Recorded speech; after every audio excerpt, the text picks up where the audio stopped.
New. It's the Drive Guys with Kevin Gleason and Kyle Draper on your radio at 1140 a.m. Streaming audio at SacktownSports.com and the Sacktown Sports app. You can also watch the show on YouTube at Sacktown Sports 1140. Here are the Drive Guys with Kevin Gleason and Kyle Draper. It was a huge day for the young and the rustless. The young being OKC. They beat Dallas, of course, 117-95. The rustless being the Celtics. No rust involved after a 6-day layoff. They beat the Cavs 120-95. So now we sit back and wait for the MVP announcement today. It's a Drive Guys reunited, and it feels pretty good. For me, can't speak for him. He's probably really ready to get out of here after doing his regular show. Chris Watkins and White. Yes, we're back. Yeah, not much. Yeah, just wrapped up doing a show. Shoulders sore from carrying your partner? No, not even a little bit. He's not out to his car yet. He won't hear you. You made me nervous pulling out the Whitey and Watkins summer list of predictions for this Kings year. You know, it's one of those where looking back on it, I think some Kings fans have done this with the Kings season. You look back on it and it's all flowery and it's, it was going so well. Of course, there's a couple missteps here and there, but it was a long summer. It was a long season. Right. And, so you think back on it and I'm like, I feel like we nailed, 45, 50% of the predictions. I'm nervous that we're going to find out that we actually got 4 to 5 of the predictions correct out of, I don't know, it must have been 50 guesses that we had. Those are all mine, and those are yours. Oh boy! We also have a few other people that made predictions. Really? Yeah, which I'd forgotten we'll about. Laugh at the other people. I'm kind of with you. Like we were saying during the crossover, I remember some of the ones that we hit on. You know, and you're like, Chris said that. No, and I got that. So I thought, like you, we might have got like half of them right. And you look at this like, oh, no, not really so much. But, it's a humbling exercise, We did them like every day. Every day. Chris and I were doing a show last year. We started, I think playoff around run, this time, yeah. Yeah. Well, I think we started either right when the Warriors and Kings played. I think it was. Or maybe a little before. Anyways, right around there. And then we did it, through into the summer. Yeah. And we started one day like, let's do some bold predictions. All right, we'll do them for the end of the week. Hey, those went pretty well. Let's do them next week. Hey, let's keep it going. Yeah. And then by the end, it's like, oh, man, we got to do predictions today. I got nothing. And that also is reflected in some of the. It got to the point where you just kept asking me, do you have one today? It's okay if you don't have one today. We can stop doing it. And I was like, no, I think I came up with one. I'm pretty sure if you just give me 5 minutes, I can come up with one. And looking back on it, maybe we probably should have stopped while we were ahead. But, live and you learn. Yeah, we can. I was going to get into it later, but we have so many of them. We can actually jump into it anytime you want if you're curious about it. Oh, yeah. I'm very, very curious about it. Okay. Would you like me to give me a sampler? Okay. Would you like me to start with some of mine or some of yours? And I'll just go in order. Let's go with we'll go with some of mine. Why not? Okay. You can't laugh at yourself, Chris's bold predictions. Again, thanks to Chris Verlot. I texted him today. Thank you, Chris Verlot. And he's like, I got them all. And indeed he does. He has a whole list of them, unfortunately. So I don't know what order these are in. I assume it's chronological. Chris's bold predictions. Sasha will be on the all rookie team. Okay. Well, that's not even as embarrassing as what I thought it was going to be. Oh, we have a printed. Simone. Simone, come on. Thanks, Simone. A printed out version's even better. Well, here, yeah. Well, great. We can hang this up and everything. All right, I can print two. I didn't know if you were quizzing him. Oh, no, it's fine. I can print one more. Thank you. Wow. Oh, Chris. Yes. Kings offense will be better than last season. Well, it just if you tilt your head to the side a little and squint your eyes, it was still worse, but it was a good thought, Yeah. And at the time, I think it's like, wow, that is a bold prediction. But yeah, I see where you're going. Sure. That should also not be lost on this. These were bold. These were meant to be bold predictions. Mm-hmm. Monk will be a regular starter. I still believe in that logic. The logic was sound. Mm-hmm. I was just thinking, he's entering the contract year or is in the contract year. The Kings are going to want to build good favor with him, give him what he wants. Mm-hmm. Turns out they didn't do that. Kings will make a huge trade before the deadline. No, I just predicted that yesterday. That's what. Oh, okay. Yeah. That's a new one. That must have slipped on there. At the time, these were all really, and this was part of the exercise. That Again, honestly bold probably predictions. wasn't even a bold one at the time. That was just here's an easy one that we'll start the summer with. I remember you were really adamant about that, and you had kind of talked me into it. Yeah. Because as closely as you follow the team, you kept saying that, and I was thinking, okay, there is definitely going to be. I thought there was some urgency. Yeah, you know? yeah. Okay, and wow, I think this may be correct. Kings will have 0 award winners this season. Yeah, I'm not proud of it, but I think that is right. Wow. Barely, just by the skin of my, Yeah. just barely. Malik, by one vote, made me right on that one. By one single first place vote. There's still a chance, I guess, that Domas could be all league. I don't think he's going to get it because they don't go by positions now. Right. Yeah. Is that how you think that's going to go down? I've asked a couple people, and it seems like that's the direction we might need to be preparing for. Is Sabonis not because it's making just that the top NBA. What 15? 45. Yeah, 15. Right, 15. Yes, yeah. So he's probably not going to be in the top. Probably 15. not, especially like you said, it's positionless nowadays too. Yeah. So Is he one of the top 3 centers? Sure. Like it. Yeah. One of the top 15 players. A little tougher argument. So there you go. We didn't have to go that far before we got one of yours. Kings will be 10 games over 500 at home this season. 10 games above 500. Yeah. Okay, we don't need to read that last part. Okay, I was close to it. How about my favorite one too? The Harrison Barnes, Sasha Vezenkov, best friends will be known as the ambassador. I mean, I'm still saying there's time for it. I think that's more of a end of the NBA season that I'm still waiting. I'm still holding out hope that one's going to be. That was the point at which we all realized, all right, we probably have done enough of these. But you were convinced, like, no, you guys, Harrison Barnes and Sasha, best friends. It made sense. And again, I'm even looking at this one. Kings will have a new celebrity fan. Maybe should have been like a little bit more specific on that, but I don't think that one ended up hitting. Do we have any surprise celebrities this year? Like 50 Cent we lost this year? Excuse me, Jason Derulo. Jason Derulo. Oh, that's right. That's right. The infamous Jason Derulo. And you could also argue, although I guess if he's from here, he was always a fan. We didn't know it. The guy who narrated the Kings. Oh, Sam Elliott. That's the boot part. The team that won it all and the team that should have. He's got a great voice. That's a fantastic commercial. I don't know. I did not know that guy was from Sacramento, but Rochester Seagrams. Yeah, the Rochester Seagrams. So it's like, oh, he's a Kings fan. Yeah, we didn't know that. That's great. So you were absolutely right on the money with that one. Yeah, can't wait to do yours. We'll do yours next, so that way we can split some of the embarrassment. Okay. But what I think Michael Jordan said or Wayne Gretzky said, you miss 100% of the shots you don't take, and we were definitely some volume shooters this summer. How about this from Deuce? Oh God, that guy! I can't. Deuce was on one day when we were doing that, so we said, "Oh, you have a bold prediction?"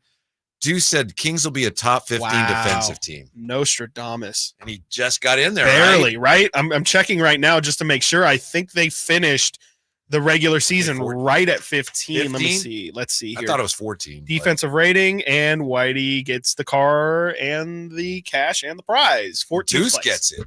Oh, that's true. Yeah, Deuce gets it. Top 14 team. They made 14. Barely. How about this one? I'm glad he's not here. Kyle Draper. Oh, my God. Sasha's 3-point percentage. He said it'll be between 37 and 38%. It was 37.5. Wow. It was right dead on between 37 and 38. And it's the only one he's got. No, we can't let him know that. We can't let him know. I have one other one. Oh, there is another one. Yeah. Sasha's average will be 10 points, 4 rebounds, and 2 assists. Well, it's the thought that, and maybe he's talking about his per 36 or something. It's I don't blame him. He was close. He was 1 for 2, which is probably better than we did. And let's see. Yeah. I think, funny enough, Mr. Draper can make the argument. Not quite. Sasha pretty much halved that. He had 5.5 points, 2.5 rebounds, 0.5 assists. So almost. It's the thought that counts. I think. He was close. Jason Ross. There's no nicer human you'll ever meet. There is no nicer human. There's no more hardworking guy in radio. Oh, yeah. 100%. Pro's pro. No question about that. Yeah. So do we even tell him about his prediction, or did we just let that? It feels a little cruel. It feels a little cruel to hold Jason to that. That's not – I wouldn't want this prediction on my resume. That's and that's coming from a person who said Harrison Barnes and Sasha Vezenkov will become best friends, okay? I don't know. Jason's is pretty bad. We'll keep this in mind as we look at mine because, at some point we probably will have to determine which one missed the most? Mhm. Which one was off the most? Yeah, off the most. J. Ross, by the end of the season, the most important player off the bench will be Chris Duarte. Yeah. He's the type that will own up to it. Absolutely. Jason 100% will own up to it. It's just a rough prediction. Again, you can't get them all right, but that one was pretty far off. But again, these were meant to be bold. And he probably made the prediction immediately after the Duarte trade too, in his defense. Boy, I see at least 2 or 3 of mine already that may be way worse than Good. that. I see one that is screaming at me right now. We'll have to hold off on that one for a while, but that's a tasty one. We'll get back to those. So Yeah, it's we'll have to put great that to have Chris in. We've got our bowl predictions that we made last summer. We'll see how we did. It's funny because we've been talking every so often. I know. Oh, yeah. I wish we had those. It turns out we did. I really wish we didn't have them Unfortunately. Coming up, why the Knicks are the best story in the NBA right now. So Drive Guys, we'll be right back. It's Watkins, Whitey, Sacktown Sports. Can Mike Brown build on last season's Coach of the Year award? Can the Kings exceed 48 wins? We will be better prepared to make the run that we expect to run come next playoff. Tune into every Kings game this season on Sacktown Sports and sacktownsports.com.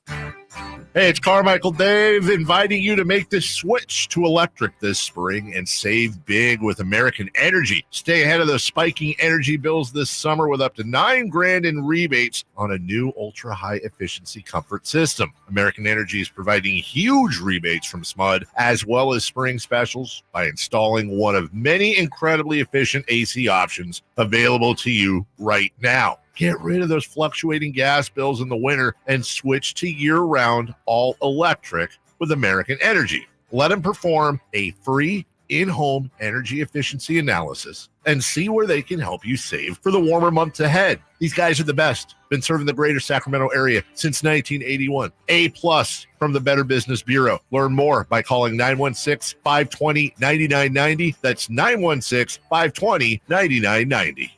Call 916-520-9990 now.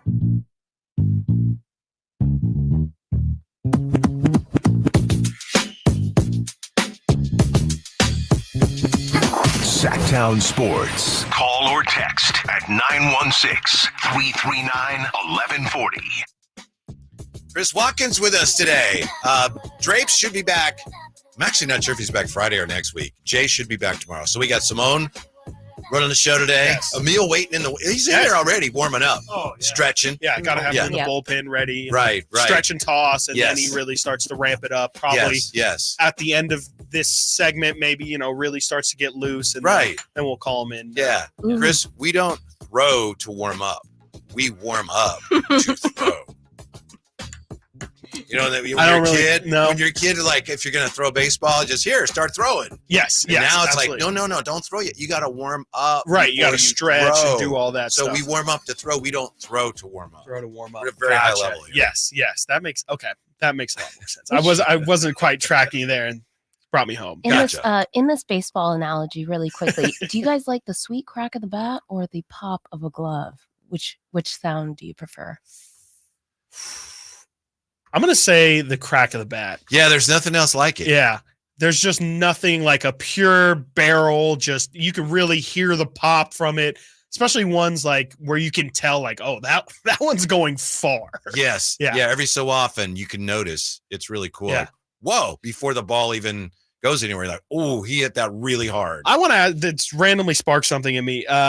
I watched a baseball game with Frankie once, and it absolutely fascinated me. And I'm curious if you're at the level, because I would assume you watch Nobody's baseball. at Frankie's level. Probably not. We know how much he likes his Yankees. Frankie was at the point where he could tell you right when the ball was hit, just based off of, I don't know if it was crowd reaction, if it was based off of essentially launch angle, but Frankie could essentially tell like, yeah, that's a fly. That's a fly out.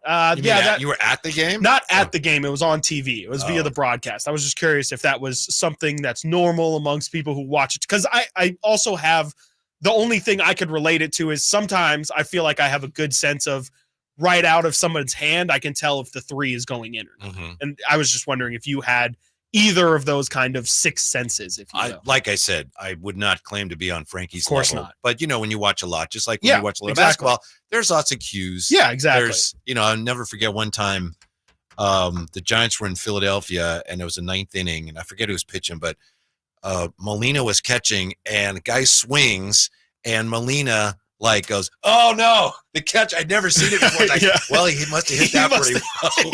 When the catcher's like, "No," and it was a home run. So there's my point is there's visual cues, how the hitter reacts, what the pitcher does, what the catcher does, sense of urgency, things like that. But even at a game, guys will pop up to center and. Yes, people go crazy because that's the tough thing about watching. In game is that it feels like kind of like a boxing match. People who don't really watch all the time, they just see a big clean shot, and it's like, oh, and it's like, well, these guys are going to get hit at points in the fight. So it's to your point, it does feel like sometimes it'll be a fly ball, and I'm a pretty novice in terms of figuring those kind of things out right off the bat. Right? I mean, you play a lot of softball. Absolutely, but it's just it's kind of tough for me to judge still off of the crack of the bat. If it's going to go long or if it's going to be in the field of play. What about you, Simone? Would you say pop of the mid or the crack of the bat? Sweet crack of the bat. Oh, sorry. And a pop of the glove. Yes. And you? I think that initially I have that offensive mindset where it's like, okay, nothing's going to emulate that sweet crack of the bat, but it's pretty underrated. Nice little glove pop is pretty nice. Yeah, especially at catchers. I was going to say at Rayleigh Field, if you're sitting out in the grass area, you're obviously right in front of the bullpen. It is a very, as stupid as this sounds, it's a very baseball. It just kind of creates the vibe of, like you can hear the pop of the mitt. You can hear it really builds the aesthetic of this is what being at a baseball game is about, the peanuts, the popcorn, all of it, and the crack of the mitt for sure. Are you going to go to a lot of games next year, you think, if the A's are here? I don't mean to be negative. I just, at this point, we'll see. Yeah, you're definitely questioning a lot. I think, if they're here, I'm probably going to go once a month, maybe twice if there's a couple big games. I think it's going to be a cool environment. I mean, I love the city. I was born and raised here, so it'll be just cool, the spectacle of seeing what Major League Baseball would look like here. Absolutely, it'd be tough to turn down. I definitely have a lot of A's fans in my life, so I'm going to have to be semi-sympathetic towards their situation. But honestly, at the end of the day, especially being in the business we're in, I can't just ignore them. So I think it'll be good for the city. I think people who care about the growth of the city of Sacramento, you're going to have to eventually fall into supporting this team. Last night on Twitter, I saw a lot of fans. There's a lot of A's fans who are going to Oakland fans, some of whom will never forget this whole thing.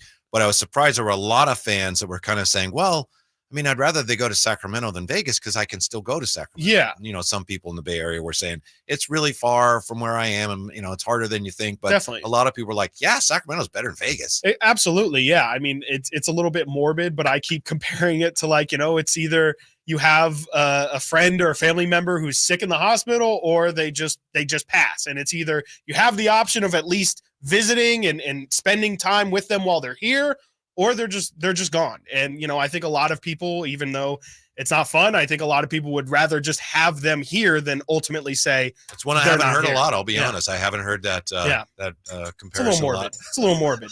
It's definitely a little morbid and might be a little extreme, but it's the closest thing I can relate to. I get it. By the way, I know I said we'd talk about the Knicks. We'll get to that because on this topic of the A's, you guys may have seen this, may have talked about it. The A's are averaging officially, I think the actual number is lower, but their average attendance officially 6,410 fans per game. Yeah. It would be the lowest home attendance for an MLB team in 45 years. And according to Sportico, did you see this? There's 553 pro and college teams in the U.S. that are averaging more fans per home game than the A's. Wow. 553 pro and college teams. That includes 3 indoor football league franchises, 2 college wrestling teams, and a professional women's volleyball team. I mean, that's ridiculous. I mean, that's 13 minor league baseball teams led by the Lehigh Valley Iron Pigs. They draw 7,990. 11 American Hockey League teams led by the Cleveland Monsters. They draw 10,347. Good for them. Yeah. So 6,410. I know some people would say, well, it's the fans' fault. They didn't go to the games. But, I mean, at this point, you really can't blame any Oakland A's fans for staying away from that. No, and I'm sure that's part of the calculus of, maybe we could sit it out in Oakland and figure it out. But in Sacramento, at the very least, Sacramento is going to get more than 6,000 people. I know the actual seating is 10,000, and then if you add in the lawn, it's 14. But I think that's part of the calculus for the A's partially moving to Sacramento is, look, we're not going to get anybody to show up if we stay in Oakland, rightfully so. If we go to Sacramento, at the very least, we can get a lot of fans who are just going because they're not attached to the A's or the Oakland side of this story. It's just, hey, baseball's in my town. I want to go do that.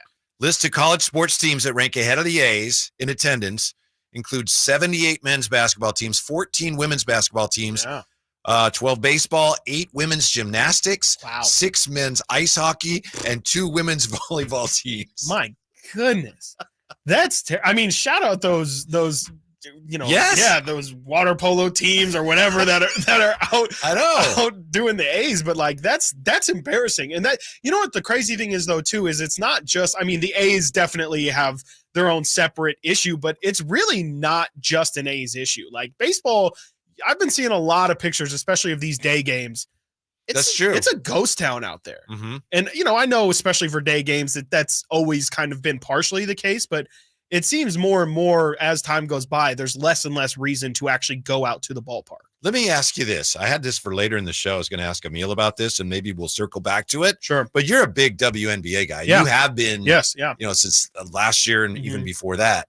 Do you think, and this, I would have never asked this question before. This is the first time in my life I'd ever asked this question.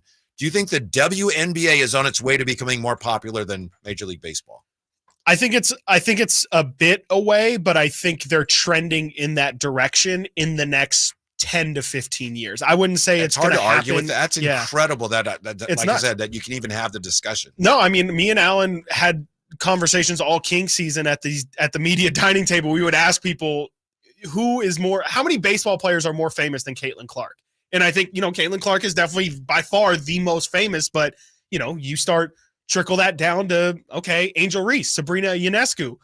There's going to be the Mookie Betts, the Shoheis and all that thing, but it gets to a point where you can maybe go 1 for 1 and you might even be able to list more WNBA players than baseball players pretty soon here. And, that's not the end all be all, but I think everything is trending up for the WNBA at a pretty rapid pace. And MLB is definitely declining. I can't say for sure it's going to happen. It could definitely just be a moment that the W's having, but it's to your point, it's just the fact that it's even a possibility seems absolutely insane. Yeah, it's just a matter of whether or not they can sustain it and for how long. But I would say right now, and I'm a baseball guy, I would say right now, the WNBA and Caitlin Clark are hotter than baseball. Yeah, it's a hotter product they're not for more sure. Popular because baseball is, so deeply ingrained in so many families and in our culture. But in terms of overall popularity, it's baseball. But right now, which is more kind of more in vogue? Yeah. Right now, like hot, so to speak. Absolutely. Definitely the WNBA. WNBA by a mile almost. You can almost argue it's not really even a conversation. Baseball would kill for some of those ratings the women's tournament got. Absolutely, right? Yeah, they especially after the World Series of last year, I don't think that brought in a ton of numbers. Yeah, I think baseball desperately does need baseball would kill for a personality or a person who if Shohei Ohtani could be the star that Caitlin Clark is, I think baseball would absolutely love it because I think there's a lot more potential for a star to grow in baseball than obviously in the WNBA. It's almost like a grassroots effort. Stunning. When we come back, we're going to look at who's at the top of Chris Watkins' big fish wish list. Ooh. Big fish wish list. And as I promised, why the Knicks are the best story going in the NBA right now as we roll on here. Watkins and Whitey, Sacktown Sports. Subscribe to Sacktown Sports on YouTube and watch the Carmichael Dave Show with Jason Ross, Styles and Watkins, and the Drive Guys. Live Monday through Friday from 6 to 6. Plus view archive shows and exclusive content. Subscribe at youtube.com/Sacktown Sports. This is Kenny and Jerry from Bell Brothers Plumbing, Heating, and Air. Everyone knows that a group of fish is called a school, but did you know a group of giraffes is called a tower? Or how about a murder of crows, a quiver of cobras, a shadow of jaguars, a shiver of sharks, or a zeal of zebras? Wild, huh? So what do you call a group of Bell Brothers plumbers? They don't fit into any of the traditional plumber stereotypes. They're clean and well-dressed. They're on time and courteous. They're well-trained and friendly. They're exactly the kind of people you'd be comfortable and confident to invite into your home. That's why we proudly call them our family of plumbers. If you need a drain cleared or any other plumbing service, we'll send one of the family right over to help you out. Call Bell Brothers at 916-444-1234, or you can find us online at thenosurpriseguys.com.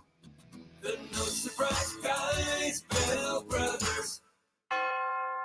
The Arnold Law Firm has seen how an injury can turn anyone's life upside down.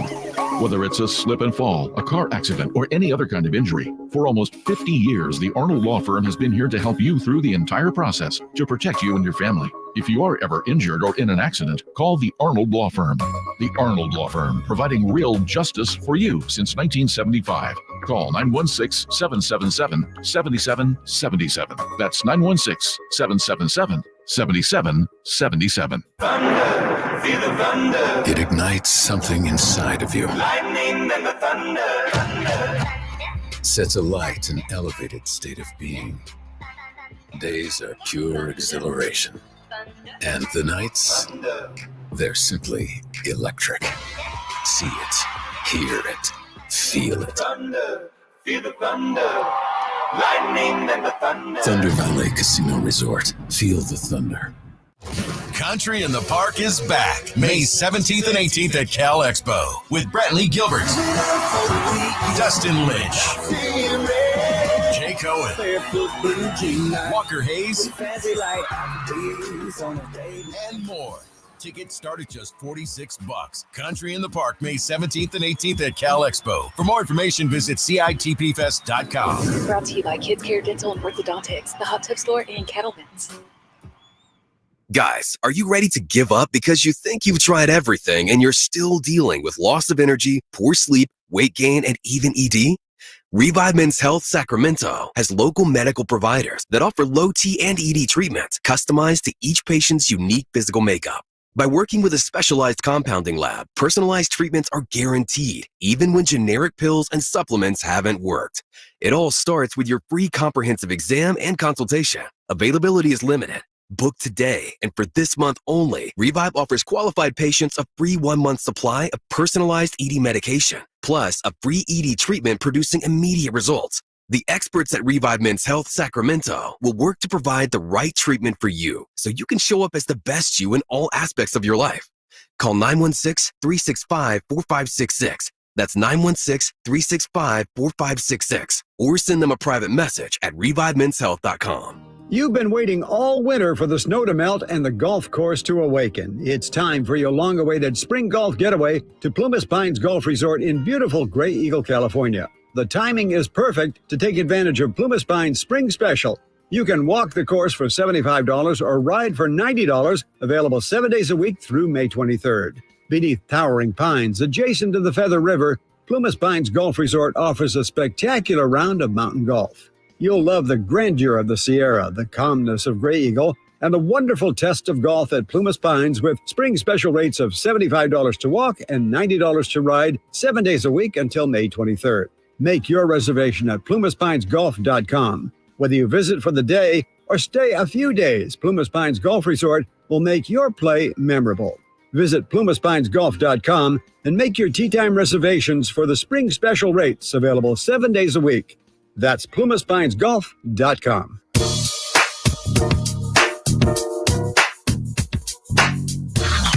Sacktown Sports. Check us out on YouTube. Search Sacktown Sports and subscribe.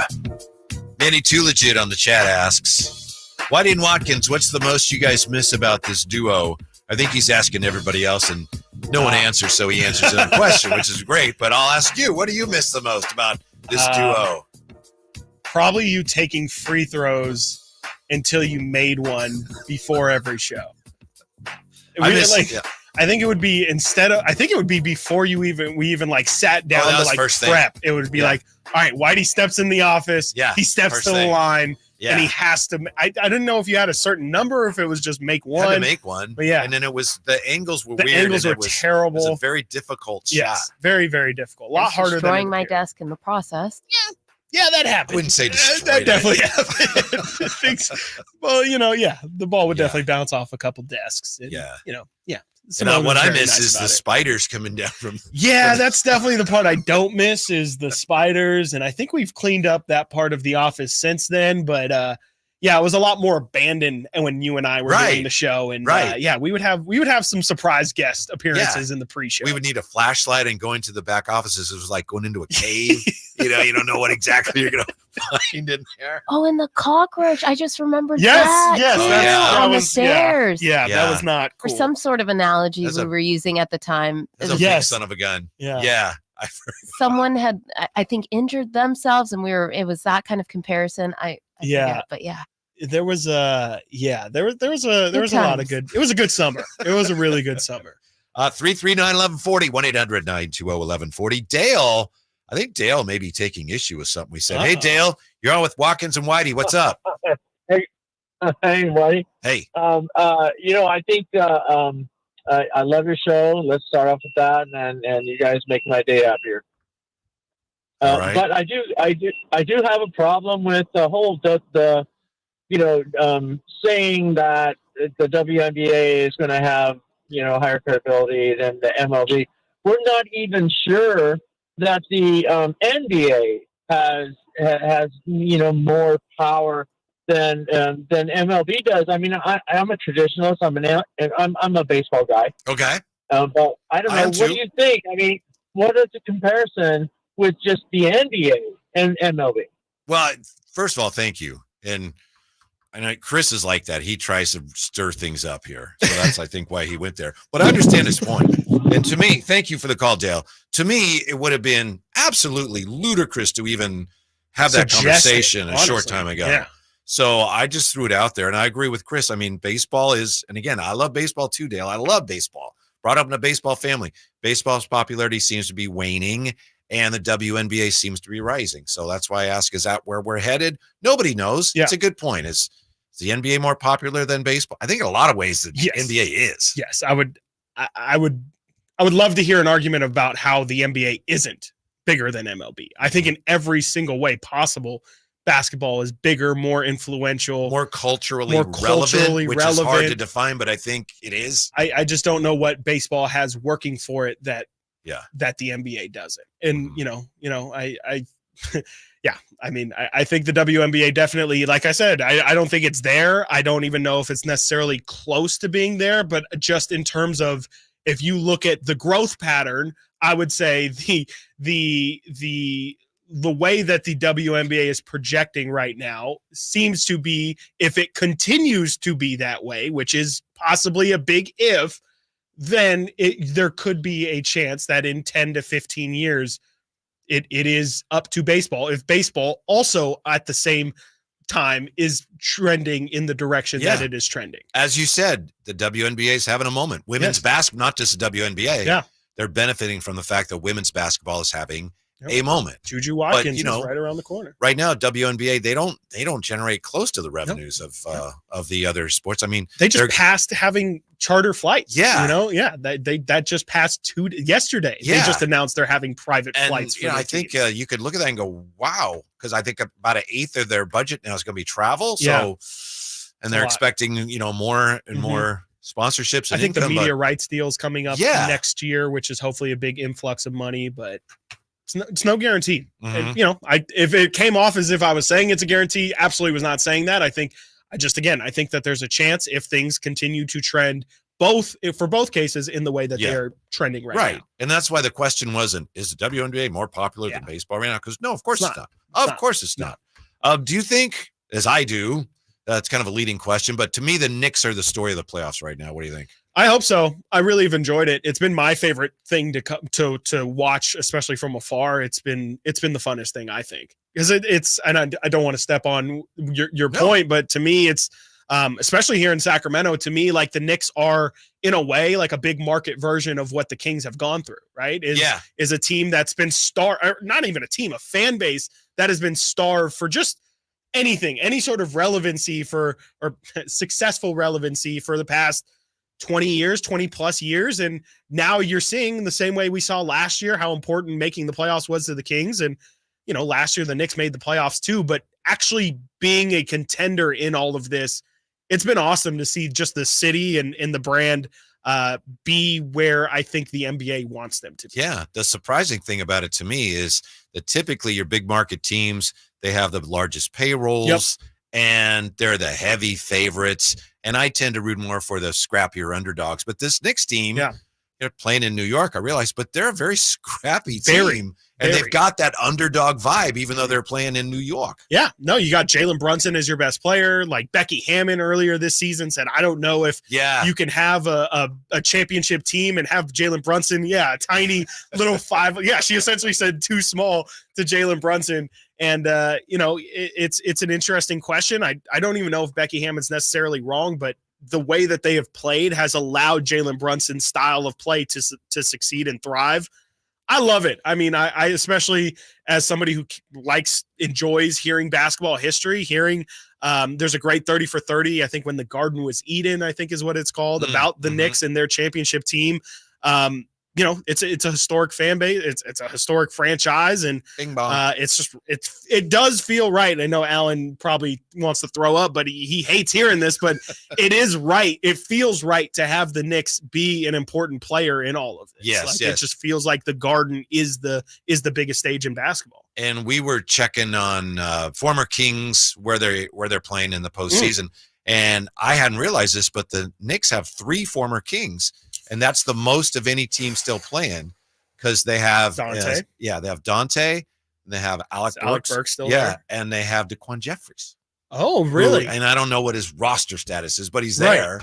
So interesting. Yeah. I guess that has to be Sacramento's team then, because I was thinking that too. I don't know how many other teams even have. I mean, if you've been tracking it, how many? I have it written down somewhere, and it's more than I thought, because I wrote down like about 6, and then we were talking about it with Jay and with Drapes, and they kept coming up with fringier guys. Yeah. Okay. Yeah. I haven't There's been more than I had all, realized, but it's not a ton. Right. And it hasn't really been. DiVincenzo's probably the biggest impact player that played for the Kings that's still in the playoffs. And other than the guy he's playing against right now. That guy. Yeah. I might have forgotten about that guy a little bit. Yeah. Yeah. No, well, I don't know about you. I like him. I hope he's fine. Hope the Pacers don't win, because I don't want to hear all that stuff again nationally about the exact the trade, but I don't hold that against him. Yeah, no, I don't hold it against him at all, but I definitely feel that same exact way, where I can't continue to hear, oh my gosh, look at how foolish the Kings look. Tyrese Halliburton, 3rd round, Domantas Sabonis sitting at home, like what idiots. And it's just, it's just not that cut and dry. And I think we know that. And I think that conversation's exhausted, but I'm right there with you. I am kind of actively rooting against the Pacers because I just don't want to hear it. I just don't. Don't need it to be. We have to find out now, Chris, and I've been asking all of our all-stars who've been helping us out the last couple of days, who's at the top of your Kings big fish wish list? I haven't screwed that up yet. Yeah. No, it's a we had Frankie, Frankie being Frankie. He's trying to find a way around it. Well, I'd go to time machine and get Chris Webber. No, Frankie. It should be somebody who that within reason you can see the Kings getting him. So he went Paul George. Okay. Emil was going to go Paul George, but since Frankie got there first, he went KD. Okay. Scott Marsh actually went Siakam. Wow. Which, technically he's going to be a free agent. Sure. I'm assuming he's going to re-sign, but okay, if he's a free agent, you'd have a shot. Mine is, and I'm thinking a little more realistically, maybe my bar's too low. Sure. I'm thinking Jeremy Grant. Ugh. Yeah. Yeah. You know how I feel about that. That's a lot of money. Same way you felt about Jalen Smith. Hey, you know what? Just wait. He's going to be on my free agent target list. Okay, I promise. I just say that because when they were here last, and the game started, and it was that Pacer game, right? And Chris sits right behind me, and for some reason I kind of like Jalen Smith, and I said, "Hey, what do you think of Jalen Smith?" And he goes, "Not much, really." And he had a great game. Yeah, he did. I think he had the best game of his season. I think he had a double-double. He hit a couple threes, and I was like, well, I guess I better start thinking about Jalen Smith. And then the next time we had Jerry Reynolds on, he's like, I like that Jalen Smith. I was like, okay, I guess I'm wrong here. So yeah, Jalen Smith will probably be making my my free agent target list for centers. But who's at the top of your list? My wish list, the big fish. Top of my big fish wish list said. is one Mikal Bridges. I think Mikal Bridges is the guy that solves everything for Sacramento. The problem is I don't know what the price is going to be. Right. If I had to have a secondary option, it'd probably be Brandon Ingram. But I think Mikal Bridges has the complete package of his contract's amazing. He's a young player who fits in the Kings mold. And if you can keep Keegan Murray, I think having Mikal Bridges and Keegan together is about as good of a forward pairing as you can have without it being a Paul George, Kawhi, Tatum, Brown kind of situation. So that's a great That's my one. Not so great. Some of our bold predictions for the season past. We'll review them and see how we did. Find out why Chris was laughing especially hard at one of mine as we roll on here. Watkins Whitey, Sacktown Sports. Our first year as the radio home of the San Francisco 49ers is one we will never forget. And Logan Ryan picks him up. Looks like they're playing man. LaPorte is over there as well. It's 5 out. It's empty on 4th down. Goff back. Not going to get out to his right. Been chased. Throws, and it is incomplete. The 49ers take over on 4th down again. Congratulations to the 49ers on a terrific year. And thank you for so many wonderful memories. Wesley Financial Group is not a law firm. Are you one of the nearly 10 million families that own a timeshare?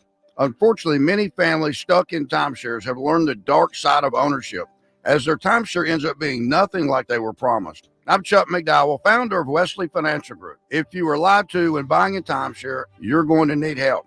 I know this because I once worked as a timeshare salesman, but quit the business and made it my personal mission to help folks get rid of bad timeshares. That's why I put together a timeshare exit information kit to help you understand how the timeshare industry works and your options for cancellation. Over 30,000 families have trusted us to get rid of their timeshares. Many started out by simply calling us for the free information kit and are now timeshare free.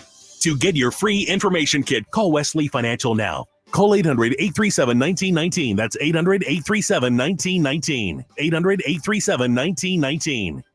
Across Sacramento, air conditioners are firing up, and with them, power bills are going through the roof. Are you ready for your utility bill to soar even higher next month? Since 1980, Aztec Solar has helped thousands of homeowners save money because going solar is like getting an extra paycheck every month. We call it the Aztec Paycheck. How big of a paycheck?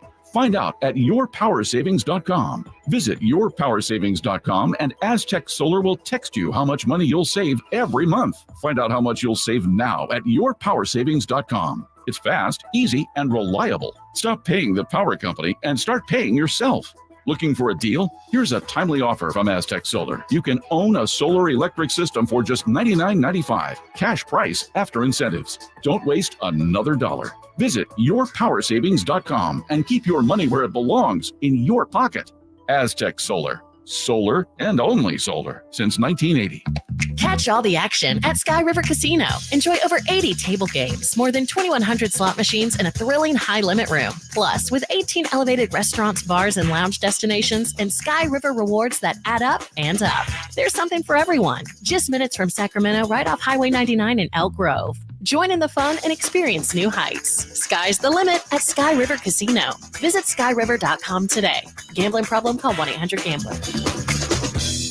Contact Tax Relief Helpers for details and restrictions. Attention anyone that owes money to the IRS. The IRS has restarted aggressive enforcement actions against taxpayers who owe back taxes that were temporarily suspended for COVID. If you owe $10,000 or more, you must hear this because now is the time to clear your IRS tax debt. A special toll-free number has been established so you can stop penalty fees, avoid liens, levies, and other hostile measures by the IRS. Call Tax Relief Helpers right now at 800-934-9217. Tax Relief Helpers will provide you with the maximum protection afforded by law. I got behind on my taxes and owed $48,000. I didn't know what to do. I called and they got my bill lowered to just $3,500. I owed $87,000 in taxes and it was scary. I got the amount I owed down to just $3,500. I saved $83,500. If you owe money to the IRS, don't wait another day. Call 800-934-9217 right now before the IRS enforces liens, levies, and other aggressive measures. The call and consult are absolutely free. Call now. Call 800-934-9217. 800-934-9217. 800-934-9217.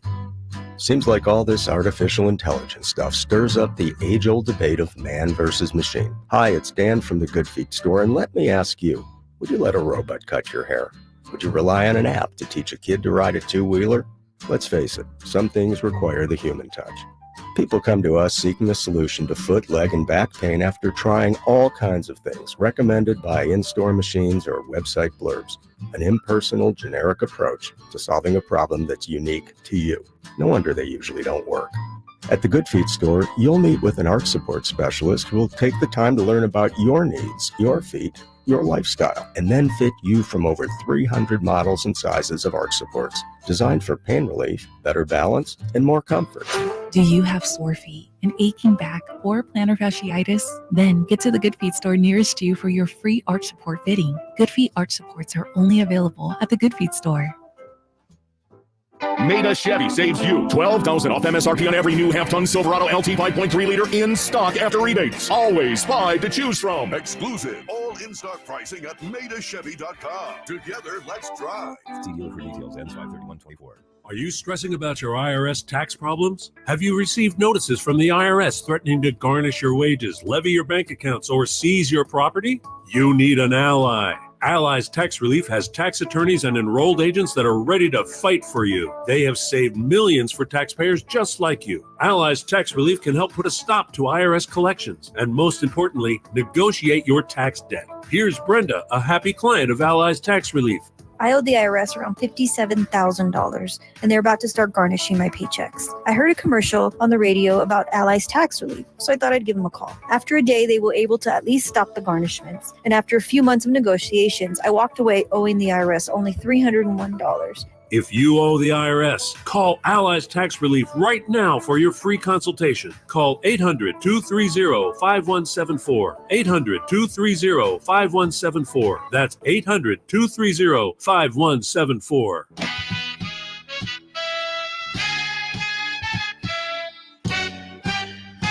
Live and local. Live and local.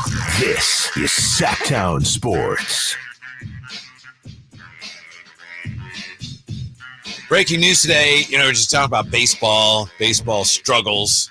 We mentioned Shohei Ohtani, shining star baseball, but he's mixed up anyway in this Ippei Mizuhara situation. And today, Ippei Mizuhara agreed to plead guilty to federal charges of felony bank fraud, submitting a false tax return after authorities found that he stole nearly $17 million from Shohei Ohtani, okay, in order to pay off gambling debts to an illegal sports book. And I believe there are some other names perhaps entangled in the who did you mention, Simone, that's involved in this ring? Real husband. It's hard for me to not say real housewife husband. Oh, okay. Orange County. Of Orange County. Also interesting. Yes. Yeah. Okay. Wow. What a mess. Sentencing date has not been set, but at this point it looks like everything went on without Shohei-san's knowledge. So yeah, definitely was interesting because a lot of people, assumed that he had a lot to do with it, didn't believe anything that came out, even when there was,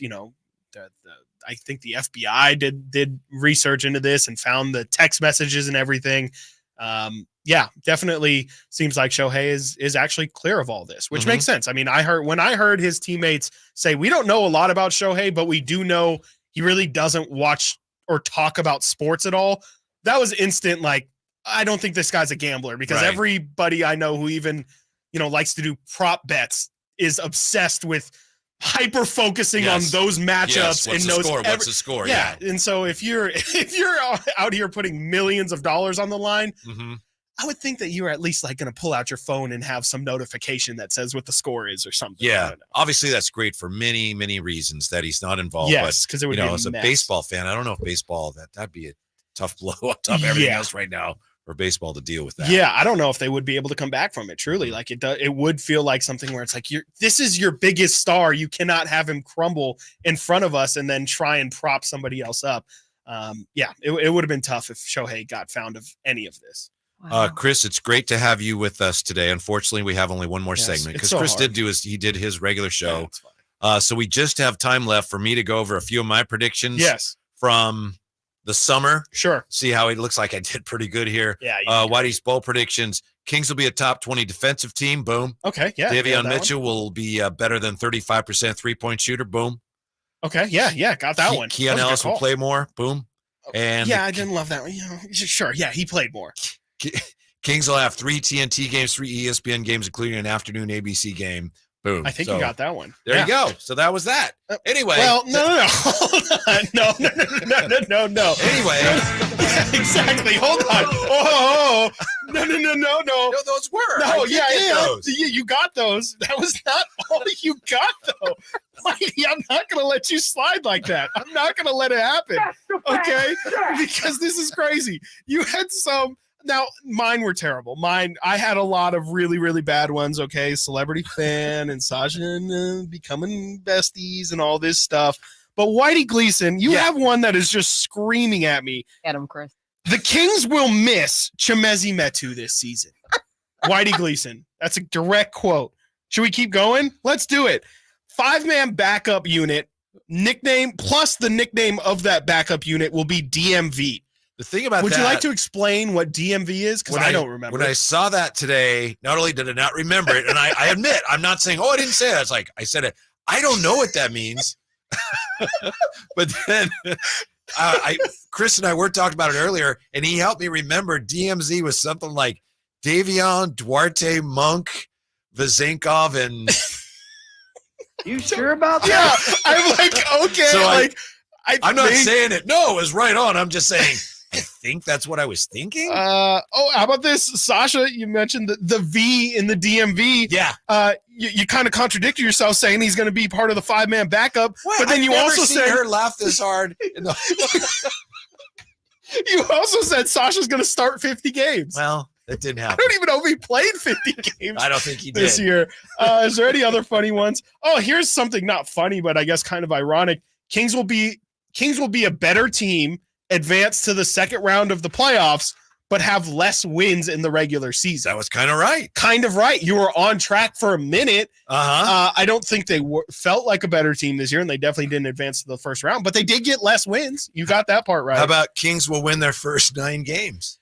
Yeah, what were they in their first 9 games? Because I don't think it was that. They didn't win their first 9. Don't think it was very good. It was, let's see here, in their first 9 games, Kings were 5-4, so almost 9-0 if you squint a little. Kings will be top 5 in bench scoring. I don't know what they were, but it was not top 5. No. Let's see here.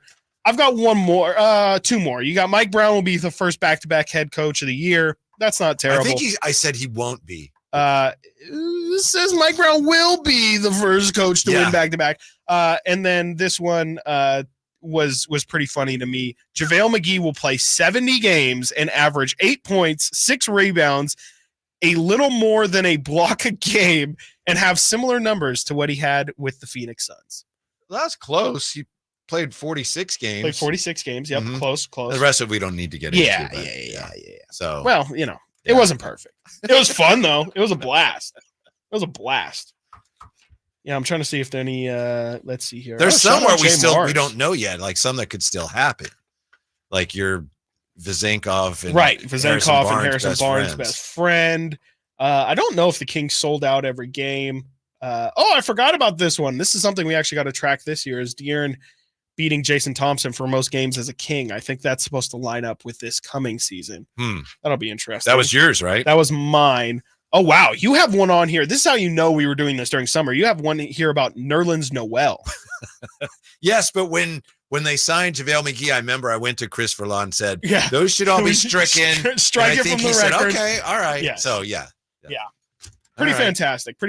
We'll have to do some this year, too. Maybe during some crosstalks we can start to put something together. I'm going to, I guess, be more careful. Yeah, that's definitely what I learned is maybe we both had the Kings like as a really good 3-point shooting team, really good offensive team. Yeah. Didn't quite work that way. The logic was there. It just didn't quite pan out. Yeah, what do I have Kings will be the number 1 3-point shooting team in the NBA this season.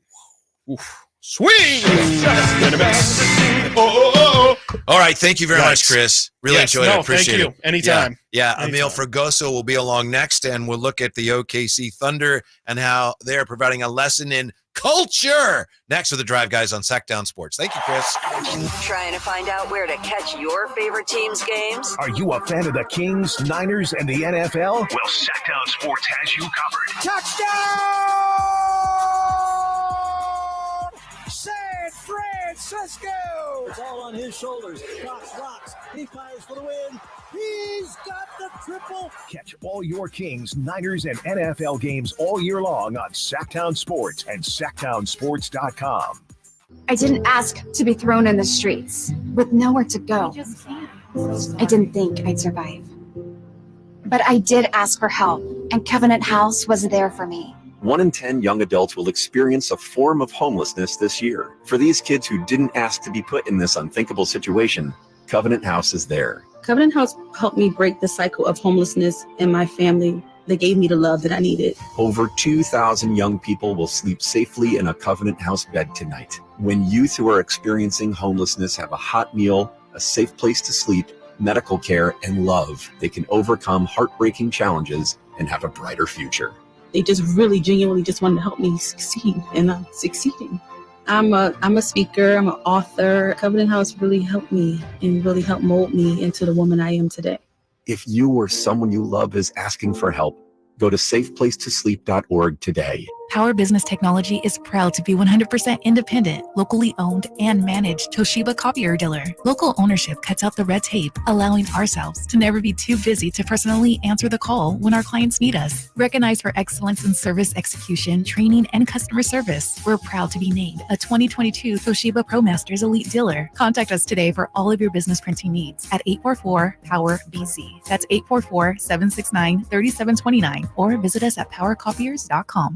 I'm Ken Korak with your Green and Gold Report, brought to you by Xfinity Mobile. Connect to the most reliable 5G network nationwide. Well, the A's vastly improved play this year has certainly been noticed around baseball. Mason Miller was named the American League Reliever of the Month for March and April. And by the way, no runs allowed in April. And Brent Rooker is the most recent Player of the Week, a week that featured 2 homers in 1 inning against the Miami Marlins at the Coliseum.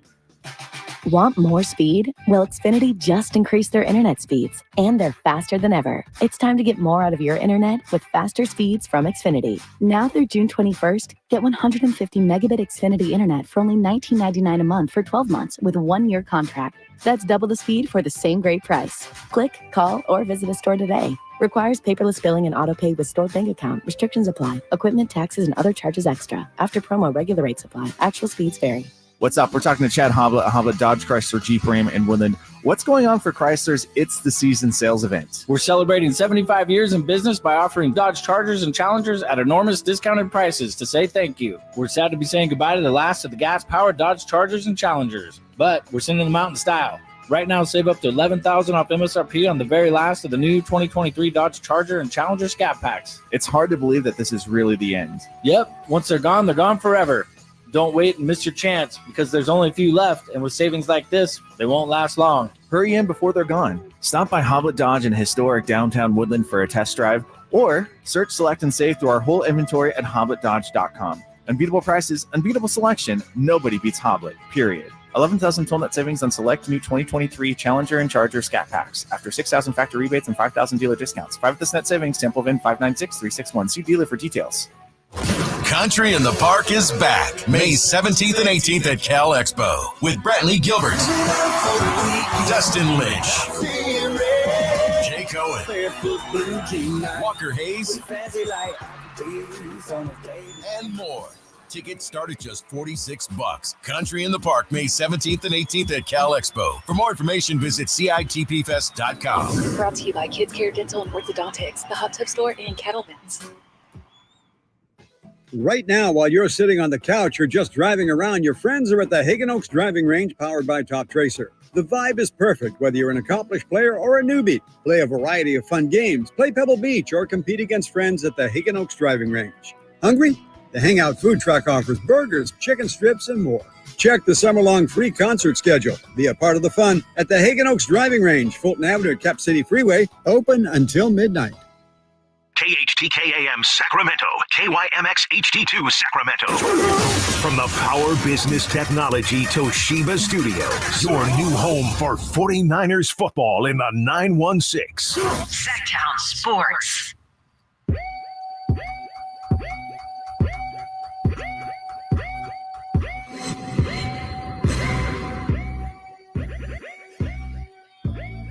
Your new home for 49ers football in the 916. Sacktown Sports.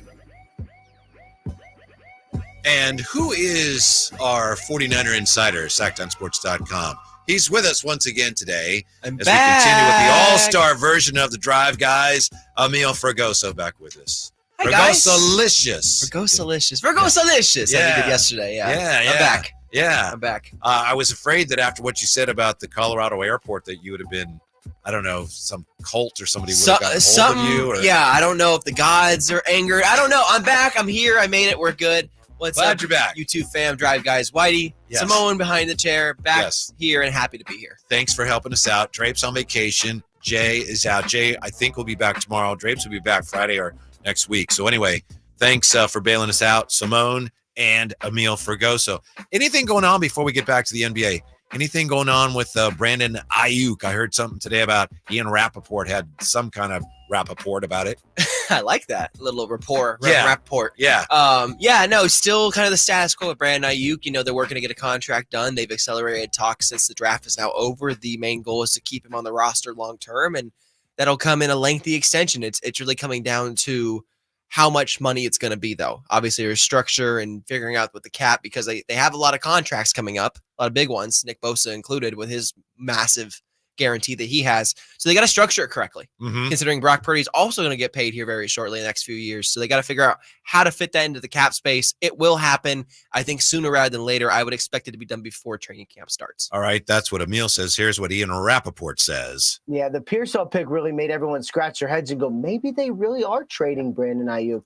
It doesn't seem like that is in the cards, at least right now. My understanding on the situation, really something that has been consistent since the draft, is that the 49ers are moving forward with Brandon Ayuk on their roster. Now, how much will he make next year? That's really the big question. They have been in contract negotiations, trying to get him to a long-term deal, trying to get to a point where he will accept their offer. And the fact that the receiver market for the really, really good receivers has been more defined over the last month or so helps. You had Devontae Smith with the Philadelphia Eagles, about $25 a year. You had Amon-Ra St. Brown, a little more than that, say about $28 million over the first 3 years. You figure that Brandon Ayuk will be somewhere in there. Exactly where remains to be seen. But again, my understanding is the focus is on bringing him back next season. They view him as a key part of their offense. Ian Rappaport. To me, the notion that, or the view that, wow, they drafted Pearsall, so that means they're going to trade Ayuk. I think that was for the most part, an ignorant outsider view of how this draft worked for the 49ers. I don't think that wasn't part of the plan at all. It was logically doing math, add one, subtract another, but that's not how the Niners work. They're more of a, as the Warriors talk about, we know them, strength in numbers. Strength in numbers at a position that they really need more numbers in, because the Niners have learned over the last 2 years that Brock Purdy is not a system quarterback. He is a very efficient passer, and they want to adapt more of a air raid offense. It seems more of a passing offense on top of a running offense to alleviate some of the pressure on Christian McCaffrey. So that's why adding more weapons like Ricky Pearsall and Jacob Cowing out of Arizona with the 4th round pick are going to be vital players this year in smaller roles this year that could potentially elevate past this year into bigger roles. Hey, do you watch any of the UFL, which is the XFL and the USFL, and they combined this year? I'll be honest. If I see it on TV, I watch a little bit of it, but I'm not locked into it, right. I wouldn't say. Okay, I haven't watched any, but I saw something today at Pro Football Talk. The ratings for last weekend were really solid. Yeah. Not great, but if they can continue to pull ratings like they pulled last weekend, that the UFL will probably be around a long time. So it fills that niche for that spring football. Yeah, again, it's football. It's the biggest sport in America. Hands down by ratings. You can look at all the metrics. It's the biggest sport in America. Everyone loves football. It's America's new pastime, I would say. And you hear the stories about arena football struggling. Well, outdoor football and the XFL and the UFL, like you talked about, those are doing decently actually as an alternative to the NFL when the NFL is not in their season. So I think it's solid. And there's again former players from the NFL that are there, like AJ McCarron, one of the guys there that they know very well. I think it's basically a TV show. It's a football TV show. It's like, and it is a legitimate league. I'm not saying that it's fake or anything, but it's basically, we have football games, so you can put them on TV, and it's a win-win. Kind of like semi-pro, little second division football. How about that? That work? Yeah, I think so far it seems to be working. Yeah.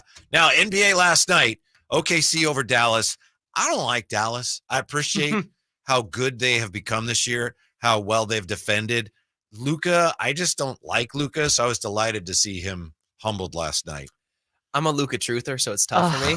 It's tough. I will honestly admit that. I'll go on airwaves and say it. I was at the Kings draft party at Golden One Center when the Kings made the wrong decision and drafted Marvin Bagley III instead of Luka Doncic, and I booed the pick in the time. I publicly booed the pick, and I feel vindicated because of it all these years later. Now, Luka's banged up right now. He's not healthy. Very clearly not healthy. Something is bothering him, and that's going to be potentially the reason why they lose this series to OKC.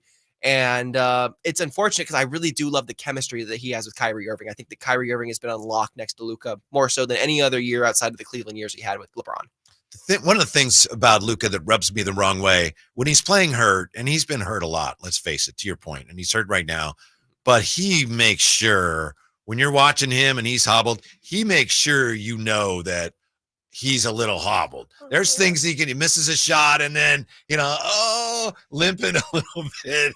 To me, and I understand it, but to me, he makes sure everyone knows, hey, I'm not playing great, but I'm hurt, okay? I don't know. He's a little melodramatic. Yes. I mean, I agree. He could be on a Bravo show. He could be on Vanderpump Rules. I could see it. I mean, he's got a little bit of that spice to him. It's part of the European swag he's got, but I just think the player that he is, he's just so intelligent in how he approaches the game, and he really wants it. And I like good basketball players, and while I don't love always the foul hunting and the complaining and all this stuff, I think what Luka is at the end of the day is face. I know I get it. I get it. I just think he's a very talented basketball player, and I like watching talented basketball players. Yeah, I know.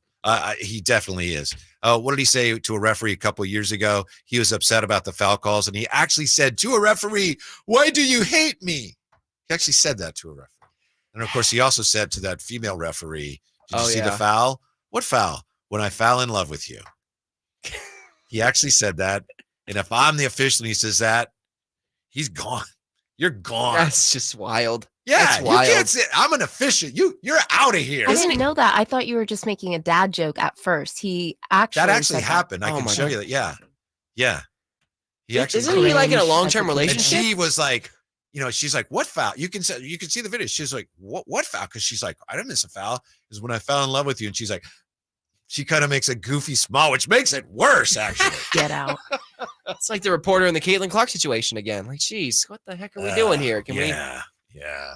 But I love the OKC Thunder. I know it's hard for us here in Sacramento to say about anybody in the West. Oh, we love that team. No, we're competing with them. Not right now. Well, I know that's only because they're doing better than the Kings are. But the way that team is built, and it's unique the way now when the game's over and one of their stars is getting interviewed and the whole team comes over, and with them, that can be a little Harry High School looking, but it's legit. I mean, it's very genuine. They're a bunch of dogs, and they play for each other, and I love that about the Timberwolves as well as the Thunder. Both teams are very much play for each other, not just themselves, and that's very hard to come by in this day and age of basketball. It's very individualistic. We just talked about the Mavericks and Luka. Very individualistic stuff. It feels like they're not playing for each other; they're playing for themselves. Whereas the young Thunder and the young Timberwolves really care about teamwork. Yes, they really do. Shea said it last night. He was asked. Was it Seth Greenberg or whoever it was? You guys, how do you guys do this? He said, well, we don't worry about the numbers and the stats, which is cliche, but to your point, I agree that that's really the way they feel. And he said, we know there's things you have to do to win a basketball game, and those are the things we try to focus on. Yeah. Now, that's very simple, but it's very eloquent, and that's it. We hear a lot of talk in pro sports about culture, this team, Patriot culture, and the Warrior culture and the Heat culture. All cultures, no matter what team it is, they all boil down to the same thing. And I think the OKC Thunder have it. Successful culture in team sports is we all know what to do for the good of the team, and we all want the team to succeed, and we're all doing whatever we can to win games. Yeah. That's what's foremost. And it's hard to do because some guys on some teams are like, I would rather we win, but I've got my own contract situation. Or I want to win, but I can't stand that coach, or I can't stand this guy. It's human nature gets in the way of it. But the teams that have legitimately strong culture, which elevates everybody, is just everybody deciding, all right, we're all in here. Let's do everything we can to win. I win, you win, we win. And they are bought into that right now. And not just bought into the play on the court, but bought into the whole infrastructure of the organization. I mean, did you see that clip of them after they swept the Pelicans of the entire team going over? They skipped the TNT interview and went to the local interview. Right. I mean, that's amazing. Yeah. That they're so bought in that they're wanting to give that airtime to the people who've been with them through the thick and the thin. I mean, that's awesome. And that just shows you how confident they are in themselves and how much they believe that they can do anything and how much they appreciate each other. Yeah, it's funny you mentioned the whole organization, because my understanding is one of the first coaches, GM types who tried to focus on organizational culture was Bill Walsh with the 49ers. And that was it. He wanted everybody, not just the quarterback and not just the 53rd man on the roster, but the secretary and the PA announcer. Everybody, we're all on the same page. We're all trying to help the 49ers win. And when everyone looks around and says, yeah, I'll do that, then you got something that's more than the sum of your parts. Exactly. Your weakest link is kind of your weakness as a whole. That's the reality, is that you have to address where all your struggles are, not just individually, but as a unit. And that's what made those Bill Walsh teams so great, as they played as team success, and why the Niners under Kyle Shanahan have kind of brought back a little bit of that pedigree. Yeah. And they've been so successful. I mean, obviously they haven't won the chip and raised Lombardi Trophy, but they've made a plethora of conference championships. They've made 2 Super Bowls. That's sustained success. Yeah. And that's what matters. Yeah. And it's kind of one of the final ingredients in the stew, because obviously if you don't have the talent, culture doesn't make you a good team. Yeah. But it can make a very good team great, perhaps. Look at Detroit and Dan Campbell. Yeah. Same thing. Culture.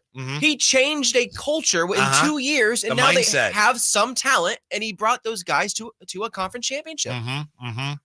So it's hard to root for other Western teams, like Minnesota, because they have what the Kings would like to have, but some pretty admirable stuff going on. That's just jealousy, and jealousy is not on my agenda today. Oh, really? No. That's nice. No. How about that? I'm happy for Ant.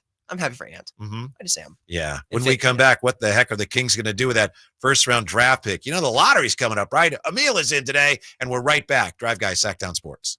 The only place you'll find Malik Monk is Sacktown Sports. Oh my, what an athletic move that time by Malik Monk. Hey Sacramento, it's Malik Monk, and you're listening to the home of the Sacramento Kings, Sacktown Sports. Your local sports leader. If you need bold banners to boost your business, but you're on a budget, think Staples. Posters, flyers, signs, and menus for less? Think Staples. Staples can print anything you need to move your business forward. Now at Staples, save $50 on your print purchase of $150 or more. Same-day service available on hundreds of items if you order by noon. And all backed by Staples' Print Perfect guarantee. So it's done right or it's printed again free. Staples, your local print and marketing expert. N61, visit staples.com/print for details.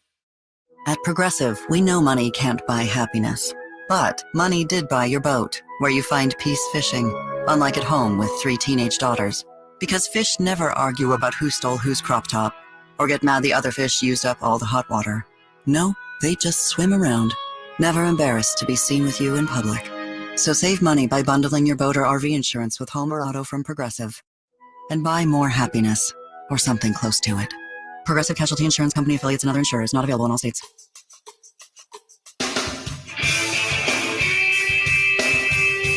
The Drive Guys powering your afternoons Monday through Friday on Sacktown Sports. The word is out, Emil.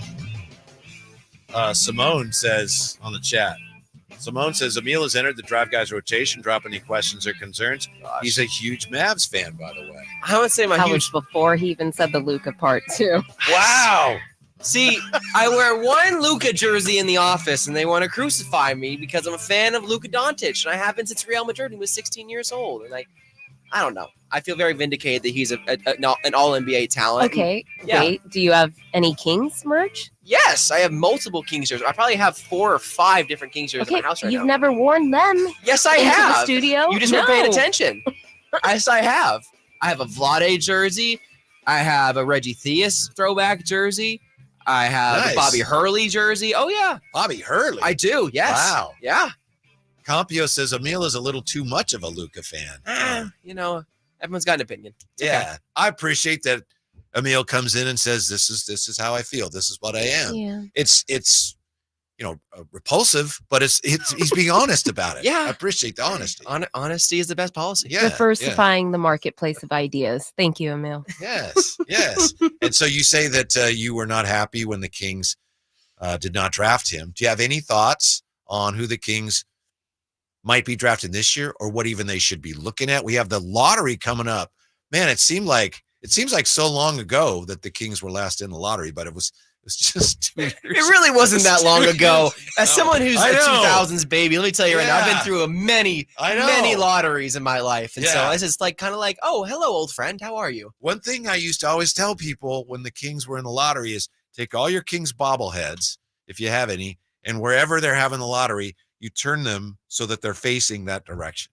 I don't know if it works, but I still, I've got a bunch in the garage. I'm definitely going to do that this weekend. Is that what happened? Did you do that when the Kings ended up getting the second pick in 2018? And I don't think I did. When they moved up for Keegan as well too? Did you turn the bobbleheads? So maybe I shouldn't do it, but that's my idea for my superstition. I like it. I might do that. I wear a Kings jersey during the lottery. I get locked in. I sweat it out.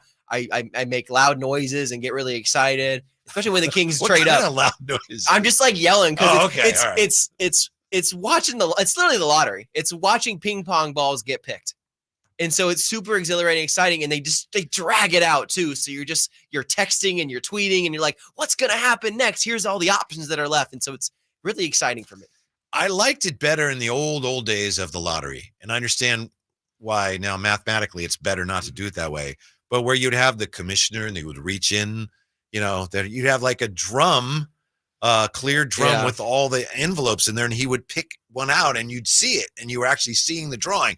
Now it's a billion ping pong ball numbered combinations. And then you don't see the actual drawing. We just see they won the lottery. Yeah. Basically, we see the results. It was really fun in the old days, but people would say that's rigged. Have you heard that story about when Patrick Ewing went to the Knicks in the first? Oh, I did hear about this. And the story is that, and I've never noticed this.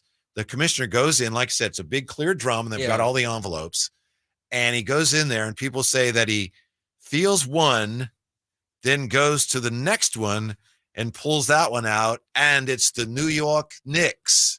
Yay! And people say they refrigerated the Knicks one. So when he felt that's I have no idea whether that's true at all. Did they do it for Wemby's pick last year too with the Spurs? I don't know. But there are people, and I might go back and just look at it for the heck of it. No one who knows anything has ever told me that, but it's something you see on the internet and people whisper. But yeah, people say, yes, watch him. He feels around for the cold one. Then when he finds it, it's the New York Knicks have won the lottery.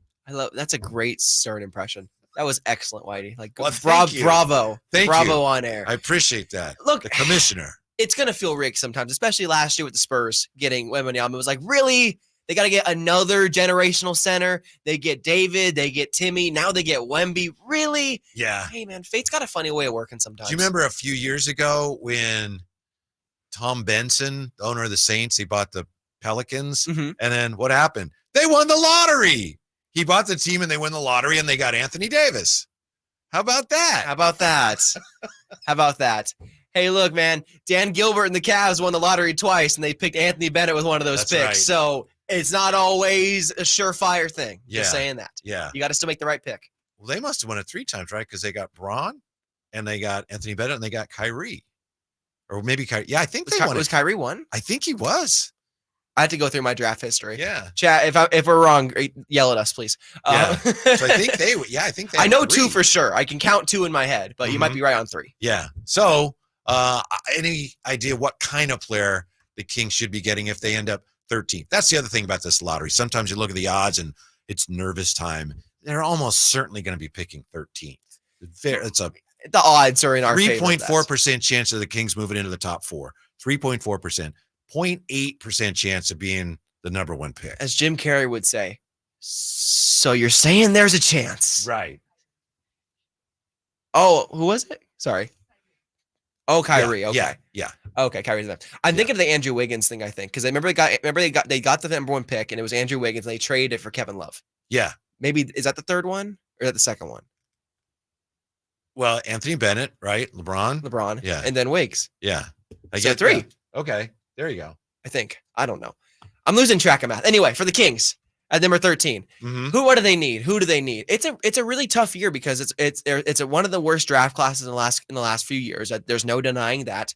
But there is some solid role players that can really fit into this Kings roster moving forward. I like a nice. How about Jared McCain from Duke? Yes. A nice shooter. His comp is kind of Seth Curry in that range. We could use one of those guys that can get hot from deep and be a flamethrower in a nice 15, 20 minute per game stretch, hit 3 threes and all that stuff. I would really like to see them get someone like that or someone with more of the defensive prowess. I know Cody Williams from Colorado as well, someone I really like in this draft as kind of a defensive ace, maybe a Jalen McDaniels, if you will, kind of type player potentially. All I have to say is with this pick, Kings players, or Kings fans, Vivek, ownership, all of you, Monty, listen up. Please take a player that can help this team right away. Do not take a project. We need a player that can help us right away, please. There's a lot of players in this draft that can do that, including Dalton Connect. If you traded for Dalton Connect, I'd be very, very happy because that's a guy who can come in and play right now. Mm-hmm. I agree with you. I know that Bobby Marks on his YouTube breakdown of what the Kings need to do in the offseason, he said they could get a player that could help them. A lot of people have been saying, oh, they'll trade the pick. And I know they didn't really want the pick, right? They were hoping it would convey.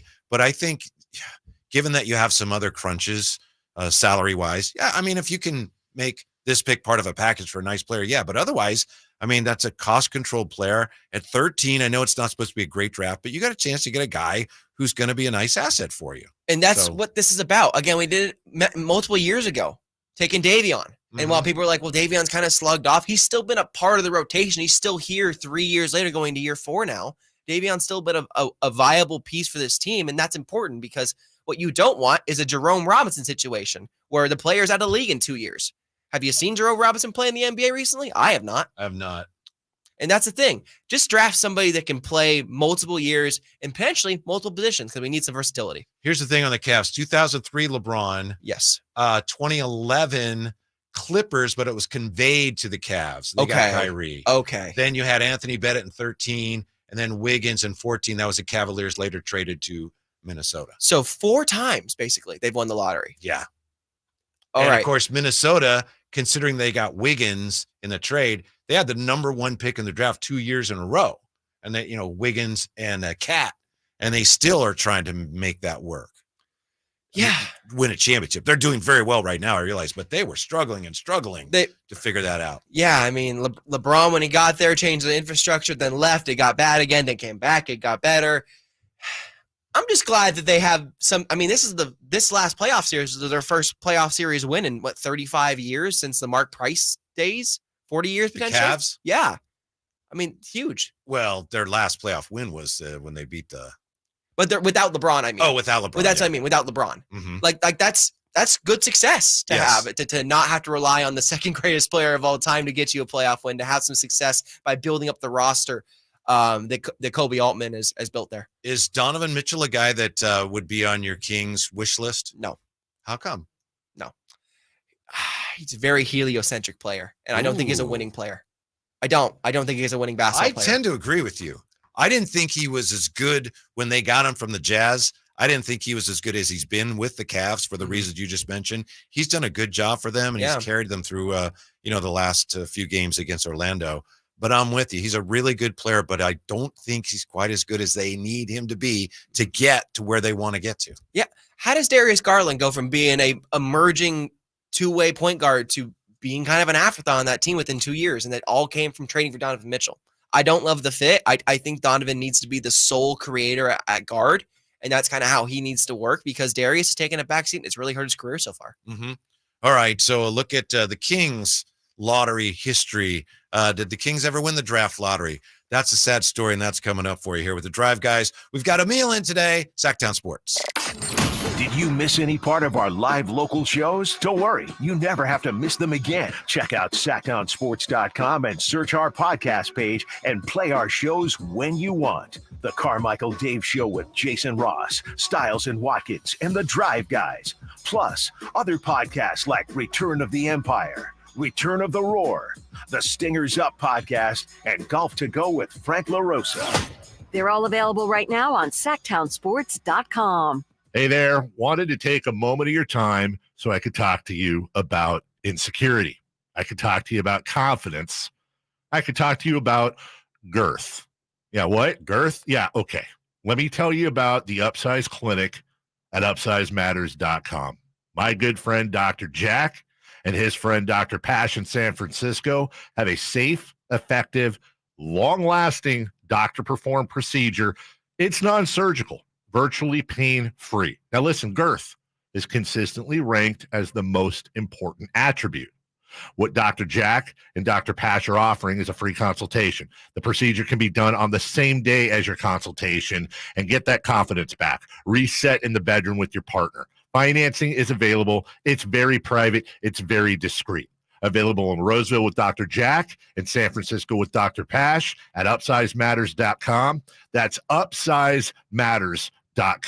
Nothing tastes better than a craft beer on a beautiful afternoon. Sunrise Marketplace is transforming the Sunrise Mall parking lot into a backyard hangout on May 18th, featuring the best craft breweries, home brewers, cideries, meaderies, and distilleries, plus food trucks, backyard games, and one of the best events happening this year. Tickets are on sale now at shopsmp.com. Use discount code BREW24 for $5 off general admission. Every ticket helps support Citrus Heights Heart and Citrus Heights Rotary.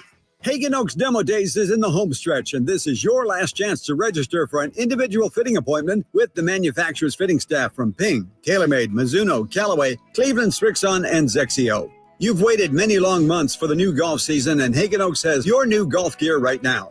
Book your individual Hagen Oaks Demo Days fitting appointment. Call 916-808-2531. That's 808-2531 for your personal fitting. Hagen Oaks, Fulton Avenue at Cap City Freeway or HagenOaks.com. Guys, are you still dealing with loss of energy, poor sleep, weight gain, and even ED? Revive Men's Health Sacramento offers guaranteed low T and ED treatments. And this month only, qualified patients get a free 1-month supply of personalized ED medication, plus a free ED treatment producing immediate results. Availability is limited. Book your free exam and consultation today. Call 916-365-4566. That's 916-365-4566. Or visit ReviveMen'sHealth.com. Do you hear that? That's your air conditioner working overtime this summer. But it's not just the temperature that's rising, so is your electric bill. Stop paying sky-higher rates for your electricity with a solar electric system from Aztec Solar. Finally, you can calculate your monthly savings when you go solar without sitting through a 2-hour in-home sales pitch. Visit yourpowersavings.com and Aztec Solar will text you how much you'll save each month by going solar. Since 1980, Aztec Solar has helped thousands of homeowners with solar pool heating, solar electricity, and backup energy storage. Going solar is like getting an extra paycheck every month. How much will your paycheck be? Find out at yourpowersavings.com. Yourpowersavings.com.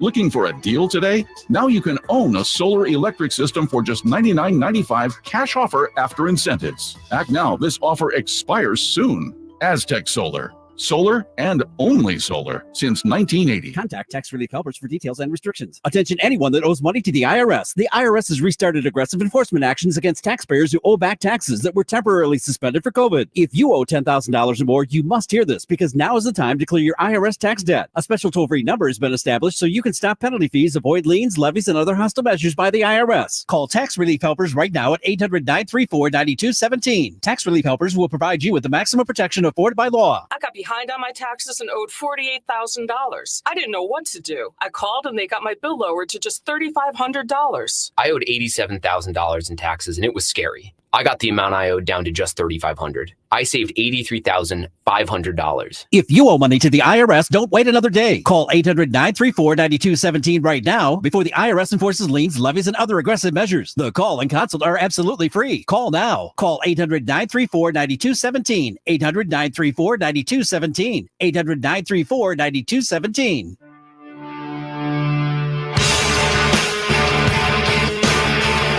Sacktown Sports. Call or text at 916-339-1140. All right, we find ourselves with a mystery on our hands. We have a mystery we need to solve. Simone is the one, if you follow her on Twitter, or X, pardon me, you saw her picture. Simone seems to think, and there's photographic evidence that seems to support the notion that San Francisco has their own beam, Simone? What is this? San Francisco is trying to copy our beam. I had the privilege of attending a Vanderpump Rules finale party on Treasure Island yesterday. And to my... How was the party? We'll talk about it off air. I don't think they were expecting as many people who showed up. So it was a good thing, but a bad thing. Anyways, and as I look west to my horrific surprise, there is a beam in the sky that looks a lot like our beam here in Sacramento after every Kings win. Wasn't purple, though, was it? It was hard to say. I think it's a little bit more of a blue, and that would make sense because I think the blue light carries when you have fog and everything. So I think that was done purposefully. So from my own naked eye, it did look like a little bit more of a blue hue, but very suspicious. We all do need to get to the bottom of this quickly.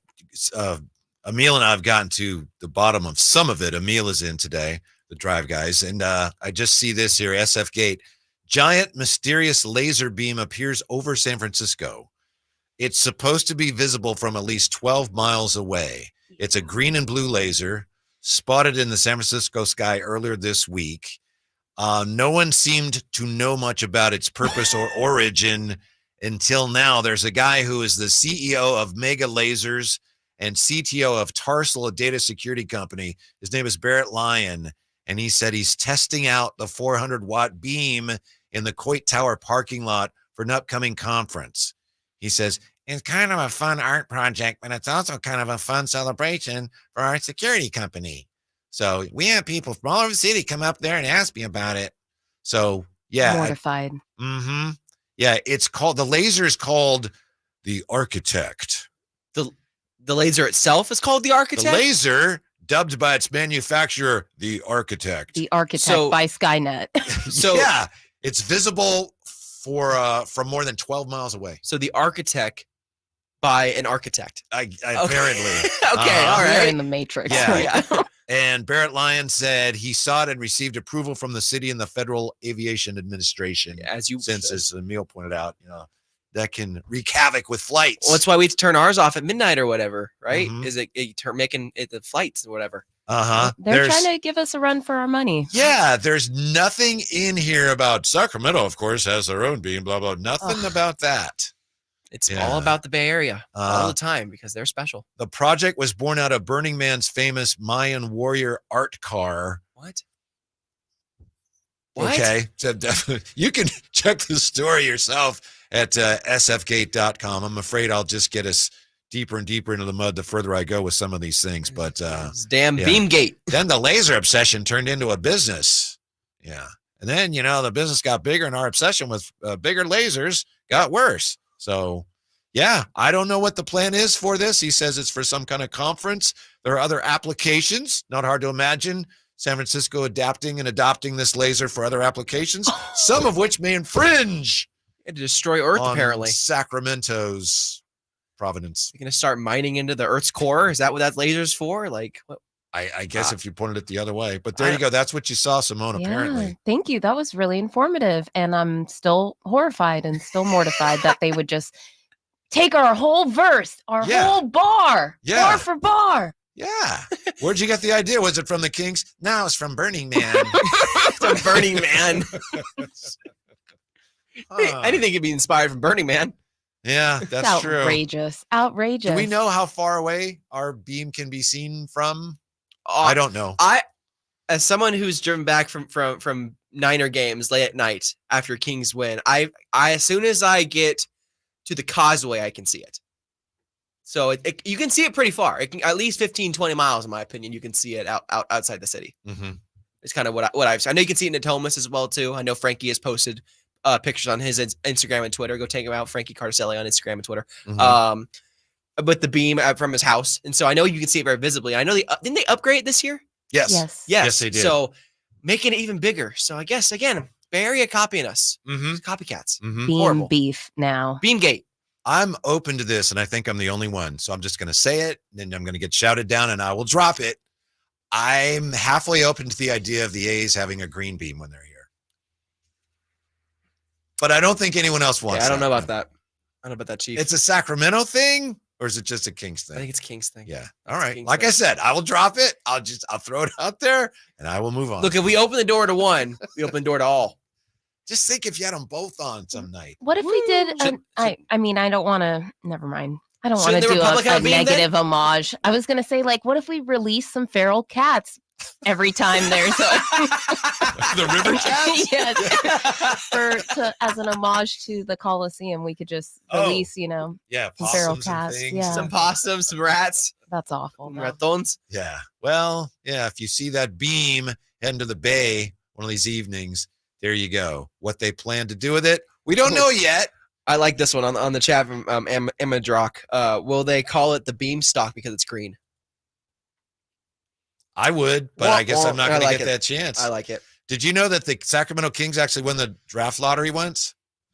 Did they?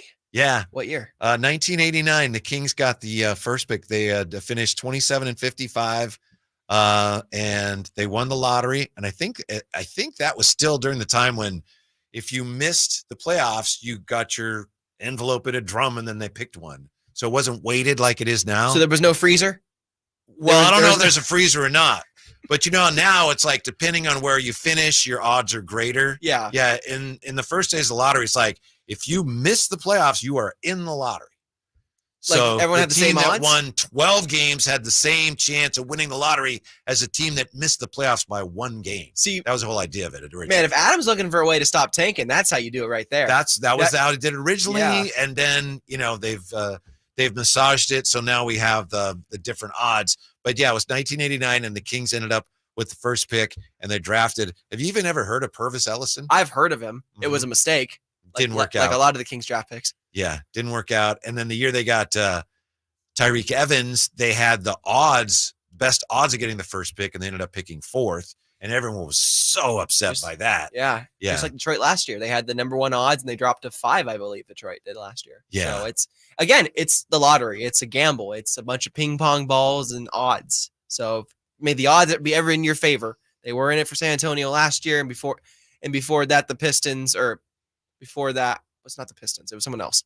The Pistons and someone, then the Spurs. Yeah. 2009, the Kings had the best chance of winning the top pick, but they ended up fourth. The Clippers won the lottery. They got Blake Griffin, and the Kings ended up with Tyreek Evans, which at the time was great because he won Rookie of the Year. But there's some other pretty good rookies in that class that did pretty well too. They were Steph Curry and James Harden. Hey, at least you went to Timberwolves and skipped them twice. That's right. That's right. That's all I gotta say. Yeah, but this is a stress-free lottery because it's like there's nothing to get excited about. It's one of the worst drafts in 5 years. It is the worst draft in 5 years. It's been dubbed that. I mean, it's kind of a crapshoot. There's not a lot of great names coming out. I know the number one kind of prospect right now is Alexandre Sarr from NBL right now. I know he's kind of a Jaren Jackson type. Everyone's kind of liking him a lot to whoever gets the first pick. But there are a couple other prospects in there from G League Ignite and from college that, again, getting viable role players that are playing 5 to 10 years in the NBA. That should be the Kings' goal this draft season. Get someone who can play basketball right away. Yeah, you're not worried about getting that franchise guy because he ain't going to be there, so don't worry about it. Yeah. But if you find a guy that can contribute, and I think that they have a shot at that, I think. Yeah. Speaking of shots, to me, shooting may be the single most important need they have right now. What do you think? Especially if Malik Monk leaves. Yeah, exactly. 100%. 100%. And that's why a guy like Jared McCain out of Duke would be a very good choice and why he'd be my selection at number 13. We actually agree on that. Weird. Yeah. We never agree. Of all the guys that are available in the draft, we both have the same guy. Yeah, just someone who can play multiple roles, has experience in big moments, and can hit some shots, please. Just give me a worthwhile contributor. He's, at least in his skill set, and I know he's not nearly as advanced because he hasn't even played in pro basketball yet. He's got some similarities to Malik. And I'm not saying he's Malik. So I'm not saying get him and you're fine. Let's be careful because now. Malik is, obviously Malik brings so much in terms of leadership that no rookie can match. But in terms of being a combo guard who can run your offense and shoot a little bit, McCain is a player that he can do those things pretty well already. Now, if there is a player that is similar to Malik Monk, there is one in this draft, and he is from Kentucky as well. Rob Dillingham. Yeah. Rob Dillingham. He'll be gone. I believe he'll be gone as well, too. But again, someone who a project would take a little bit of time to get him there. But if he gets to that level, could be a 6th man of the year candidate. And who's the other one? Reed Shepherd from Kentucky. Reed Shepherd from Kentucky as well. Yeah, he'll probably be gone. Players. Yeah, there's, again, worthwhile contributors that can play right now. That's valuable in the NBA. Yeah. And I think where the Kings are right now, you want to stay young. You want to be getting younger and better. Or at least if you can't get younger, you just don't want to get too old like the Phoenix Suns, where all of a sudden you got all your chips are in the middle and you realize we're not that good. Now what do we do? You don't want to be that team. No, and thankfully with the draft, there are a lot younger players. There's no old heads in the draft. They're all young prospects coming through. You know, usually the oldest age is 24. And so should be a good time. Hey, before we get any further, just real quickly, I wanna apologize for what I said about the green beam. I didn't realize how horrific people thought that idea was. I mean, just looking at your faces in here, you guys are like, you're being nice about it, but you guys are like, oh my goodness, that's the worst thing I've ever heard. I didn't think it was the worst thing ever. I just thought you open one door, it's Pandora's box. I understand. I just think it takes away from the importance of the OG beam. And I think you're right. But I'll tell you what, this could be the key to the A's staying in Sacramento. We'll share that with you when we come right back here. Drive Guys, Sacktown Sports. Malik Monk plays here. Started left, goes right, steps back, launches the three. Nothing but net. Oh, that was just filthy. Oh, my, that was sweet. Sacktown Sports is your proud home of the Sacramento Kings. Febreze. So my home is also my office. And before I can focus, every room's gotta be clean. That means tidying up and spraying my Febreze Air Mist. Ooh, that's fresh. Febreze Air Mist scents are all high quality. They fight any weird funk, and they give my air an instant boost of freshness. So not only does my home smell good, I feel good too. After I Febreze, it's time to start my day. Breathe happy, Febreze, la la la la la. Okay, we've got an hour to clean both cars. Grab the buckets. Cool. I picked up some 303. Their aerospace protectant is awesome. So we're going to try some of their other stuff. Grab me that bottle of wash. Whoa, that smells amazing. Yeah, that citrus is nice. Okay, now hand me the hose. Hey! I don't see a bucket yet. 303 Car Care, driven by quality. Available at most auto retailers and Amazon. We just want to have enough money for retirement. And travel to visit our grandchildren. I understand. That's why at Fisher Investments, we start by getting to know each other so I can learn about your family, lifestyle, goals, and needs, allowing us to tailor your portfolio. What about commission-based products? We don't sell those. We're a fiduciary, obligated to act in your best interest. So how do your management fees work? We have a simple management fee based on the value of your portfolio. So we do better when you do better. We appreciate that kind of transparency. We also check in with you regularly to keep you up to date on the markets and your portfolio. Well, what other services do you offer? As a client, you have access to resources on investing, financial planning, estate planning, Social Security, Medicare, and more. Wow, sounds like Fisher Investments has everything we need. At Fisher Investments, we're clearly different. Learn more at FisherInvestments.com. Investing in securities involves the risk of loss. Go for the gold May 1st through July 27th during Sky River Casino's $1 million Road to Glory giveaway. Play daily for a chance to win free play, cash, or your choice of a Lincoln Nautilus, GMC Sierra, or Ford Mustang GT every Saturday. Get 100 bonus entries by earning 100 tier credits every Monday and Tuesday, plus one free daily entry at our promotional kiosks. Victory could be yours during the $1 million Road to Glory giveaway at Sky River Casino. Visit skyriver.com. Gambling problem? Call 1-800-GAMBLER. Hey, what's up, everybody? It's your boy Drapes, Kyle Draper here from Mercedes-Benz of Stockton. You know, I get a lot of compliments from my friends about my new EQS SUV. Mercedes has proven that electric cars can be gorgeous. That's right. It's a pretty vehicle. My EQS, it's the finest vehicle I've ever had. And some of my friends have asked, what's it really like to have an electric Mercedes? Is it easy to own and operate? Is it easy to charge? Well, let me tell you this. It's as easy as owning a regular gas guzzler, except you never got to put in gas. I never stress about battery charging. It's got a long range, so there's no problem there. And of course, it's easy to charge. Just plug it in, and that's it. Right now, Mercedes-Benz of Stockton is offering up to $19,000 in Mercedes-Benz incentives on select new vehicles and certified pre-owned Mercedes vehicles as low as 1.99% APR for qualified buyers. So head on out to my good friends at Mercedes-Benz of Stockton. It's just a half hour from Sacramento, right off I-5, or online at mbfstockton.com. Right now, you're missing all the fun at the Hagen Oaks Driving Range powered by Top Tracer. It's the place to be this summer in Sacramento. Whether you're an accomplished player or a newbie, there's something for everyone at the Hagen Oaks Nighttime Driving Range. Golf is happening right now, and the Hagen Oaks Driving Range is the perfect place to see what the fuss is all about. The Hangout Food Truck offers tasty bites and craft beers on the brand new relaxed patio, and with a free concert schedule, there's always something for everyone at the Hagen Oaks Driving Range. Join the fun tonight until midnight. Fulton Avenue at the Cap City Freeway. Country in the Park is back May 17th and 18th at Cal Expo with Brantley Gilbert, Dustin Lynch, Jay Cohen, Walker Hayes, and more. Tickets start at just $46. Country in the Park, May 17th and 18th at Cal Expo. For more information, visit CITPFest.com. Brought to you by Kids Care Dental and Orthodontics, the Hot Tub Store, and Kettleman's.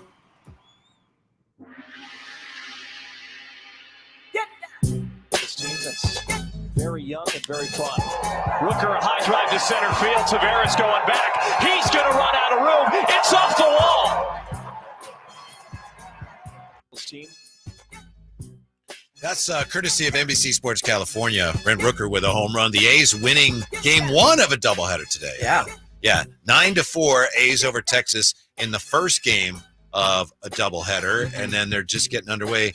Game two. I don't know how many doubleheaders you've been to, but just thinking back to my childhood, those such glorious, long summer days. It went on forever. Yeah. Doubleheaders at Candlestick or the Oakland Coliseum. That was the life. Some Cracker Jacks and just watch the ball game. Hot dogs. I wasn't a big Cracker Jack guy. Yeah. I don't know. It's America's pastime snack right there. I know it's in the song and everything. Yeah. Let's see here. Yeah, we had A's winning today, and Simeon with a home run, Tavares with a home run today in that 9-4 win, and they'll see if they can get the sweep. The A's, I know it's very early, still painfully early. Yep. The A's playing a lot better than most people thought they'd be playing at this point. 18-20, just under 500, and they're playing right now against the Rangers again on the doubleheader. It's 0-0 at the top of the second. And so, we'll see. I'm excited for Oakland to at least have a viable product right now, just despite all the turmoil that's going on, obviously, with that franchise and John Fisher. I'm happy that A's fans at least have a product that they can at least get behind right now. It's not like the White Sox where it's just disastrous. Right. Found an interesting note today in The Athletic that suggests the chances of the A's staying in Sacramento may hinge on one thing, and it's one thing that could happen. Before we get to that, Emil, I don't know if you heard this earlier. I mentioned this to Chris. Speaking of the A's and their attendance, and, A's fans staying away in droves because basically the team drove them away. But the A's are averaging officially 6,410 fans per game. That would be the lowest home attendance figure for a baseball team, MLB team, in 45 years. And there are, it's an incredible number, the number of teams, pro teams and college teams in the U.S. that are drawing better than that, 553 of them.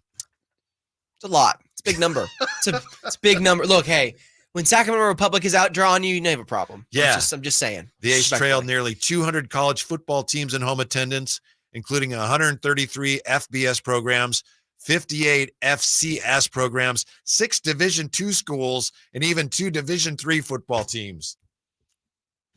Yeah, it's not good at the Coliseum. I'm not gonna put lipstick on a pig here. It's not great. The numbers are not great, but hey, at least not the White Sox. Yeah, I definitely want to get out there a time or two because whether they come to Sacramento or not, which we know that's the plan. Yeah. Excited about that, but spent a lot of time watching the A's in that old gray building, and I want to do it at least one more time. I have good memories as well too on the other side in the football realm with the Raiders. So I get it. It's tough to see sports leave Oakland. Mm-hmm. Obviously the rivalry between the Bay Area and Sacramento has always been that between the Kings and the Warriors. But growing up, football wise, I grew up a Raider fan. My dad's from San Leandro, and so I would go to games, and it was really big meaning to be a part of the Silver and Black, and to see the Raiders leave was really heartbreaking for me. And then to now see the A's go was also just really sucky. It just is. It just sucks. Now, you probably are too young to remember this, but in center field, where now they have Mount Davis, where in order to placate Al Davis, they put in luxury boxes in center field, and it's a monstrosity. Yeah. Before those were out there, it was really nice. You could see the Oakland Hills, and they had ice plant out there. Yeah. It was a very nice view. It was a nice looking ballpark. Well, it's, money talks. Oh, yeah, I know. Money talks. And even if they hadn't done that, they still would have to update the facility to make it, current. And it's the concourse is way too small. If you go there when it's crowded, which doesn't happen often, it's not easy. Holes in the walls, possums living in broadcast booths. It's not great. It's not great. Well, that's better than last year. Last year they had possums like playing third base. I just love that story where they're like, "Yeah, we have to go to a different booth because there's a possum living in our booth." Yeah. Like, what?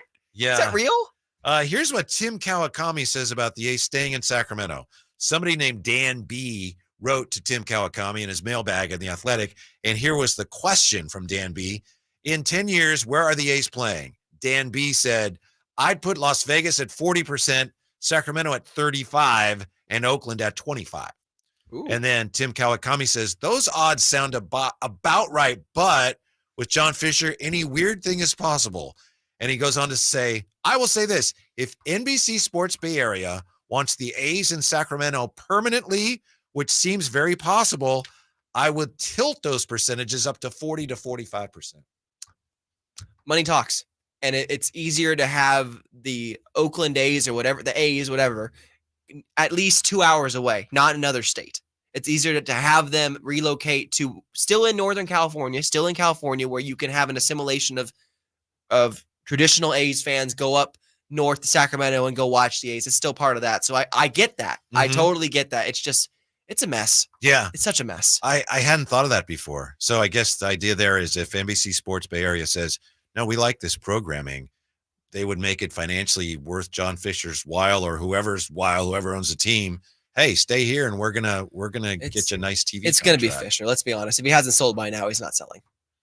He's keeping the team.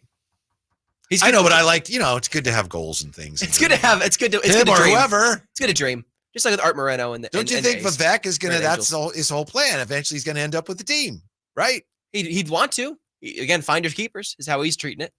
Maybe just a big chunk of it. He just wants to be in the room. Maybe just enough of it where Vivek will go, we need a green beam, right? We need a green stock. We need a green stock. 339-1140, 1-800-920-1140. Spencer is hanging on. Hey, Spence, what's up? Hey, guys, Emilio, Whitey, good to hear you guys. I want to pipe in. I've been born and raised in Sacramento, and have been watching the A's all my life. And I'll tell you, the exciting thought of them coming to Sacramento, even if it is for a short period of time, I think there's a couple of big things. And you guys probably have already touched on this, but since I'm just now calling in, I'm going to touch on them really quickly. Okay, just talk if you can. You're breaking up a little bit. If you can speak as directly as you can into your phone, that might help because we're having a little bit of a hard time for some reason. All right, so I think what's going to happen is they're going to play here. They're going to see how the attendance is. They're going to see the excitement and the fervor Sacramento Kings fans have, and I could see them, without a doubt, really turning their excitement and aiming at something here locally, because we know how to take a small team and make it intermediate or big. I mean, Kings being what they are, Sacramento is ready for Major League Baseball. I'll leave it at that. Thanks, guys. All right. Thank you. Thank you, Spencer. Spencer. Yeah, I got the gist of that. Yeah, he's basically saying if we show up and there's excitement and there's popularity and it generates revenue, that there is a real chance that they just go, you know what, this works here. let's just keep him here. Mm-hmm. I think that's a possibility. Mm-hmm. You have to build a stadium, and you have to build. And how long would it take to build a stadium? Let's say everybody loves it. Year one is like, oh, this is the greatest. You have to get a stadium built, and then can you still? I know I'm being Mr. Naysayer here, but I'm just wondering about these things. Yeah. Can you continue to play at Sutter Health Park, Major League Baseball, for like 4 or 5 years? Well, if you read Alan Stiles' article this week, I had a nice. Why would I do that? No, I didn't do that. I'm kidding. Alan just caught a stray on live air. Love that. If you read Alan Stiles' article this week, he kind of hinted at that of like, is that a possibility that they could stay at Sutter Health Park? And it was kind of a no way. It was things need to change, upgrades need to happen. This is a minor league ballpark, not a major league ballpark. Yes. When they built the place, there had been some talk of them maybe being able to expand it, but I've mentioned this. Gabe Ross is a guy who was their assistant GM, and he was in charge of PR for the River Cats in the early 2000s. Wonderful guy, really good at his job, and a great guy. And he responded to somebody, I think there was like an internet, a website or something on stadiums, and they asked him, could that place be, it was in Rayleigh Field, could that be built up to Major League specs? And he said, no, it really couldn't. It wasn't built that way. He said, you might be able to refurbish it without tearing the whole thing down. Might. Yeah. But he said, you can't just like, all right, let's put another deck on there. He said, it wasn't built for that. You can't do what like the Davises did with the Coliseum and just build a mountain back there. It's just not an option. With this. I would expect the new arena to be built. Again, if the A's and Vivek get more involved and it ends up being Vivek's team or whatnot, or he's the majority partner, Fisher takes a back seat, I'd expect him to want a new arena too. To want a new stadium too, because you have this shiny new baseball team here. You have your second professional major league market sport here in Sacramento. You're going to want a nice arena, just like Golden One Center. Yeah. And Emil has family in Vegas. We'll find out how excited they are about the A's, and we'll get to your calls as well. So hang on, 339-1140, 1-800-920-1140. Talking about the Sacramento A's. It's the Drive Guys on Sacktown Sports. I didn't ask to be thrown in the streets with nowhere to go. I didn't think I'd survive. But I did ask for help, and Covenant House was there for me. 1 in 10 young adults will experience a form of homelessness this year. For these kids who didn't ask to be put in this unthinkable situation, Covenant House is there. Covenant House helped me break the cycle of homelessness in my family. They gave me the love that I needed. Over 2,000 young people will sleep safely in a Covenant House bed tonight. When youth who are experiencing homelessness have a hot meal, a safe place to sleep, medical care, and love, they can overcome heartbreaking challenges and have a brighter future. They just really genuinely just wanted to help me succeed, and I'm succeeding. I'm a speaker, I'm an author. Covenant House really helped me and really helped mold me into the woman I am today. If you or someone you love is asking for help, go to safeplacetosleep.org today. Whitey here, reminding you that not all gas grills are created equal. Bring out all the delicious flavors in your grilled meats with the amazing Napoleon Prestige and Prestige Pro line of outdoor cookers. My Napoleon Stainless Steel Pro Series gas grill has turned me into a grilling pro with features other grills cannot match. They're built different, built better, built to last. Made with premium stainless steel that boasts quality and a lifetime warranty. I may never want to cook indoors again. Napoleon grills and accessories are now available at your nearby Amy's, Ace Hardware in Sacramento, and now El Dorado. Hey, movie fans, playing this week at the Esquire IMAX Theater in downtown Sacramento, Kingdom of the Planet of the Apes, the IMAX experience. This was a human place. It is not yours. It is now, isn't it? The combination of groundbreaking visuals and the immersive experience of the Esquire IMAX 6-story screen will make this an epic event. Don't miss out on the opportunity to see the next chapter, Kingdom of the Planet of the Apes, at the Esquire IMAX Theater.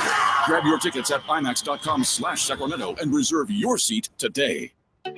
Welcome to the May Springtime Sales Event at Kia Vacaville, where we're celebrating the arrival of a new season with unbeatable lease options on our 2024 lineup. As May blossoms with possibilities, it's the perfect time to immerse yourself in the exhilarating world of Kia, highlighted by the luxurious and versatile Kia Telluride. Throughout the May Springtime Sales Event, Kia Vacaville is thrilled to showcase our top models with irresistible lease offers. Experience the thrill of driving the all-new Kia Sportage, seamlessly blending captivating design with dynamic performance. Dive into the impressive fuel efficiency of the Kia Niro, a hybrid marvel designed to extend your adventures. Embrace the essence of spring with our eco-friendly Kia hybrid options, specifically tailored for those who prioritize efficiency without compromising on style. With the EV9 in stock, Kia of Vacaville stands as your premier destination for electric excitement. Model availability, lease options, and features may vary. Please visit Kia of Vacaville for more details. Hey there, wanted to take a moment of your time so I could talk to you about insecurity. I could talk to you about confidence. I could talk to you about girth. Yeah, what? Girth? Yeah, okay.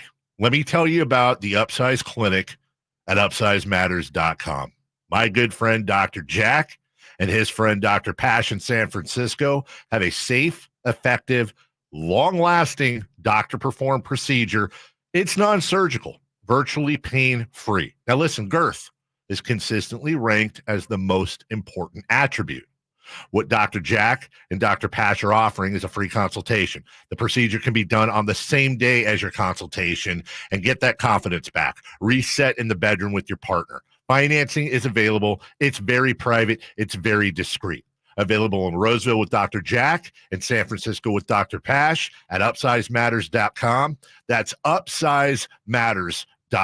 Contact Tax Relief Helpers for details and restrictions. Attention anyone that owes money to the IRS. The IRS has restarted aggressive enforcement actions against taxpayers who owe back taxes that were temporarily suspended for COVID. If you owe $10,000 or more, you must hear this because now is the time to clear your IRS tax debt. A special toll-free number has been established so you can stop penalty fees, avoid liens, levies, and other hostile measures by the IRS. Call Tax Relief Helpers right now at 800-934-9217. Tax Relief Helpers will provide you with the maximum protection afforded by law. I got behind on my taxes and owed $48,000.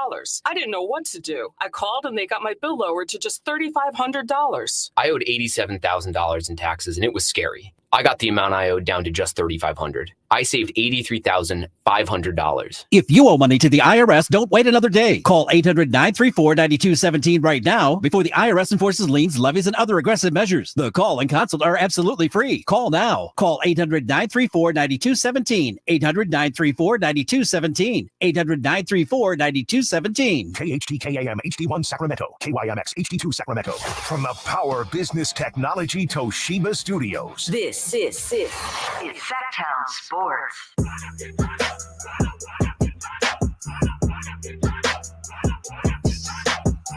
Live and local. Live and local. This is Sacktown Sports. Talking about the Sacramento A's, question mark, Sacramento Kings, drive guys, Emil is in, Simone keeping us on the air. And we were just talking a moment ago about Mount Davis in center field at the Coliseum. And Langoliers just hit a home run that I might have bounced off Mount Davis. It was a booming one. Yes, it was incredible. His second of the day. This is the second game of the doubleheader. The A's are currently leading the Rangers 2-1 in the second inning. But he homered in the first game. So did Harris. So did Rooker. We played Rooker's home run. So the A's going for a sweep. Should it count as second of the day if it's a different game? Sure. I mean, it is his second of the day. Of the actual day, not of the game, they have doubleheader things. I think the most in one, that was my incredible Whitey's incredible fact of the day. Whitey's baseball, believe it or not. Nate Colbert hit 5 in one game. One doubleheader, I should say. Nate Colbert. Yeah, and he was, only 2 guys have done it. Stan Musial did it in 1954. 5 home runs in a doubleheader. Mm-hmm. There's a kid there by the name of Nate Colbert watching the game, and then he became the only other guy to do it. Fate has a funny way of working sometimes, doesn't it? Yeah. It really does. That was Whitey's, believe it or not, baseball fact of the day. And both Jay and Draper said, that wasn't much. It wasn't that big of a deal. Well, Jay used to play ball too. So Jay's like, true. I've seen better. Yeah. 339-1140, 1-800-920-1140. Steven joining us on Sacktown Sports. Hey, Steven, what's up? Not much. Back again. Nice to talk with you guys again. Say hi to Emil. You mean the snack, not Emil? Love it. Love it. Love it. Dude, it never gets old. I'm telling you right now, dude. It never gets old. Nope. Carmichael Dave can literally sit there and minus him talking to everybody about girth, okay? He likes to drop that every blue moon. Okay, so I'm stealing Simone's question that she asked in the previous show, and I'm going to ask you guys this because I love it. I think it's a fantastic question, so shout out to her. Okay. What do you guys, it's a 2-part question, what do you guys like better? Do you guys prefer the cracking of a bat, like a nice solid crack of a bat, or the snapping of a glove? Like when a pitcher's warming up, or you just hear it over the microphone, that loud pop of that catcher's glove. And if you do prefer bats, wood or metal. Thank you. Thank you. And that was not a different show. This show is just when Chris was here. Yeah, totally a different show. Different hour. Oh, different hour. I mean, it was the same show. It is a different show when the Forgo show comes on. That's right. So, That's right. Anyway. Yeah, Simone asked Chris and I because Chris was here for the first hour. Crack of the bat's got to be crack of the bat, and it's got to be wood over metal. Yeah, crack of the bat, wood over metal. Yeah, that's baseball. Like action, baby. Give me a home run. We just saw a dinger from Shane Langoliers. Yeah, onto the mountain. Like that is baseball to a T. I want to see home runs. I was a big fan of Barry Bonds. Let's see the bats. Yeah, I still get the heebie-jeebies when I'm watching a college game, or a high school game, and somebody gets a base hit and it goes ping, and I understand it, but it's just there's a part of me that's just a little tiny piece of me dies every time I hear that little snap though, or someone in the bullpen, dude. I'm getting so hyped just thinking about the pop it. Of the yes, and just. It's so loud. It's so powerful. I'm just saying it's underrated, you guys. I really, really appreciate a nice. Yeah. Oh, it is. Yeah. There's a lot to be said for it, especially. I'm old enough. I remember going to the Coliseum and watching Nolan Ryan warm up. You want to talk about a pop in the mitt. It's another traditional baseball sound. I do like it. I love good pitching. That sound is the epitome of a very good pitcher because it means that he's dicing them up. Mm-hmm. But I love home runs more than pitching, and that's just my personal opinion. Mickey joins us on Sacktown Sports. Hey, Mickey, how are you? What's up, bud? How you guys doing? Good. Good. I wanted to just change topics real quick, man. I wanted to touch bases with the Kings for a second. Yes, please. So I keep reading all these, articles and hearing people talk about, oh, the Kings need to get this big fish. And every time I hear it, it obviously includes Keegan Murray. And I'm going to tell you right now why I feel like Keegan Murray trade would be going backwards, I feel, for Sacramento. So how many times do you think Mark Cuban is looking himself in the face and saying, man, why did I trade Brunson? Look at what that kid is doing. And I think he did that. What was he there for 2 years in Dallas? Yeah. I believe it was 2 years. Yeah. So, and look at what that kid's turned into. And I just feel like Keegan is on the upcline. And so, I mean, I don't know, man. I just want to get your guys' thoughts about that. I feel like they can still get away with a good, decent trade, include Herter or Barnes or somebody like that, and maybe some draft picks. But I really feel like, man, if they do this thing, and I keep hearing Keegan's name, I just don't know if it's good for the franchise, man. I'll take it off air, and I appreciate y'all. All right, thank you, Mickey. I'll say this also. Mark Cuban, Jerry Reynolds talks about this. Mark Cuban should have learned because Mark Cuban also let Steve Nash go. Yeah, he did. And then he went and won 2 MVPs with the Suns. 2 guards that have changed franchises. Yeah. They would have won at least another championship if they had. Dirk would have probably 2 rings. Yeah. And I don't think I've ever heard the word upcline, but I love it. Keegan's on the upcline. I love it. Yeah. I like it. Yes, yeah. No, yes.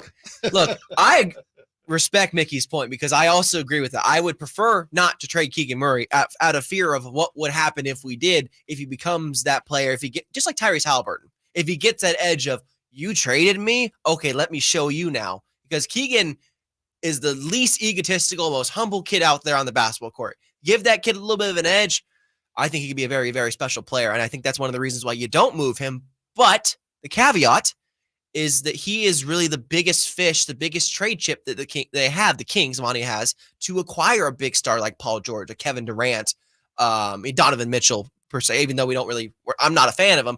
Just the general gist of getting a third wheel, Keegan to be the guy you probably have to move. Otherwise, you're trading the farm of picks, and we see what that's going on right now with other teams, including the Clippers, who probably regret that Paul George trade. Mm-hmm. Yeah. I think for this Kings team to become the best team it can be, we don't know if they'll get there, but for it to get there, they have to have Keegan. Keegan has to be part of that. Yeah. If you end up trading Keegan for whatever reason, to me, you're kind of limiting your ceiling. I would agree with that too. And that's not, there's no guarantee, pardon me, but like I say, there's no guarantee. If you keep him, he may end up just being kind of, well, he never quite was what we thought, but I would like to find out. I would like to find out too, because I think he has a lot more to give, and I think he's just tapping into his potential. His finishing is definitely worrisome. I hope he can improve on that offensively. But the defensive steps he took in year 2 were astonishing to me. He was the best perimeter defender on that team, hands down. He was guarding the toughest assignment every single night, and training away a guy like that, especially what we're watching right now with the Minnesota Timberwolves and how much defense matters now. You just don't do it unless you know for sure that the player you're getting back is going to help you win games. Mm-hmm. Now, if I had to get a guy like, I'm still kind of on the fence about Zach LaVine. Jerry has talked me into Zach LaVine because even Jerry says, I never really liked him, but you're going to need something, especially if Malik leaves. If I could keep Keegan and get Zach LaVine, maybe. But I there's no way I'm trading Keegan to get a guy like that, especially an older guy. He's not that old, but he's kind of broken down, because then I feel like I'm just giving up almost. Here's all I'll say. I like Zach LaVine 2 contracts and 2 knees ago. Woo. Shots fired. Shots fired. Just respectfully, he's making way too much money, and those knees are not holding up. Mm-hmm. I love Zach LaVine, the player, and what he can be, because when he is on, he is a flamethrower outside offensively, but his defense is bad. But I'll ask you when we come back. Yeah. The reason why the Kings, depending on how things go, they might have to make a move like that when we come back. And I'll tell you why, Emil. See if you agree. Their hand may be forced here, depending on circumstances out of their control. We're right back with that. Drive, guys. And I mean right back on Sacktown Sports. On the move?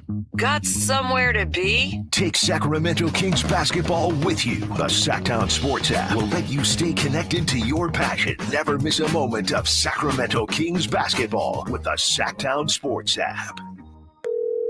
Thanks for calling Discover. This is Gabby. Hey, Gabby. It's Jennifer Coolidge. Hi. I'm so glad I reached you at 2 a.m. Oh, of course. Anyone with a Discover card can call and talk to a real person 24/7. Now, how can I help? Yeah, I used my Discover card to buy these yellow pleather pajamas, and I'm just not sure I'm pulling them off. 24/7 U.S.-based customer service. It pays to Discover. Limitations apply. Learn more at discover.com/creditcard. Last year's RV trip, we met a couple with the same bumper sticker. What are the odds? Your cousin isn't a good storyteller. He was a podiatrist, or was it a pharmacist? You don't say. Oh, I can't remember. But she owns an RV protected by Progressive, and you don't. So until you get your own RV, her stories are the most interesting stories you've ever heard. Wow, interesting. And when you do get your own RV, save money by bundling it with your home, auto, or other vehicles with Progressive. Oh, anesthesiologist. He was an anesthesiologist. Progressive Casualty Insurance Company, affiliates, and other insurers. Not available in all states.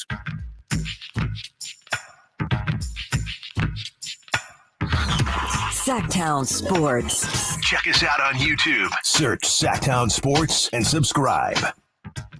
Before we get back to the Kings, a couple of thoughts here on the Sacramento A's on the text line, 339-1140, 1-800-920-1140. Somebody asked the question, hey, I thought the River Cat Stadium was built to be able to expand to a major league site. And the way the story goes is that was the original plan, but right before the River Cats moved in, they had to get the park finished that winter, and it was a really wet winter, and they were behind schedule. Mm-hmm. Finally, they just decided we have to get the stadium done, and they did, but they were not able to do it in such a way as to make it one that was easily improved for Major League standards. Hindsight's 2020. Yeah, they wanted to, and they couldn't do it. Who's paying for the ballpark? Who's going to buy the team? It could cost up to $4 billion on the cheap side. But Vec, does he have the money? Will the city of Sacramento pay for the ballpark? I don't think so from the 530. I'm not paying for it. Yeah. Well, it's interesting what's going on around the country, and the sell people have something to do with this, but we're seeing it also in Kansas City where there was a ballot measure that just failed where there were the teams, the Chiefs and the Royals were asking for public funding, and people said, nope, we're not doing that. So fans around the country, it seems like, are less likely now to just give billions of free money to teams so they can build their stadiums and then charge us to go watch games in the stadium that we helped them build. Look at what's happening right now in Kansas City with the Chiefs. Exactly. Same thing is I they're wish having I'd an issue. mentioned that. They're having an issue. Yeah. They're having an issue getting that done because they want the taxpayers to pay half of it, and they're going, no, we're not. Yeah. We're not doing it. Mm-hmm. You know, billionaire owner, fork over the money. You want to build a new stadium? We're happy with is what Gia Stadium via way Arrowhead is what it's called. I think now. I don't know. They keep changing names. Anyway, just look at the Chiefs, man. They keep changing names. I didn't Yeah. go to the Chiefs. I haven't been to the Chiefs Stadium, so I can't. And if this thing in Vegas for the A's, if that goes to a public vote, and there's still a question as to whether it will, because they're arguing about the way the petition, is worded. But if it goes to public vote, that's going to fail. All the polls indicate, oh yeah, fans will say, no, we don't want to pay for that. In Las Vegas? Yes. Yeah, they're as someone who has family in Las Vegas, has been there for 30, 40 years in Las Vegas, I've seen that city get built from the ground up for a lot of it.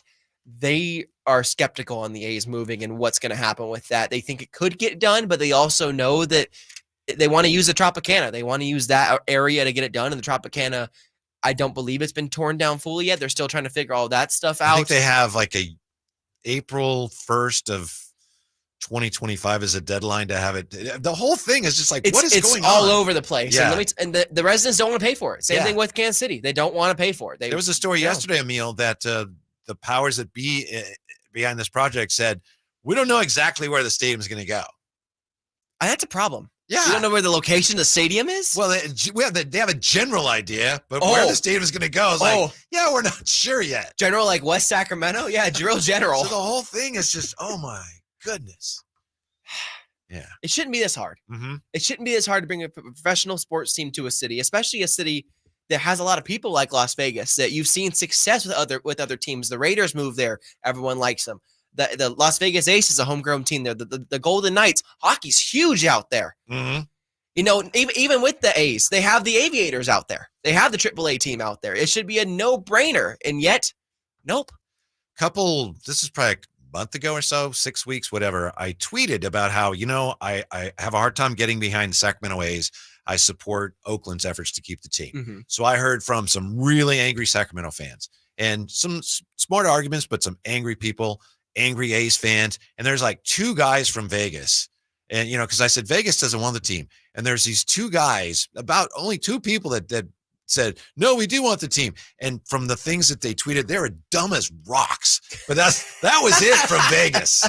Yeah, because I think, I don't blame them. It's like, they didn't ask for this team. They don't really want this team. At least with the petition to put it on the ballot, the deadline for the signatures on the petition is June 26th. So we should know within a couple months whether that thing's going to go on the ballot. If it does go on the ballot, the A's are probably going to lose the funding there, and that could change their strategy. Everything. completely. If they don't have the money, Yeah. what happens? Where does it go? Because everything revolves around money. Yes. We know that. Everything revolves around money. It's one of the reasons why the A's end up going to Sacramento, because it was easier for them to get to Sacramento than it was to just kind of sit it out at the Coliseum and keep paying that fee. And Vivek was a big part of that. So, yeah, it could get really, really tricky. And in the chat right now, Rock and New Era 84, I don't know if all of Vegas likes the Raiders.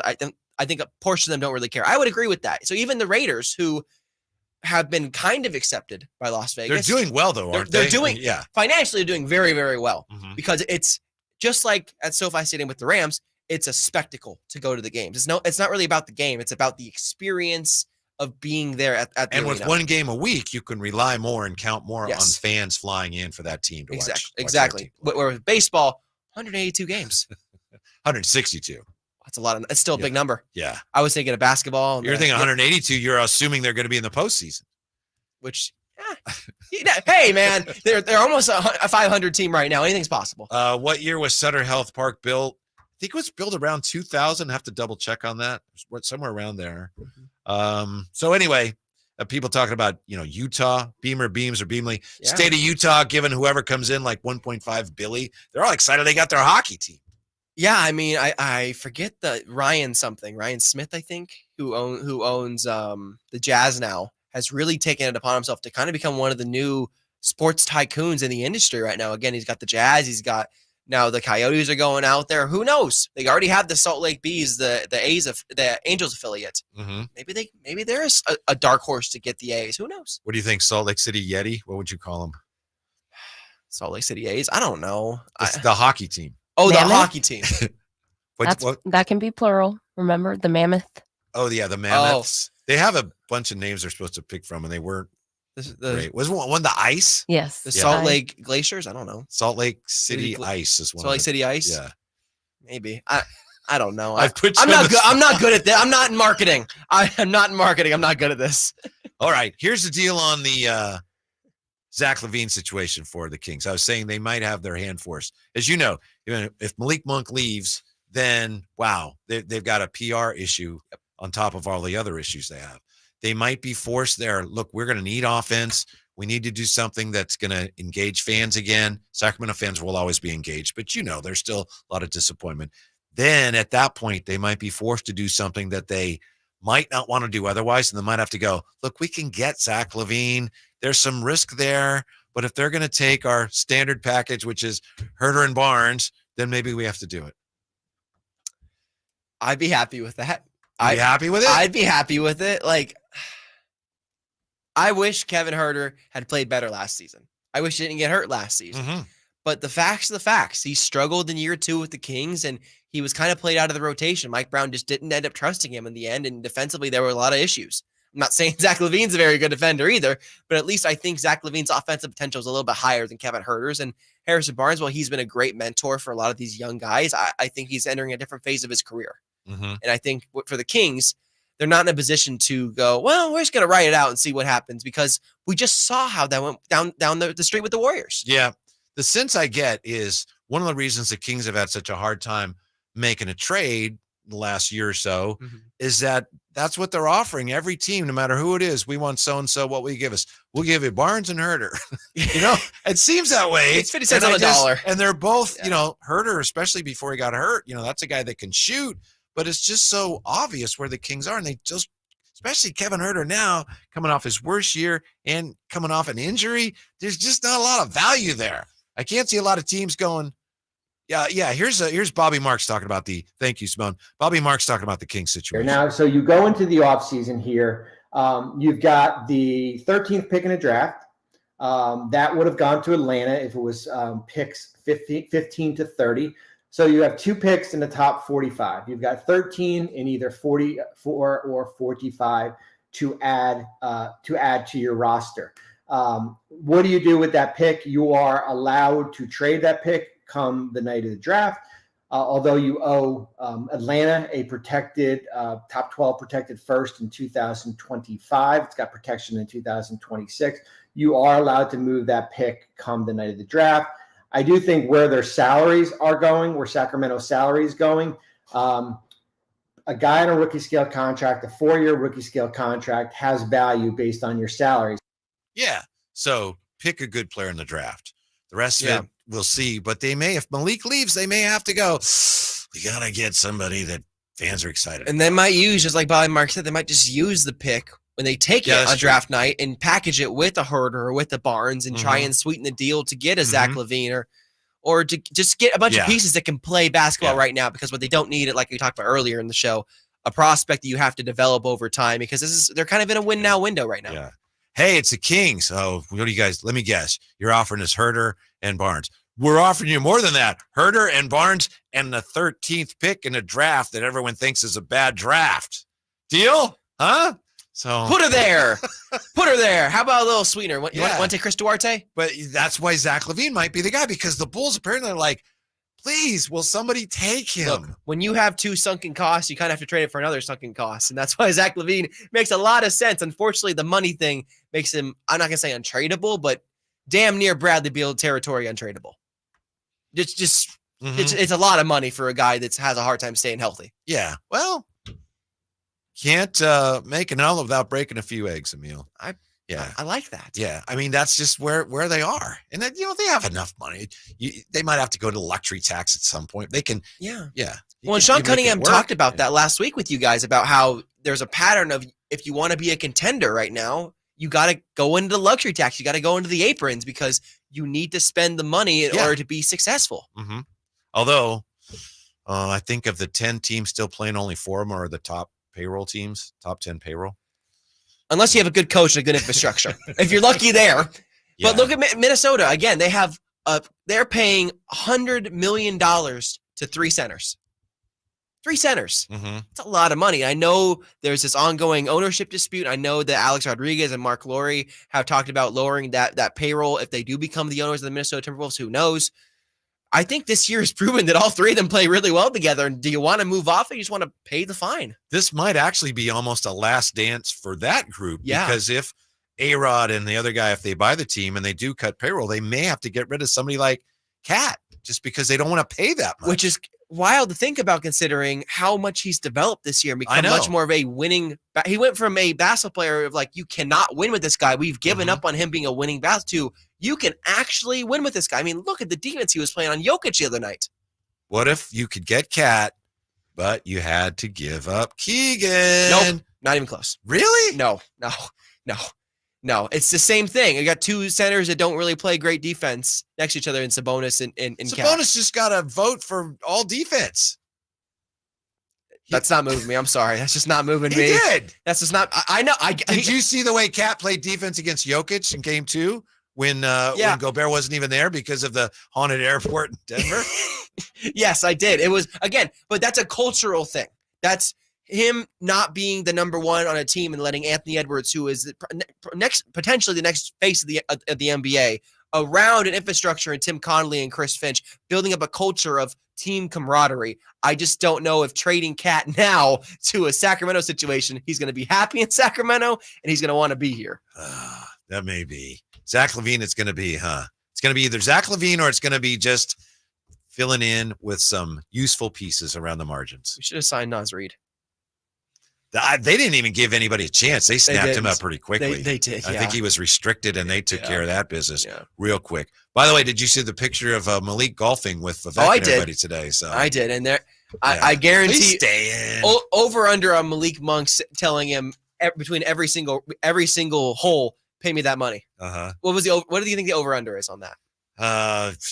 18 and a half. Yeah. It's definitely happened a couple times. I was taking the over. Yeah, I take that over. He was told Monty, hey man, leave me the money. Speaking of Jokic, we should be finding out in moments who the most valuable player is, and we'll share that with you coming up here. Drive Guys, Sacktown Sports. Subscribe to Sacktown Sports on YouTube and watch the Carmichael Dave Show with Jason Ross, Stiles and Watkins, and the Drive Guys. Live Monday through Friday from 6 to 6. Plus view archive shows and exclusive content. Subscribe at youtube.com/Sacktown Sports. So here's a fact. 85% of the population will suffer from foot pain in their lifetime. That's almost everyone. So you'd think there'd be plenty of healthy long-term remedies, but there just aren't, right? Hi, I'm Dan from the Good Feet store. You know, people come in all the time sharing the same frustrating story. Bought this, tried that, been there, done whatever, all different kinds of things, but all with a similar result. Nothing. A discouraging and endless cycle of disappointment. If this rings a bell, don't despair. There is hope. If you think you've tried everything, you probably haven't tried Good Feet Arch Supports from the Good Feet store. They're designed to relieve, even eliminate the pain commonly caused by certain foot conditions like plantar fasciitis, bunions, flat feet, and others. Plus, provide better balance and increased comfort.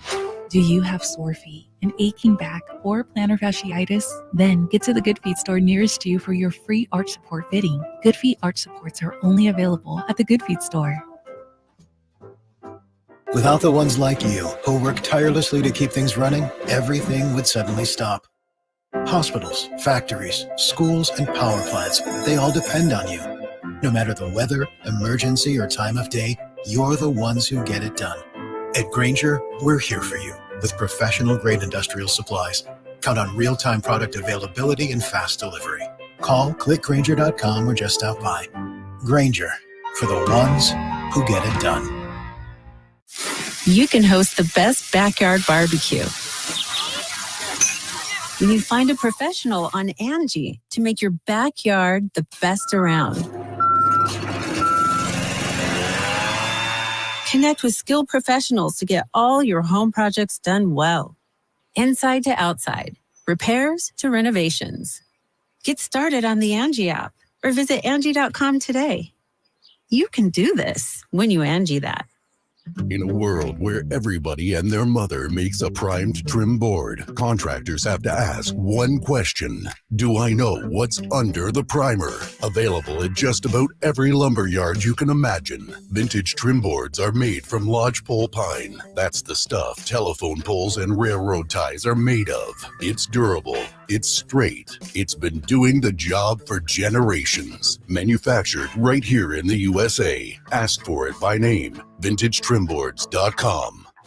Country in the Park is back May 17th and 18th at Cal Expo with Brantley Gilbert, Dustin Lynch, Jay Cohen, Walker Hayes, and more.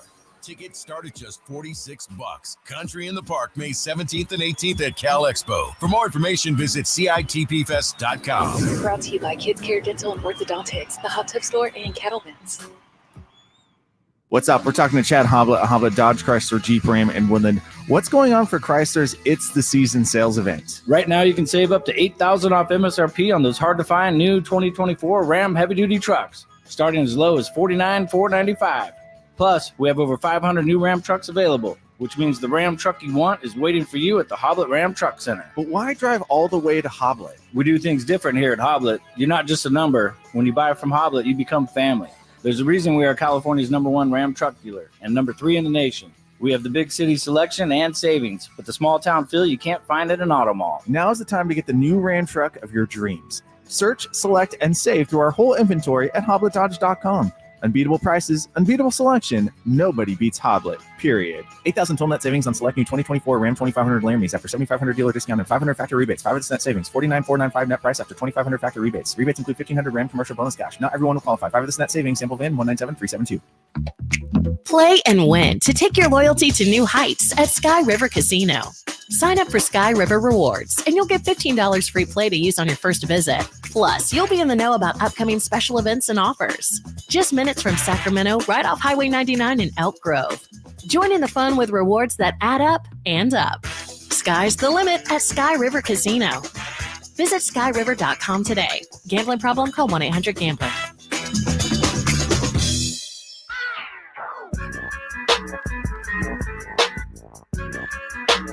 Live and local. This is Sacktown Sports. Thanks for being with us today, Emil Fregoso, dear listener, Simone. Yeah, we have Kyle Draper on vacation. He should be back. Someone is saying, don't you know he's back? I think he's... That someone was Friday me. or Monday, yeah. He's ducking me. I have that information. Draper. I'll have that for you tomorrow. I think it's Monday. Wherever you are, Draper, stop ducking me. He is not listening to us wherever he is. I know. He's going to hear this later. He go, my friend of me, where are you? Come back. Yeah. And then Jay should be back tomorrow, but we'll see. By the way, you know what's killing me about Draper? I mentioned this earlier. Oh, that guy. Chris and I were we did our bowl predictions for the Kings last year in the summer. And, it got to a point where it gets a little thin there and you say some goofy things. And Verlad saved them all. And we have some out there that's like embarrassing, right? It's like, like I had something about, I think the Kings will miss Chimezi Metu. Things like that you'd rather no one had written down. Yep. But Kyle Draper, he used to come in like at the end of the show, we do some crossover. We got 2 bowl predictions out of him last year. Oh no. One of them was Vezenkov's 3-point percentage will be 37% to 38%. Do you know what it was? It was 37.5. So he was right. He was almost exactly, like right there. Now, I will say, should there be a games played requirement on that one? Should there be a minutes played? No. And don't bring up the games played because somebody whose name rhymes with Smitey Smeeson said Sasha will start 50 games. So we don't need to. We don't need 5-0. We don't need a hash there. How about just 5? Did he start 5 games? I don't think he did. I don't think he started 5 games. Hey, look, you win some, you lose some. It's predictions. Yeah. But I also had Davion Mitchell will be better than 35% three-point shooter. So we had our moments, but Drapes did very well. I'm rooting for Davion, man. I'm really rooting for Davion Mitchell. I want to see him succeed. Whether it's with the Kings or it's not, I want to see him succeed. Well, he's another one of those guys that if the Kings are looking at a deal, he's the type of piece you might have some value that might be moved. But again, another sunken cost player of, hey, do you want our leftover parts? It's kind of what the Kings have right now, a lot of leftover parts. He may be more than that now, the way he finished the season. I hope so. But he's also an older player going into year 4. I believe he's 26 now, closer to that age range. I'm just looking it up right now. And I like Davion. His defense off night is his nickname. His defense in the first year especially was outrageous, but he is 25, going to be 26 at the start of next season. The potential's not there. He's a little bit capped. So if he can just be a nice rotational player for a team, great. But anything more than that, I don't know. Yeah, we're just moments away from the official announcement on the most valuable player In the MVP, we know the finalists are Luka, Shea, yay, and Jokic. Oh, and I have the news. Yeah. Oh, yes. What do we I have? have it from Shams Charania. It is Nikola Jokic. Surprise, surprise. The most valuable player. Surprise, surprise. They haven't even announced it yet on NBA Tip-Off. Hey, man, Shams is fast with it. He's fast with it. Yeah, Nikola Jokic, 9th player to ever win league MVP 3 times. Do you know the other 8? No. Let's see. Kareem, Wilt, Russ, Bird, Magic, Malone, MJ. Is that all of them? Yeah. So you said Russ. Yeah, Bill Russell. Okay, thank you. Yeah.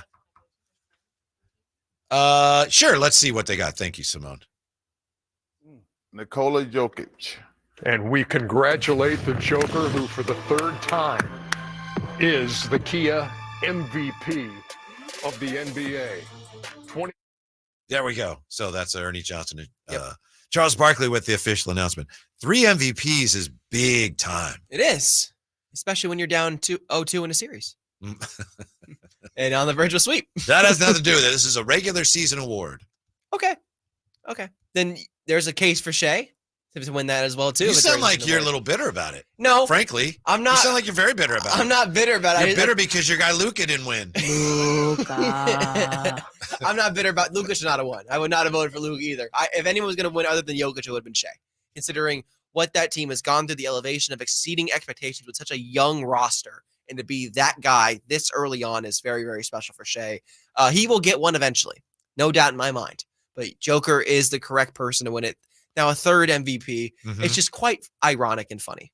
How is it ironic? Considering where the Denver Nuggets are at right now. Oh, yeah, I guess so. I mean, it's a separate thing. I You get your butt kicked on Monday and you get Yeah. named MVP on Wednesday. Yeah. And they're just getting eviscerated right now. Oh. They're getting Kendricked They're getting by the Minnesota just Timberwolves. Pa, Yeah. pa, Yes. just spanking them. They're spanking them right now. Uh-huh. It's like, no, you guys ain't going to win. You know, they talk after the game. We got to have the right attitude. He's like, I don't think that's going to matter. There's a saying in popular lingo when you're playing NBA 2K. It's when you're up big by 21 points. It's called pass the sticks. They forced the Nuggets to pass the sticks on Monday night to the point where Jamal Murray threw a temper tantrum. Why do you think that is? Is it because of how great Karl Anthony Towns is defensively? It's how great the team is defensively, and why. And I made this point on yesterday when I was with you. Should Wemby have been Defensive Player of the Year, considering they didn't have the reigning Defensive Player of the Year Monday night against the Nuggets, and they still spanked their butts?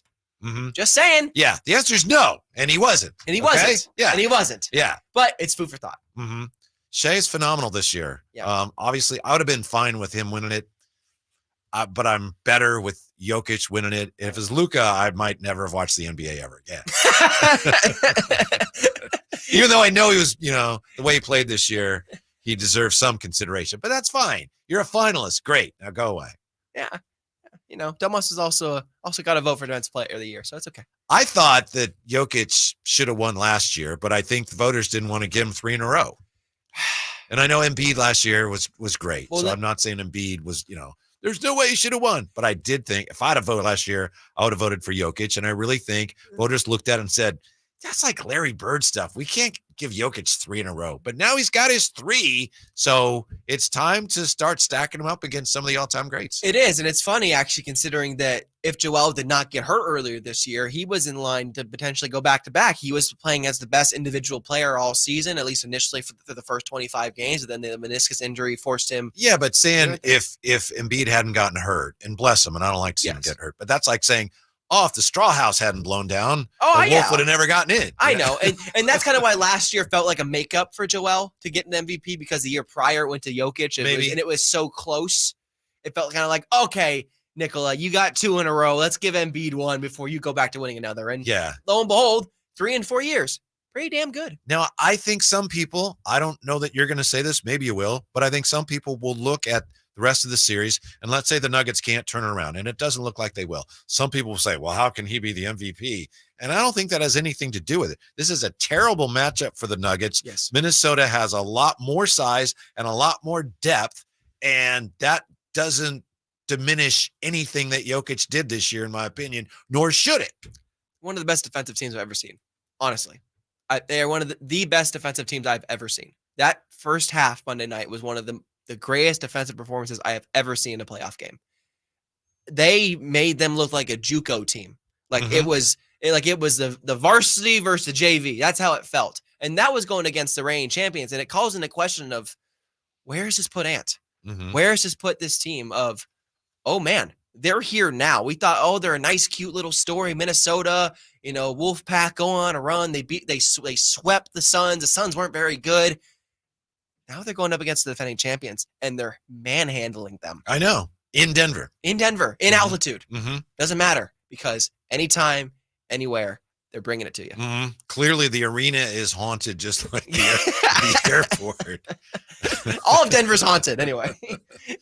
Yeah. So now, it's too early to say OKC is going to just waltz into the conference finals, but they definitely that had a kind of a similar feel to it last night. OKC, they withered that comeback by the Dallas in the third quarter, and then they just won that thing going away.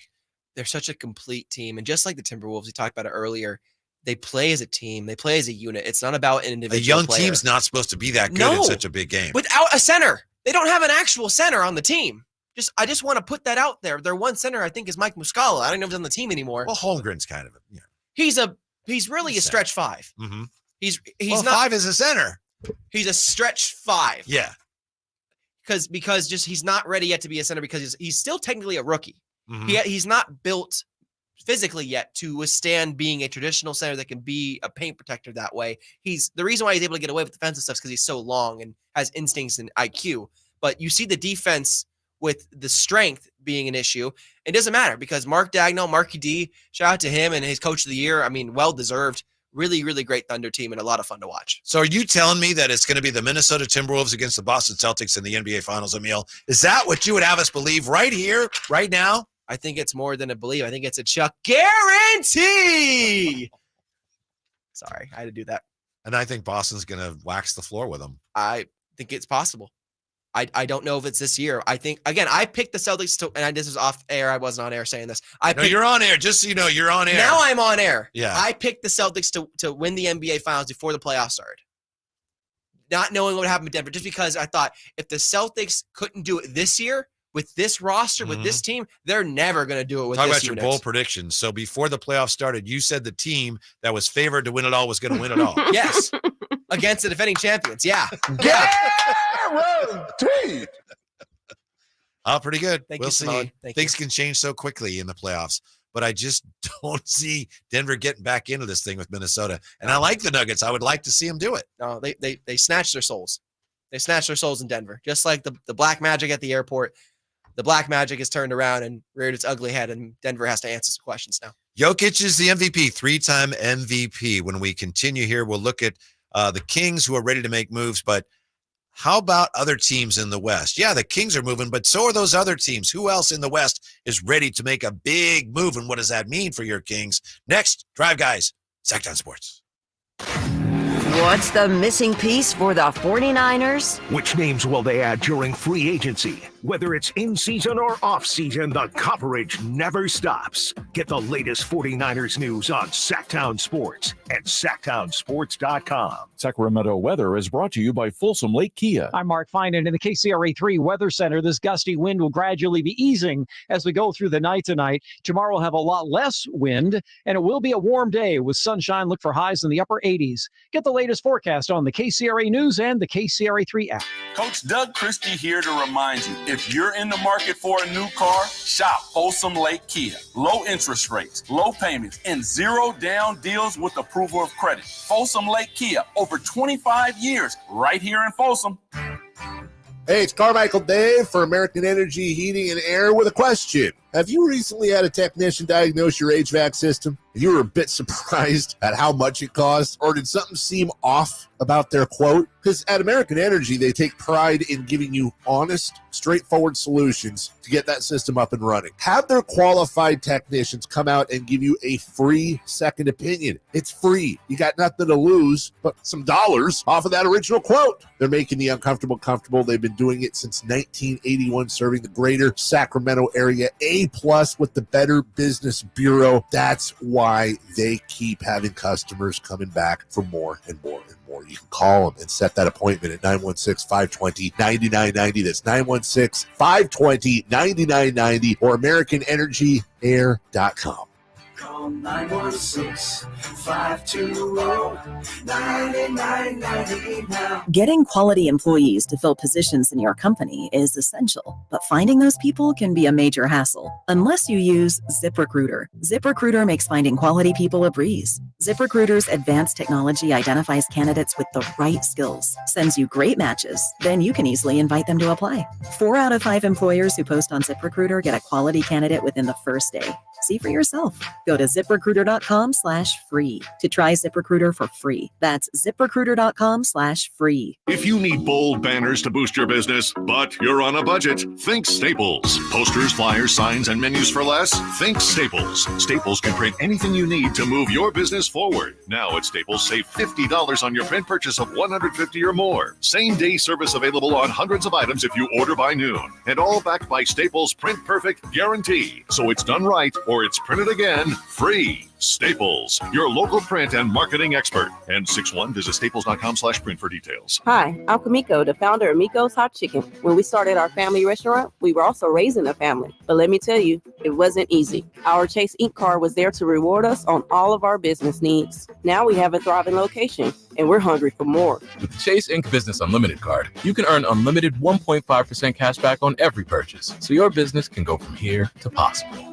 Chase for Business. Make more with yours. Real business owners compensated for their participation. Cards issued by JPMorgan Chase Bank and a member FDIC. Subject to credit approval. Terms apply. Contact Tax Relief Helpers for details and restrictions. Attention anyone that owes money to the IRS. The IRS has restarted aggressive enforcement actions against taxpayers who owe back taxes that were temporarily suspended for COVID. If you owe $10,000 or more, you must hear this because now is the time to clear your IRS tax debt. A special toll-free number has been established so you can stop penalty fees, avoid liens, levies, and other hostile measures by the IRS. Call Tax Relief Helpers right now at 800-934-9217. Tax Relief Helpers will provide you with the maximum protection afforded by law. I got behind on my taxes and owed $48,000. I didn't know what to do. I called and they got my bill lowered to just $3,500. I owed $87,000 in taxes and it was scary. I got the amount I owed down to just $3,500. I saved $83,500. If you owe money to the IRS, don't wait another day. Call 800-934-9217 right now before the IRS enforces liens, levies, and other aggressive measures. The call and consult are absolutely free. Call now. Call 800-934-9217. 800-934-9217. 800-934-9217. There is a different vibe at night at the Hagen Oaks Range powered by Top Tracer. It's more relaxed with golfers and newbies side by side enjoying the technology used on televised golf tournaments. Play a variety of fun games. Play Pebble Beach. Compete against friends at the Hagen Oaks Driving Range. Or treat yourself to 9 holes on the Mackenzie putting course. Hungry? The Hangout Food Truck offers burgers, chicken strips, and more. And don't forget to check the summer-long free concert schedule at the Hagen Oaks Driving Range, Fulton Avenue at Cap City Freeway.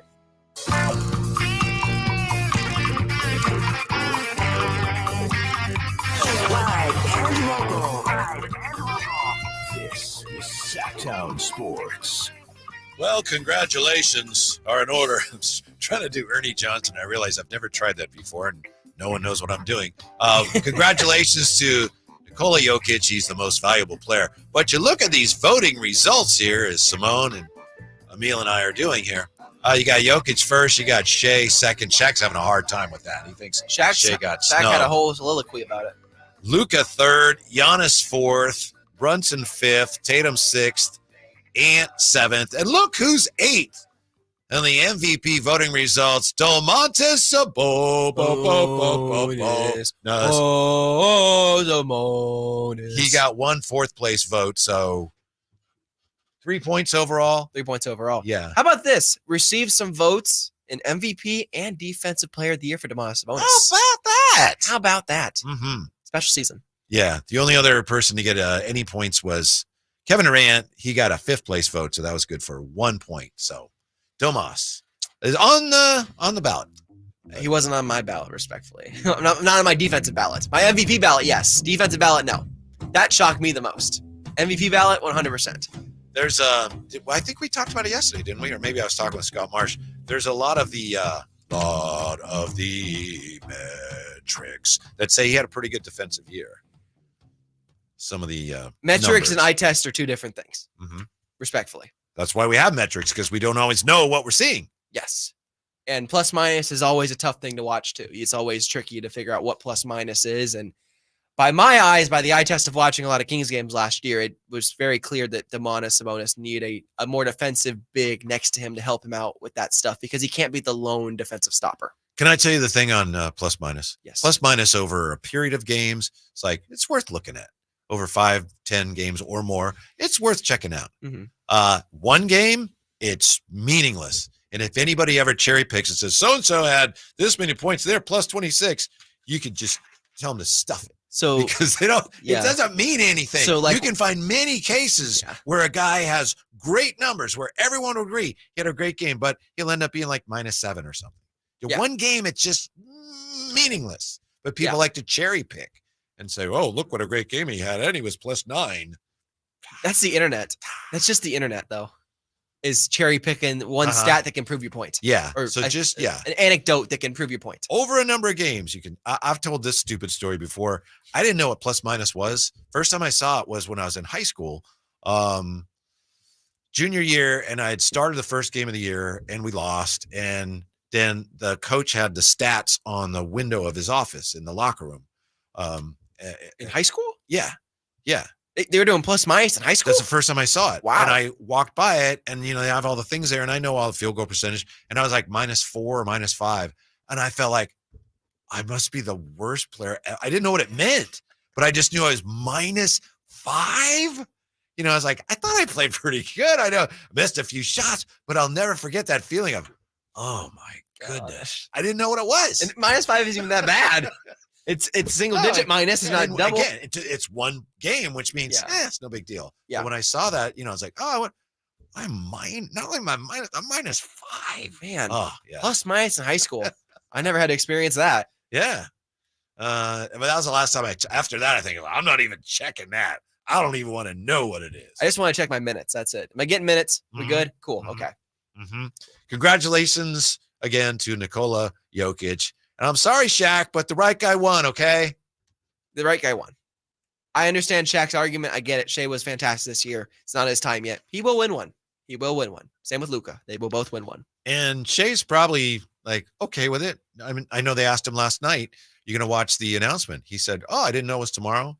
If I'm home, I'll probably watch it. But I think he's a lot more concerned with their next game. Shea is kind of like Jokic to the point of he doesn't really care about the individual stuff. He just cares about team success, which is the epitome of a true superstar and a true franchise player, is being selfless and caring about the team success over the individual. Here's a scary thing about the OKC Thunder. One of many scary things about them, looking at them from the standpoint of other teams competing.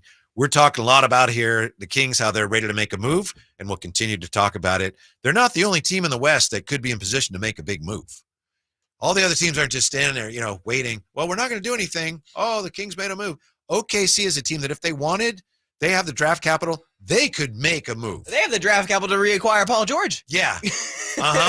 They could do something. I don't know what they'll do, but it's obvious they don't need that much help. No. But they could do something. Get an actual center next to Chet. Give him someone else that can be tall and help him block shots and play defense. And you're really rolling because everything else is set in stone. They did not anticipate Jalen Williams to be this good. San Antonio Spurs have cap space. They do. They can find somebody, perhaps Malik, somebody to pair with Wemby. They're in good shape. They can make some moves this summer. Here's food for thought. What if the Thunder traded for Wemby? I don't think that's going to happen. Like, how many picks would it take? We're getting silly. How many picks would they have? All the picks. You need a nap or something. I'm just throwing it out there because they have all the picks. How many picks until the Spurs say, you know what? All right. Yeah. I don't think that's going to happen. I don't think so either. It's just funny to think about. Yeah. Who else? Utah Jazz, who finished behind the Kings, of course. They have 13 number ones, I think, coming up. Yeah, they're in position. They can make a move. Point being that, it's imperative for the Kings to make a move because not only are they trying to catch up to the teams ahead of them, they're trying to fend off the teams behind them. And they're not the only team in the West, obviously, that's working very hard to try to get better this summer. A lot of teams are. A lot of teams did last summer. One of the teams that did not, just stood pat and didn't work on, adding, additional talent was the Kings, and they kind of suffered for it this season. They did not They underachieved expectations. We had a lot of high expectations of them last year, and they didn't reach them. And so time to make some moves, Monty. Yeah, time to make some moves, Monty, and time to take a look at the photo that has Kings fans convinced Malik is staying. Yay! That's next. Drive Guys, Sacktown Sports. The NFL's leading rusher plays here. And a handoff to McCaffrey, walks in the end zone. Handoff to McCaffrey, takes it right down to the goal line. He does his thing again. McCaffrey goes in motion right. Backwards pass led by Juszczyk. A block there. Hurdles a man. 10-5. Touchdown! CMC! You can hear all of Christian McCaffrey's touchdowns on your home for 49ers football. Sacktown Sports. I didn't ask to be thrown in the streets with nowhere to go. I didn't think I'd survive. But I did ask for help, and Covenant House was there for me. 1 in 10 young adults will experience a form of homelessness this year. For these kids who didn't ask to be put in this unthinkable situation, Covenant House is there. Covenant House helped me break the cycle of homelessness in my family. They gave me the love that I needed. Over 2,000 young people will sleep safely in a Covenant House bed tonight. When youth who are experiencing homelessness have a hot meal, a safe place to sleep, medical care, and love, they can overcome heartbreaking challenges and have a brighter future. They just really genuinely just wanted to help me succeed, and I'm succeeding. I'm a speaker, I'm an author. Covenant House really helped me and really helped mold me into the woman I am today. If you or someone you love is asking for help, go to safeplacetosleep.org today. You go into your shower feeling, but as soon as you reach for the Irish Spring, your day immediately gets better. That crisp, fresh, unmistakable Irish Spring scent zings your brain and awakens your senses. So when you finally emerge from the shower, 37 minutes later, because you pay the water bill so you can stay in there as long as you want, you're ready to take on the day and smell great doing it. Irish Spring Body Wash and Bar Soap. Fresh, green, Irish. Shop now at Walmart. Progressive presents 10 things on a food truck owner's to-do list that are harder than getting a commercial auto insurance quote. Stocking the fridge, prepping the stations, finding employees that get along well, finding employees that actually do their job. Looking at you, Gary. Balancing the books, balancing the flavors, having a fresh menu and fresh produce and fresh meat, but never a fresh mouth. But the easiest thing on a small business owner's to-do list? Seeing if you can save on commercial auto insurance. Get a quote in as little as 7 minutes at progressivecommercial.com. Progressive Casualty Insurance Company and Affiliates. Coverage subject to policy terms and conditions. The NBA app is everyone's app. Every fan of every team. Oh my goodness. Everyone who follows LeBron, Tatum, and Embiid in the app. Every warrior who's ready to go to battle over three-point percentages. Every streetwear king who's here for the tunnel fits. Every young buck, nugget, and grizzly who wants to take a peek behind the scenes of the league. And everyone else on this floating basketball we call Earth. Download the NBA app today. Available in the Google Play, Apple app, and Android stores. Across Sacramento, air conditioners are firing up, and with them, power bills are going through the roof. Are you ready for your utility bill to soar even higher next month? Since 1980, Aztec Solar has helped thousands of homeowners save money because going solar is like getting an extra paycheck every month. We call it the Aztec Paycheck. How big of a paycheck? Find out at yourpowersavings.com. Visit yourpowersavings.com and Aztec Solar will text you how much money you'll save every month. Find out how much you'll save now at yourpowersavings.com. It's fast, easy, and reliable. Stop paying the power company and start paying yourself. Looking for a deal? Here's a timely offer from Aztec Solar. You can own a solar electric system for just $99.95. Cash price after incentives. Don't waste another dollar. Visit yourpowersavings.com and keep your money where it belongs, in your pocket. Aztec Solar. Solar and only solar since 1980. Hi, everyone. It's Emron Pilati, host of the True Sports Card Show here on Sacktown Sports 1140 every Saturday at 10 a.m. Would you like a chance to meet Ricky Henderson, Dennis Rodman, Johnny Manziel, Randy Johnson, Frank Thomas, Vlad Guerrero Sr., Dave Stewart, and our favorite Malik Monk, and meet over 90 sports card dealers all in one weekend? This is your chance to do it on May 17th through the 19th at the Roseville Fairgrounds at the Sacramento Autograph Expo. You can get all the information about the show on our website at sacautograph.expo.com. That's sacautograph.expo.com. What's up? We're talking to Chad Hobla at Hobla Dodge Chrysler Jeep Ram in Woodland. What's going on for Chrysler's It's the Season sales event? We're sad to say goodbye to the last of the new gas-powered 2023 Dodge Challenger and Chargers, but we're sending them out in style. Right now, you can save up to $12,500 off MSRP on the very last of the new 2023 Dodge Chargers and Challengers in stock. GT or SXT, you pick, starting at just $24,350. It's hard to believe that this is really the end. Yep, once they're gone forever. Don't wait and miss your chance because there's only a few left, and with savings like this, they won't last long. Hurry in before they're gone. Stop by Hoblet Dodge in historic downtown Woodland for a test drive, or search, select, and save through our whole inventory at hobletdodge.com. Unbeatable prices, unbeatable selection, nobody beats Hoblet, period. $12,500 total net savings after $8,500 factory rebates and $4,000 dealer discount. 10 of this net savings, $24,350 net price on new 2023 Dodge Challenger SXT after $8,530 factory rebates and $54.70 dealer discounts. Sample VIN 648401. See dealer for details. At Ashton & Price, we get injury victims to yes. Experience, yes. Ashton & Price has been around for over 25 years. No more insurance companies? Yes. Our clients focus on getting better, and we handle all the rest. Results? Yes. We've collected over $100 million for injury victims. No fee until we win? Yes. Our clients pay nothing until we win. Ashton & Price, the best at getting to yes. Remember, for the best advice, don't think twice. Call Ashton & Price. All guests come to you from the Folsom Lake Honda Hotline. Folsom Lake Honda, your one-stop Honda shop. KHTKAM Sacramento, KYMX HD2 Sacramento. Take it on the local level. Live and local, 6 a.m. to 6 p.m., Monday through Friday. From the Power Business Technology Toshiba Studios. Sacktown Sports. Sacktown Sports. Check us out on YouTube. Search Sacktown Sports and subscribe. Here's what's going on. We got Emil in today. We got Simone in today. We found out that Nikola Jokic is the most valuable player for the third time. Shaq is having a hard time with that. Yes, he is. Shaq is saying that Shea had to put his team on his back, and Nikola Jokic didn't have to do that. We got Reggie Miller in the garden, and Ben Stiller ain't having it. Nope.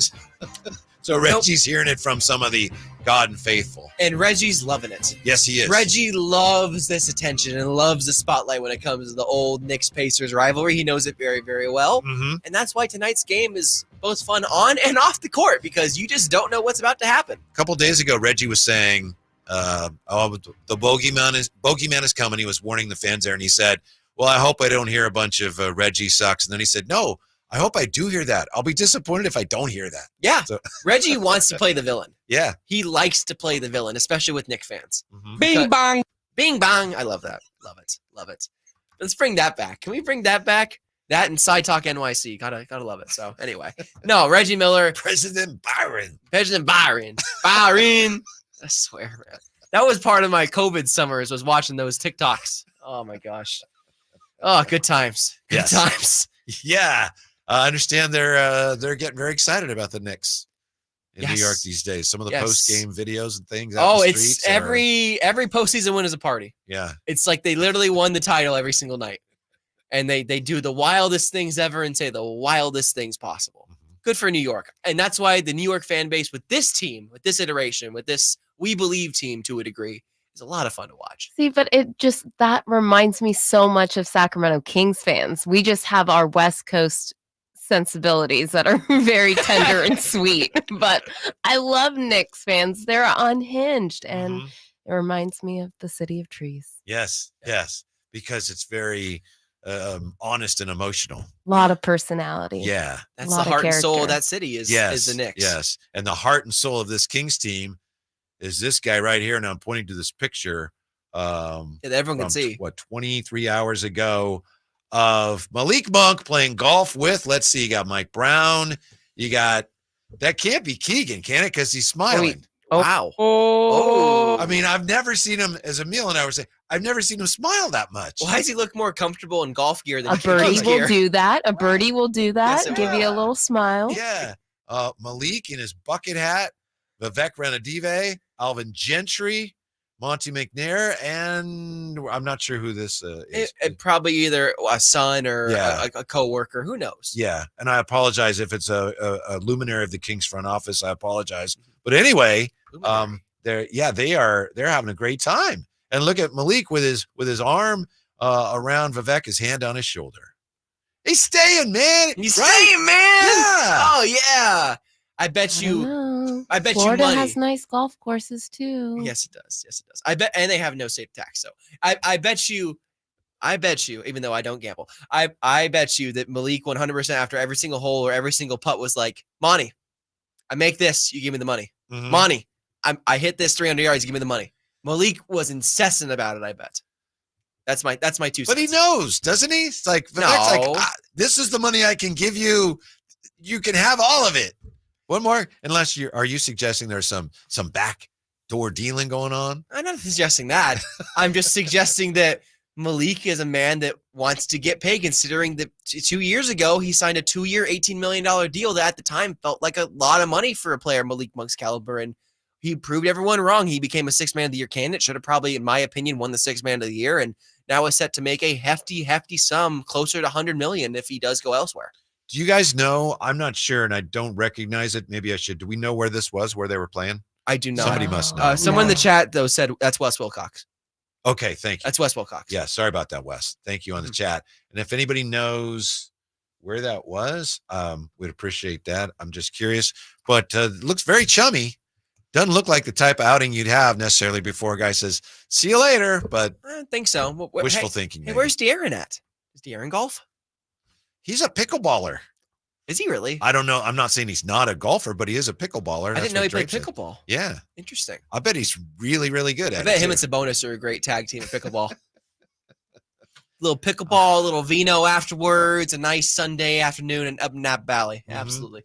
What do you think? Simona, are you encouraged by this? Or is it just like, yeah, they're having a good time doesn't mean anything? No, I am. I think Yay. in the fact that Vivek, I believe he's the one who posted it on his social media. I think Right. that's a little bit of an interesting perspective too. You definitely have to take that into account. Mm-hmm. I think he said, what did he say? Great weather, even better company. Yeah. Oh, I like that. Yeah. You know, Vivek is always good for a photo op. That would be if Malik stays here. And I would be a little surprised. I hope he does.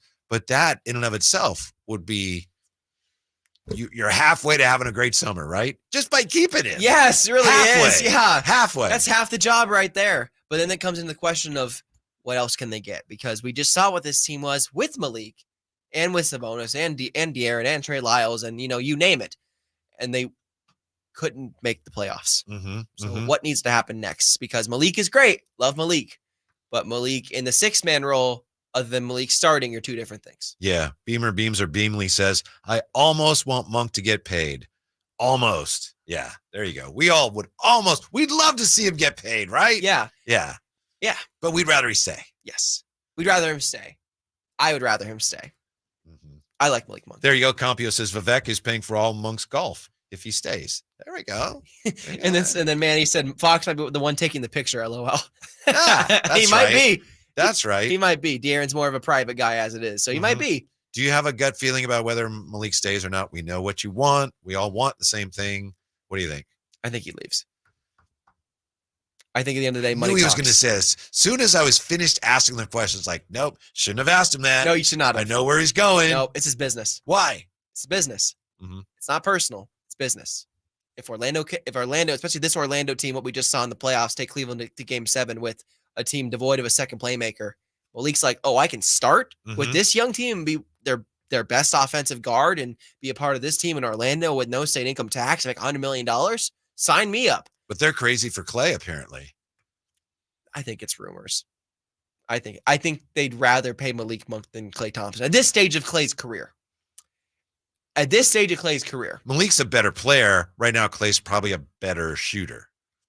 Is Klay Thompson similar to Kyle Korver's end of career? Is that where he's at right now? Maybe. I mean, I think you'd probably take that. I'm just saying. Like, he wasn't like Kyle Korver the last game here. No, you know. No, he was not. No, he was not. My point though is that you'd rather bet on the guy that's a little bit older than your young core Malik Monk to be the offensive scorer that's proven it in Sacramento, that's proven that he can do this and that, elevate his game. And they can also play a variety of different roles, both 6-man off the bench as well as be a starter, than have a guy in Klay Thompson who is kind of in no man's land right now. He's trying to figure himself out and where he fits in the NBA. And for a young team, that's not always the best to have a guy, an older veteran, come in for that. I'm with here is Shams, his thoughts on Klay Thompson and his short short-term future. The Magic can open up in excess of $60 million in cap space this offseason. So there are going to be players, when you think about free agency and other moves that can be made, you look at scoring. In Game 7, obviously struggled a little bit to score the ball, especially in the second half of the game when the Cavs and Donovan Mitchell kept coming for them. So you look at the point guard position, but also shooting and scoring on the wing. And one name to keep an eye on, Klay Thompson. I'm told there is mutual interest between the Magic and Klay Thompson. Thompson, along with several other vets around the league, are looking at the Magic as a situation where if you plug in a guy like Klay Thompson, you plug in another veteran player, whether it be at the point guard position, shooting guard position, this team can make a real jump around Paolo Banchero and Franz Wagner. Both guys, Paolo Banchero already a star, already a guy that's been a part of Team USA. Franz Wagner has the ability to potentially be an all-star as well. But if you plug in some more shooting and scoring, I think that's what can take this Orlando team to another level. By the way, I love Franz Wagner. He is a fine player. First of all, it's Wagner, not Wagner. Can we say the name right, please? It's a V. The W is a V in German. Yeah, he is from Deutschland. Franz Wagner. Shams, can we? Yeah, we're not calling you Shams. We're calling you Shams. Yeah, I think he kind of played it both ways there. So he's bound to be right once. It's Wagner. Yeah, it's Wagner. Yes, it's get it right, Shams. He had a bad game too. Game 7. Against the Cavs, yes, he had a really bad shooting. Oh, game. Trust me, I know. As someone who has Franz Wagner stock in my sports cards, it was not fun to watch. Oh, you do? Happen. I have a little bit, not as much as you. I just literally got back a very nice Franz Wagner rookie auto. It did not grade well. It was kind of insult to injury. Oh, that's too bad. I know. I'm sorry to hear that. It was tough. Hey, the rest of the order went well. It was just that one did not go well. What a wet blanket this guy is. Yep. But I could see if I'm Klay, Klay still wants to win. Klay has that winning pedigree, and if he is going to go somewhere else, I'm sure he'd love to stay. I'm sure he's going to ask Rocco, but he would like to go somewhere where he's going to win. And I could see how he thinks, look, I'm going to get the ball. I'm going to get to take my shots. I'm going to get to take my spot-up jump shots, and with that team, and they're going to win, and I'm going to get some credit for it. So that's a good situation for him. And he's a better shooter than Malik. He's not as good of a player, but he's a better shooter. Yes, he is a better shooter, and the stats do back that up. 17.9 points per game, 38% from 3, 43% total. I mean, the efficiency obviously is a little bit down considering what he used to be efficiency. Yes. But he's not a creator. And that's the problem, is that he's not able to create the shot for himself. And the Magic need a player that can create offense. That's what Malik Monk does. That's why he's a better option, in my opinion, for the Magic, because he's a creator of offense, not just a shooter. He's a creator. Oh, you're right. That's an interesting thing about what Shams said. He said they need a point guard or a shooting guard. Okay, well, those are two different things. I mean, even today, I know the lines are blurred now positionally, because you got wings and you got guards. That's it. But point guard and shooting guard, to your point, I mean, you need some. Klay is not going to run your offense, whereas Malik can't. Exactly. You need someone, a Jamal Crawford, Lou Williams type of guy, a spark plug. Suggs. They got Jalen Suggs. Not a great shooter or scorer. He's gotten a lot better over the last couple of years, but I can't say he's a great offensive creator. I think they may have to re-up him too, if I'm not mistaken. He's going into year 4. Okay. He's going into year 4. Mm-hmm. Yes, because he was Cade's year. Yeah.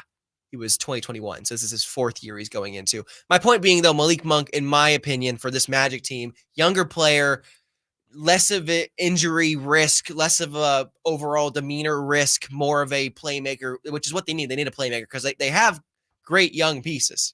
They have great defense. They need someone who can create a shot for other people, and that's what Malik Monk does. Where else Malik could go and why he wouldn't go there. Next with the Drive Guys on Sacktown Sports. Our first year as the radio home of the San Francisco 49ers is one we will never forget. And here's Purdy going to throw one deep, wide for Debo. Made the catch on the back shoulder. Touchdown! San Francisco! And a back shoulder banger for Debo Samuel. Congratulations to the 49ers on a terrific year. And thank you for so many wonderful memories. Are you stressing about your IRS tax problems? Have you received notices from the IRS threatening to garnish your wages, levy your bank accounts, or seize your property? You need an ally. Allies Tax Relief has tax attorneys and enrolled agents that are ready to fight for you. They have saved millions for taxpayers just like you. Allies Tax Relief can help put a stop to IRS collections and, most importantly, negotiate your tax debt. Here's Brenda, a happy client of Allies Tax Relief. I owed the IRS around $57,000, and they're about to start garnishing my paychecks. I heard a commercial on the radio about Allies Tax Relief, so I thought I'd give them a call. After a day, they were able to at least stop the garnishments, and after a few months of negotiations, I walked away owing the IRS only $301. If you owe the IRS, call Allies Tax Relief right now for your free consultation. Call 800-230-5174. 800-230-5174. That's 800-230-5174. Live and local. Live and local. This is Sacktown Sports. Well, Emil Fregoso, before we get back to Malik Monk. Yes, Whitey Gleason. I'm sure you were very disappointed to find out that the NBA was only fining Jamal Murray and not suspending him. Yeah, I you was. wanted him. I was. What, shipped out of town or Guantanamo Bay. Send him to Alcatraz. Send him to Alcatraz. Yeah, right there with Draymond. It was only a fine, and Jamal Murray acknowledging that he and his team lost their composure. He takes full responsibility for his actions. So there we go. He didn't do it after the game when he walked away with answering questions for the second game in a row. Ooh, I'm sorry I said that. Ooh. I will tell you this, the very well-respected Jason Ross today was saying the same thing. If I understood him right, he was saying, I think he should have been suspended. I think he should. I would never do that to Jason Ross. I'm not doing to Jason Ross. But the idea that Jamal Murray should have been suspended for that, come on. Plus, it's bad for business because they're down. The champs are down. And none. And that's what your accents are on. Your accents are on fire today. Your impressions are on fire today. Whitey Gleason, everybody. Amazing. I thought he should have been suspended. A fine and suspension because of what had occurred. Because of what had happened. Not once, but twice throwing something at an official, and one of them landed on the court. You don't know that he's objection, Your Honor. It is not clear that my client threw anything at anyone. Thank you, Your Honor. I appreciate it. Sustained? Sustained. Okay. Good. Oh man. See, I'm definitely in the minority on this one. I get it. It's okay. It's okay. I just thought if it was another player, we know who, they would have been suspended. But because of Jamal Murray's pretty clean history, and because of the ratings and TV and them being down the series, it's bad for business to suspend the number 2 on the defending champs. It just is bad for business. So I get it. As long, again, he got fined. He got a hefty fine. However, that fine for his salary was, I believe, 0.3% of his salary for the year. That'll show him. How about this one? Indianapolis police announced today that they've opened an investigation, I'm reading here from ESPN, into an NBA player and citizen altercation that happened at Gainbridge Fieldhouse on the night the Bucks guard Patrick Beverley threw a ball at a fan in the final minutes of that season-ending loss to the Pacers. So police said in a news release, cases forwarded to detectives who are currently investigating this situation and take all accusations seriously. So the police are opening a probe into that. As Patrick Beverley says, yeah, what I did was inexcusable, but it sounds like the police are now investigating into whether somebody should press charges against him. What's a probe? Can you explain to me what a probe is, please? A probe is just an inquisition, an inquiry. Okay. You know, literally a probe is like, I'm gonna probe my arm with the end of this pin, and I'm probing. See, okay. Yeah. Okay. Thank you for clarifying so that, it's White like Gleason. you're looking for something. It's a probe. Okay. So an investigation. Uh-huh. So we're just using other fancy words to say investigation. Did I say probe? Is that there's probe is in the article. I see it right there. It's mild investigation. Is that what investigation adjacent. That's what it means? No. I don't know. That's just my interpretation. Yeah. Probe to me that's a strong word because like probe. Whoa. When I think of that's probe, what, like when the aliens kidnap you, that's what they do. That's what I think of probing. I don't think of it as an investigation. I think of it as something bad's happening when you're getting probed. So look, back to the situation at hand. Obviously, not a good situation. Patrick Beverley has publicly apologized to both the reporter, Melinda Adams, about the other incident with the reporter and the podcast thing, and then also apologized to the fan. I would expect him to either be suspended. This could be a suspension. or a very hefty fine like Jamal Murray got. This just can't happen. No matter what the fans said, you cannot be throwing basketballs at fans. Right, because the woman he hit was not the one who said anything. Correct. It's dangerous. Yeah, that's really, and it's Mouse of the Palace all over again. But yeah, somebody who doesn't see it coming and getting hit in the side of the head with a basketball, you could actually do some damage there. And thankfully, it doesn't appear they did. But yeah, I think he should be fined. We don't have to put him in jail or anything. I think he should be fined, and I think the league needs to take some kind of action. Although there's no guarantee he's even going to be back in the league next year. As much as some people, like, I don't know, some people that I sometimes do the show with, as much as they want him on the Kings next year, there's no guarantee that P-Bev's even going to be in the league next year. Are you telling my friend of me wants him on the Kings? I believe he said either him or, and I certainly understand the need for somebody with that kind of edge, but yeah, Patrick. Yeah, I don't want that edge. No. I don't want crazy on my team. Yeah. I don't want another Ron Artest on my respectfully. I just I don't want. There's a fine line. Artest was really good on the Kings, by the way. He was, but he was also a bit of a wild card, and I don't really want. There's a fine line between being competitive and having an edge and being crazy. And Patrick Beverley has a little bit of the crazy tendency in him sometimes. Yeah. Compio says, why do you know he should have been suspended? Jamal Murray, in my opinion, that would have been an overreach. Because even if here's my thing, Compio. We talked about this yesterday. Even if they'd spotted him at the time throwing something on the floor, if he just throws something out on the floor, that's a technical foul. And it's only if they deem that he threw something at somebody and you see it happen, then it's an ejection. But after the fact, to suspend him, to me, it would have been, why? I don't think that anyone would have gained anything by that. And maybe you're right. It wasn't just one thing, though. It was two. He threw a towel. It didn't reach where he wanted it to go. And then he threw a heat pack, and it actually hit the floor, and a cat All right, two technical over. fouls then. So it's ejection. Again, something should have happened. He did get fined. I'm okay with moving on. I'm okay with moving on. As the one who wanted him suspended, I am okay moving on from this. All right, we were talking about Malik Monk. There's a picture that came out. It looks like yesterday Malik was playing golf with Keegan, right? Yeah. Vivek, Coach Brown. Wes, thank you. Yeah. Sorry about that, Wes. I missed him earlier. Monty, Alvin Gentry. Is that everybody? Yes. Yeah.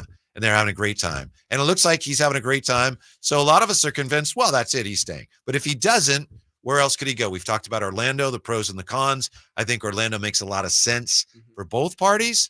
Bobby Marks says he doesn't think Orlando would be a good fit because he says they've got to be mindful of the bills coming due with all the players they're going to have to pay down the road. I don't know. I think it'd be a great fit. Where else could he go? Detroit could make a run. Philadelphia could make a run. San Antonio could make a run. And there are probably some other teams, one or two I'm missing, or you stay here in Sacramento. If you're Malik, what do? I don't think he and Pop would coexist. No. I don't think he would either. They could if they wanted to, but I don't think Malik would want to go through that. No, if I'm Malik, again, it's business. Go get that bag.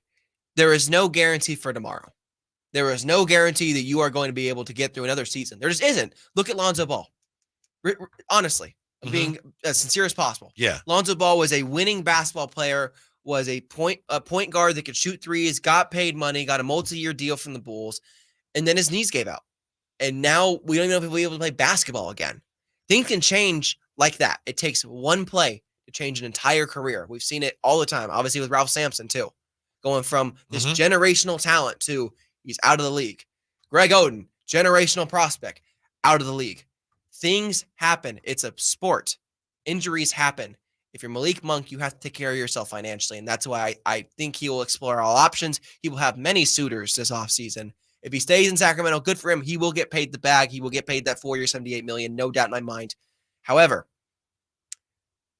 4-year, $100 million in Orlando with no state income tax is a lot nicer. I know. That's the one that I've always been most wary of. Philadelphia, to me, if who knows what Malik wants. If it comes down to the most money, bless him, that's his right. But if it comes down to, well, I really would like to win, I don't know if I'd want to hitch my wagon to Embiid right now, just because he gets hurt every year. He's a phenomenal player, I recognize. But if I want to win a championship, I don't know. At this point, he may already be on the back nine of his career. Especially if you're going from a good culture. And I got to say now, Sacramento, good culture team. They have a good infrastructure now. They have a good team camaraderie. You don't want to go from a good infrastructure to a toxic, dysfunctional franchise like Philadelphia or Los Angeles.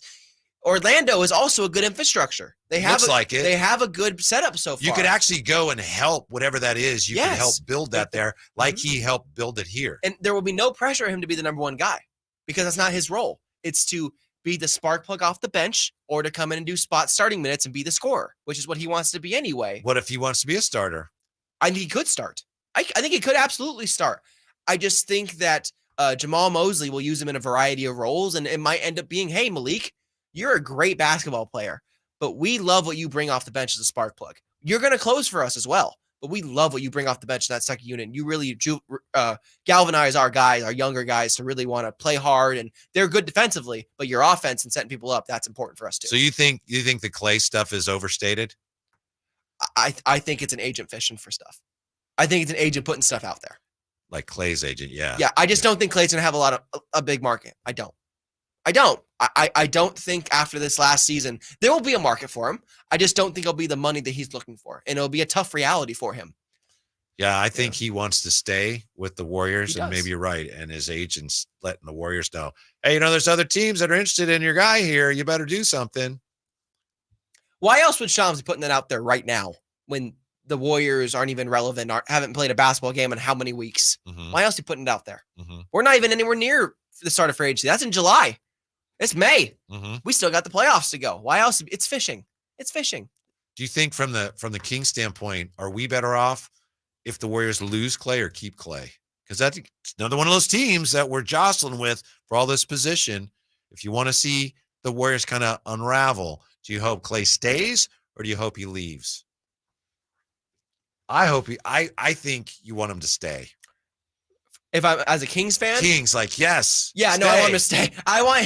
I want Klay Thompson as a Kings fan, selfishly, to stay and sign a 4-year, $250 million max deal. Ride that thing out when they suck in 2029 when Klay is 38 years old and has one knee. Yes, Draymond's barking at him. You go, Klay. Steph is crying hand and face because the Warriors have won 12 games with this core. And Kuminga's still barking about not getting minutes. So Steve Kerr.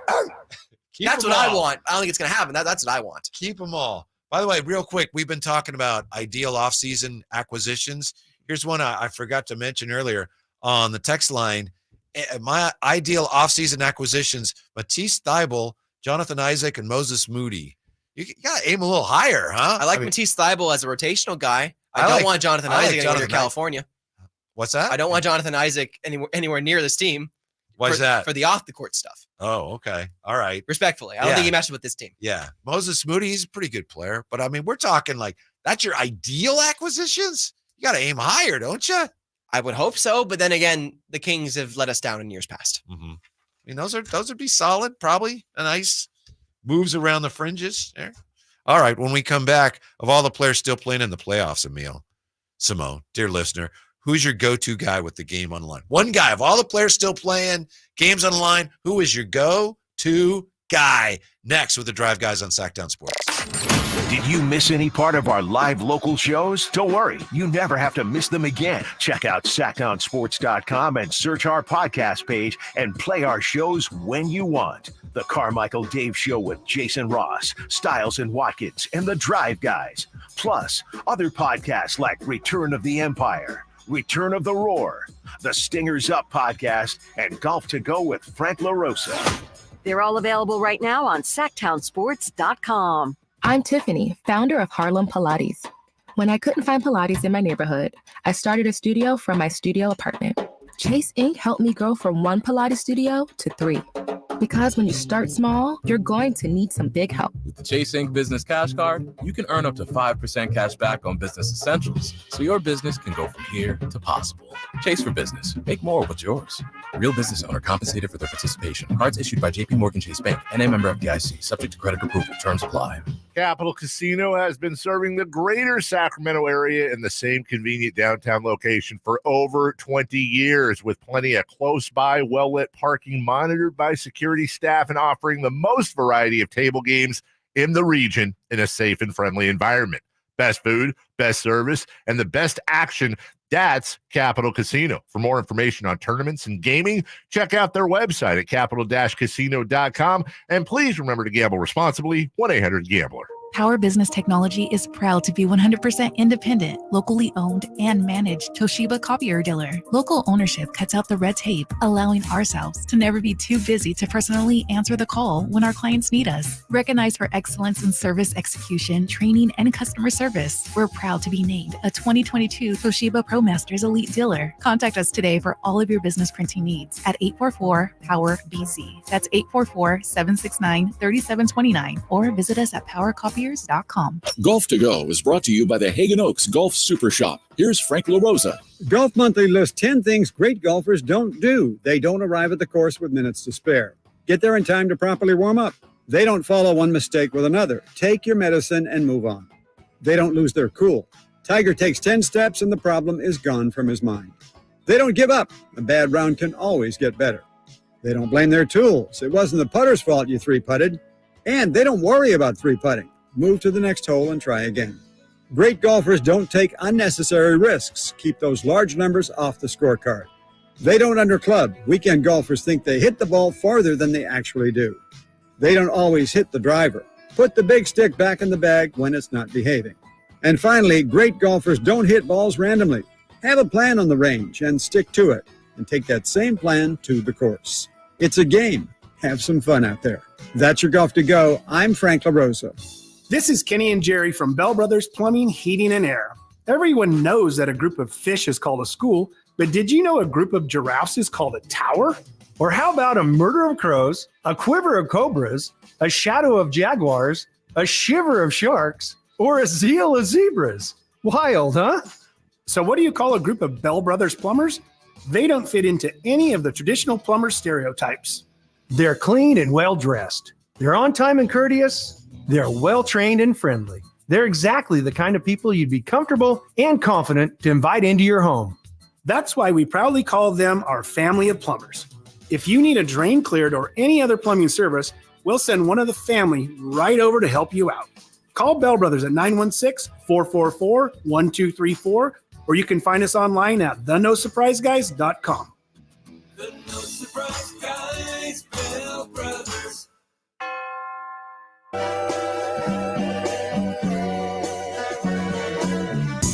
Live and local. Live and local.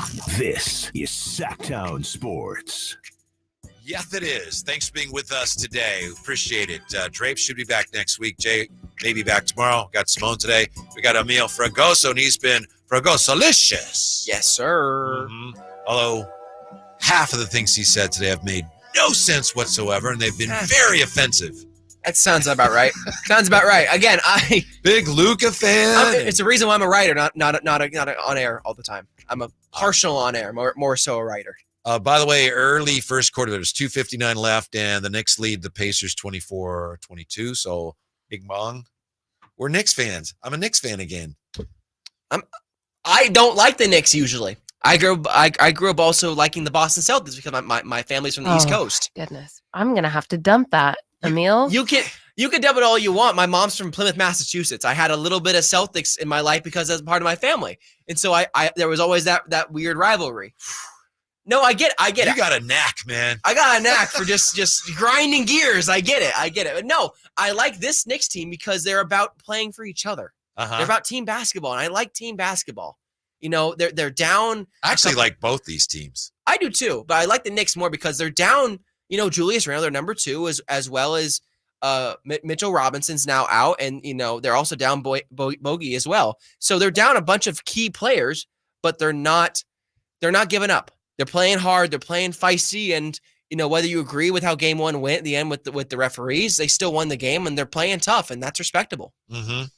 By the way, Beamley says that that text I read, Thibault Moody is a good start, and then Jonathan Isaac was on there too. So I just thought, you know, those guys are those are some sensible acquisitions. But you know, we're asking people here when we come to the talking about the wish list, the big fish wish list. You know, dream big. Kevin Durant, Paul George, Matisse Thybulle. You don't have to be that sensible. It's not part of the exercise necessarily. Can we shoot? Good for you. Can we shoot for bigger dreams, Kings fans? Please shoot for bigger Durant's dreams. your guy, right? Your dream big fish. Durant or PG, one of those guys, a versatile 3-4 that can get some buckets for us. That can, do it on both ends, both offense and defense. It has that veteran leadership, that veteran prowess. It's been there in big moments. Just somebody that can also lead by example. Sure. Well, speaking of big stars, here's the deal. Of all the players still left in the playoffs, still participating in the postseason this year, if you have a game on the line and you got one guy that you want ball in his hand, end of the game, presumably to take the last shot, who do you want taking that shot? We have some good responses already here. What do you think, Emil? One guy, still playing in the playoffs. Who are you going with? I gotta go with Beamer, and it's not close. It's Ant-Man, Anthony Edwards. That's the guy right now. I think he is the hottest guy in the NBA right now in terms of playing basketball. I think he is both on offense and defense when it comes to getting a bucket. He has the strength and the IQ to make it happen. He's able to have that MJS fadeaway pull-up shot that not a lot of players have at this young age, especially. And I just think when it comes down to it, who do I want to put money on? Who do I want to bet my life on that's going to get a bucket for me? I think Ant Edwards, kind of similar to Michael Irvin in the longest yard. I think I would go. That's obviously hard to disagree with any of that, but I would have to go right now with Brunson. Really? Yes. He's unstoppable. And I know that, he's not going to be the star that Ant-Man will become, and I recognize that. And Ant-Man is phenomenal, and maybe he is going to be something approaching the next Jordan. But right now, Jalen Brunson, it's like, you can't stop him. Yeah. I love Jalen Brunson, too. It's a great take. I didn't think about Brunson on that level, but I respect the heck out of it. He was definitely second on my list, and it was hard to decide. I think the point is with Brunson, he's got that certain, je ne sais quoi for the playoffs. It's just this untouchable quality that just lights up. I don't know what, yeah. Nailed it. That's fair. My second would have been Luka, just because I've seen him do big shot after big shot in the playoffs. Especially. So who is your first? Ant. He's the hottest player in the NBA right now. He just is. And he knows it. He knows that powerhouse. And that kind of that snarl, that's me right now. He doesn't say it, though. He still says Jokic is the best player in the world. He says, don't give me the MJ comp. And yet he's out there doing the shrug. No votes for Jokic, the MVP. No. That's actually sad. Yeah, it is. Game one, I'm thinking, and I love Jokic. Game one, when they were trying to come back, and then go inside to Jokic, and he turned. There was one play, and he's like 2 feet away, and he turns, and he's missing that. And he kind of, shrugs. It's just been that kind of series for him. For the first time in 3 years, we have figured out the one weakness in Jokic's game.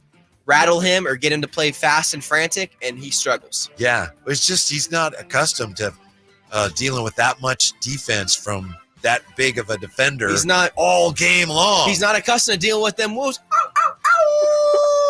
Forgive me, when was it this season that he had that opportunity to get that game-winning shot against us on our home court and he didn't hit it? Jokic? Yeah. Ooh. Anyone remembering when that was? I'm sure I can go look it up. But I don't. I'm blanking. Have it on the tip of my tongue. I was in football season, so I'm blanking. Yeah. That's also why I'm I saw that, and I know that's recency bias, but I was like, I don't want to pass him the rock in the last moment. Yeah. How about your boy Luka? He was number 2. I had him 2. You would have him 2? I had him 2. Over Kyrie? I had him 2. Yeah. 2. Kyrie 3. Brunson 4. Yeah, I would. I'm not a huge fan of either one of them, but I definitely would rather have the ball in Kyrie's hands than Luka. Yeah, it goes Ant, Brunson, Kyrie, Luka. Okay. I've just seen Luka make so many big shots to the number 1. I just have. I've seen him make so many big shots to the number 1 and make miraculous, incredible, no way in hell that thing is going in, and it does. How about this from at Does Voice Stuff? Ex-King Dante DiVincenzo. Oh, man. The big-time shooter. The big ragu, they call him up there in NYC. Is Dante DiVincenzo on the Kings hatred list for fans? No. He's not up there, you don't think? I don't think so. Okay. Am I wrong? I wasn't here when he was here. I don't think it was brief, but it was brief. I don't think he is either, but there is a portion of Kings fans that are like, man, you couldn't do this for us? Really? Mm-hmm. Just like Alec Burks. Yeah. Dante, when he was here, he was okay, right? And then he went to it took him a while to recover from a serious ankle injury. Yeah. And then he went to the Warriors, like, wow, he's pretty good. And now here he is. He's one of the best irrational confidence guys in the playoffs still. Jason Tatum, any consideration for Jason Tatum? Not in the top 5 for me. Not in the top 5? For this list we're talking about. No, sure. No. I think he could be 6 or 7. I like Tatum. He's a Duke guy. Blue Devils, love that. But he hasn't taken the step, the last step that we wanted him to. I would go 1. This is just my list. I need to hear yours. Brunson is Onson. Okay. Then I got Ant second. And then third, if he's healthy, based primarily on what he did to the Lakers, Jamal Murray. Ooh, I love it. Jamal Murray against the Lakers is like, he knew it's like, all right, I'm going to dribble around. Watch this. I'm going to win the game. Yeah. He was an assassin. And maybe recency bias is killing me because, again, Jamal Murray was playing like young Kobe last playoffs and even this one in the Lakers series. I know now he's really hobbled and he can't even hit a referee with a heating pad right now. But when he's healthy, he's one of those rare guys that, in the most important games, he's a better player. I get it. It's just recency bias is getting me. What the Wolves have done, I've just changed my whole outlook on the playoffs. Do you think Ant is serious enough to be anywhere near Michael Jordan? Yes, I do. I think Ant wants it. I think Ant wants it enough. I think he wants it in a really great way too, a different way than a lot of people. It's not a Luka of like it's all about me. No, it's about us. I might have to be the best player and carry us there, but it's about us.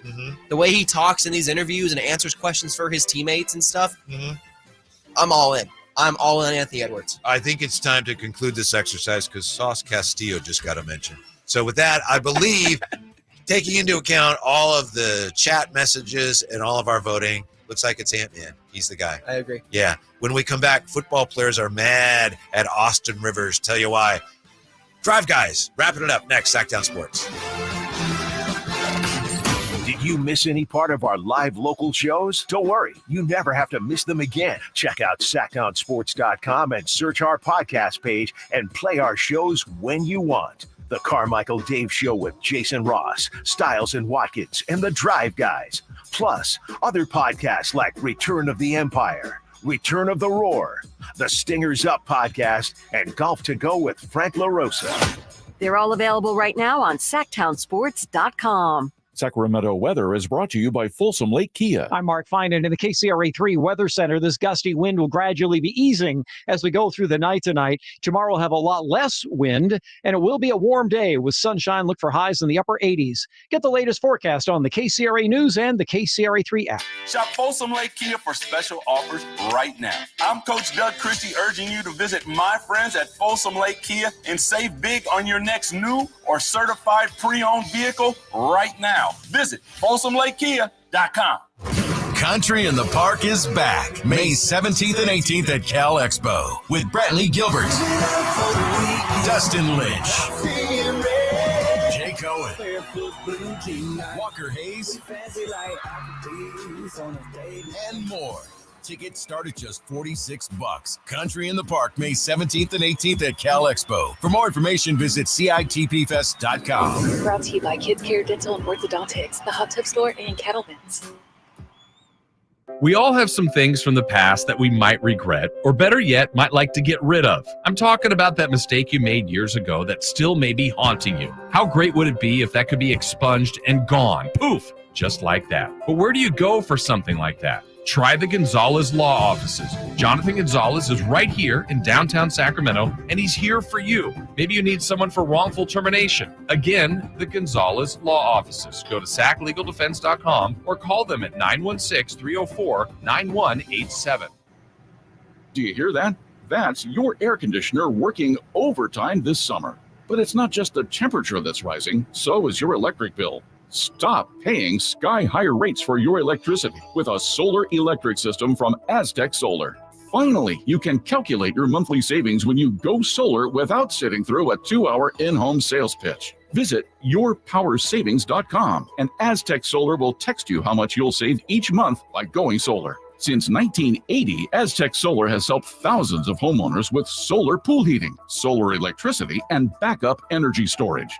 Going solar is like getting an extra paycheck every month. How much will your paycheck be? Find out at yourpowersavings.com. yourpowersavings.com. Looking for a deal today? Now you can own a solar electric system for just $99.95 cash offer after incentives. Act now. This offer expires soon. Aztec Solar. Solar and only solar since 1980. Hagen Oaks Demo Days is in the home stretch, and this is your last chance to register for an individual fitting appointment with the manufacturer's fitting staff from Ping, TaylorMade, Mizuno, Callaway, Cleveland, Strixon, and Zexio. You've waited many long months for the new golf season, and Hagen Oaks has your new golf gear right now. Book your individual Hagen Oaks Demo Days fitting appointment. Call 916-808-2531. That's 808-2531 for your personal fitting. Hagen Oaks, Fulton Avenue at Cap City Freeway or HagenOaks.com. Subscribe to Sacktown Sports on YouTube and watch the Carmichael Dave Show with Jason Ross, Stiles and Watkins, and the Drive Guys. Live Monday through Friday from 6 to 6. Plus view archive shows and exclusive content. Subscribe at youtube.com/Sacktown Sports. Whitey here, reminding you that not all gas grills are created equal. Bring out all the delicious flavors and all your grilled meats with the amazing Napoleon Prestige and Prestige Pro line of outdoor cookers. My Napoleon Stainless Steel Pro Series gas grill has turned me into a grilling pro with features other grills cannot match. They're built different, built better, built to last, made with premium stainless steel that boasts quality and a lifetime warranty. I may never want to cook indoors again. Napoleon Grills and Accessories now available at your nearby Amy's, Ace Hardware in Sacramento, and now El Dorado.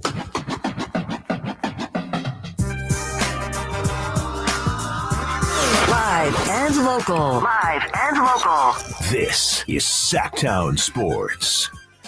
Well, let's see. How are the Swingin' A's doing, Emil, in the second game of the doubleheader, having won the opener over the Rangers 9-4? It's 7-6 Rangers right now, the bottom of the sixth. Thriller. By the way, happy anniversary. I believe today is the anniversary of Catfish Hunter's perfect game, 1968. Wow. That was a long time ago. Yes. Yeah, so Catfish great Hunter. Catfish Hunter, who had a dog that was named after my father's uncle. What? Yeah, my father's uncle was one of Catfish Hunter's pitching coaches in the minor leagues, also in the majors. And my father's uncle, Bill Posadell, he was in the Navy, and his nickname was Chief. That's what the players called him. And Catfish Hunter had a dog that he named Chief after my dad's uncle. That's awesome. What a cool story. Yeah. What a really cool story. I didn't realize you were connected to Catfish Hunter in that way. No, well, I mean, yeah, kind of a roundabout way. Still. But you're asking about double headers, if I may share this story with you.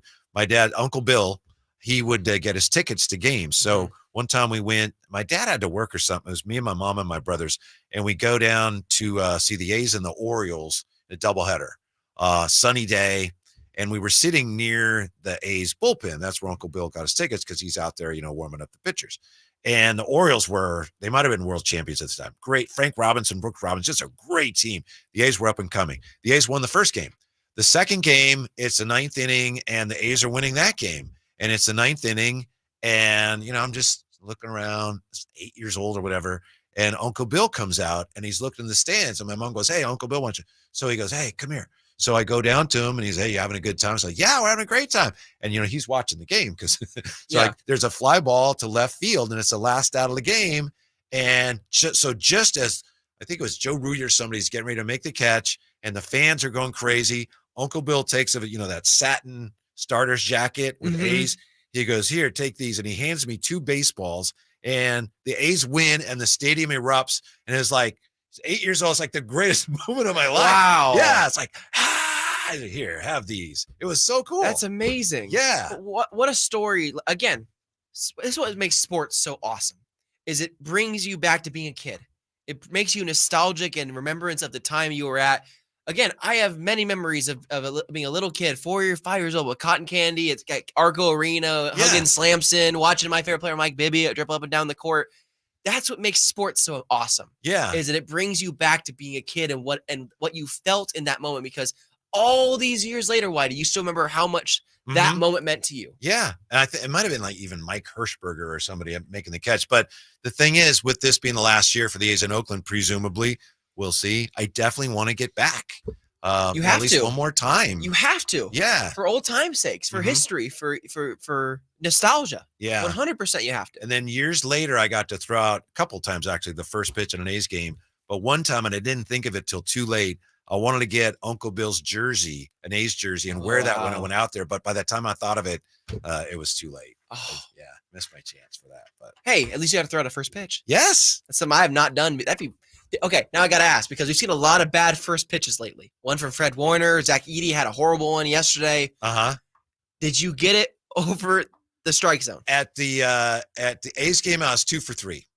Okay. What do you mean 2 for 3? I threw out 3 times. You threw 3 times. You thrown out the first pitch. I got to throw out. Yes. Okay. Yeah. The first time I overthrew and I bounced it. Okay. And it was just because I overthrew it. It wasn't because it was too far. Yeah. But Mickey Tettleton was the catcher. There was a guy that threw after me. He was from Safeway or something. So I throw mine, boo. And then the guy throws his. And then I run up there to Mickey Tettleton and he holds his mitt out. And I go to take a ball and he goes, no, that's not yours. And he gets the other ball and he holds it up to me. There's a big scuff on it. He goes, here you go. That's your baseball. it's like, here's what you did. Yeah. You did this. Big skid mark. There you go. That's yours. But hey, you made it 2 out of 3. That's pretty good. Yeah. That's pretty One good. time I was in front of the mound and people gave me a hard time about that. But anyway, football players are mad at Austin Rivers. Why is that, Emil? You're our 49er insider. Why are they mad at Austin Rivers? Why are football players mad at Austin Rivers, son of Doc Rivers? Well, because Austin Rivers said the NBA players, 15 of them potentially, or 30 of them, 30, could make it in the NFL. He was on McAfee, and Austin Rivers said, I can take 30 players right now in the NBA and throw them in the NFL. You cannot take 30 NFL players and put them in the NBA. J.J. Watt said, you don't got a job in either one right now. Go ahead and try it. So he was not happy about it. James Jones was on Speak for Yourself today on FS1 and kind of had a similar remark. Quote, Austin Rivers, if you stepped on the football field, homeboy, you wouldn't make it. We know that right now because you barely made it in the NBA. A lot of feisty words there from James Jones, who was a respectable wide receiver, but you can't say he was an all-pro whatever. But just, again, the beef between athletes in NBA and NFL trying to cross sports. What sport, Whitey, do you think is the easiest to play and cross over into? Like if you were a basketball player and you had to play another sport, what would be the other sport? Baseball's not the most athletic, but you got to be really skilled. That like the hockey, where just skating to me is amazing. Yes, but you've got to skate, handle the puck. You got people coming after you, so those two are like, forget that. I mean, in basketballs. Football I think in a way I agree with Austin Rivers, but he way overstated it. Yes. I think his point is probably, you might maybe onto something, but the way you said it, it's ridiculous. Because we have seen basketball players make the adjustment to football and do well. Tony Gonzalez, as an example. Jimmy Graham played basketball at University of Miami. Eric Armstead as well. Played in college. Very awesome basketball players made a transition to football because some of those skills, the hand-eye coordination, very transferable. I don't know about the other way, but I do know that from basketball, you can play football. So I understand where Austin's coming from to a certain degree, but again, like you said, probably didn't say it in the right context. Yeah, I think overall, NBA players are probably the best athletes overall. And I'm sure you can find a football player here who's better than that guy in basketball. But in my opinion, overall, I think the NBA is the best athletes. I would agree with that. They play a ton of games, and it's not like they play low minutes. You know, 60 minutes of on-court time. That's a lot of time to go up and down the court, and it's a fast-paced game. There's no real stopping at all. It's just continuous, it feels like, except for what fouls, obviously. So I think I would agree with you on that them, or how about this one? Rugby. Best athletes.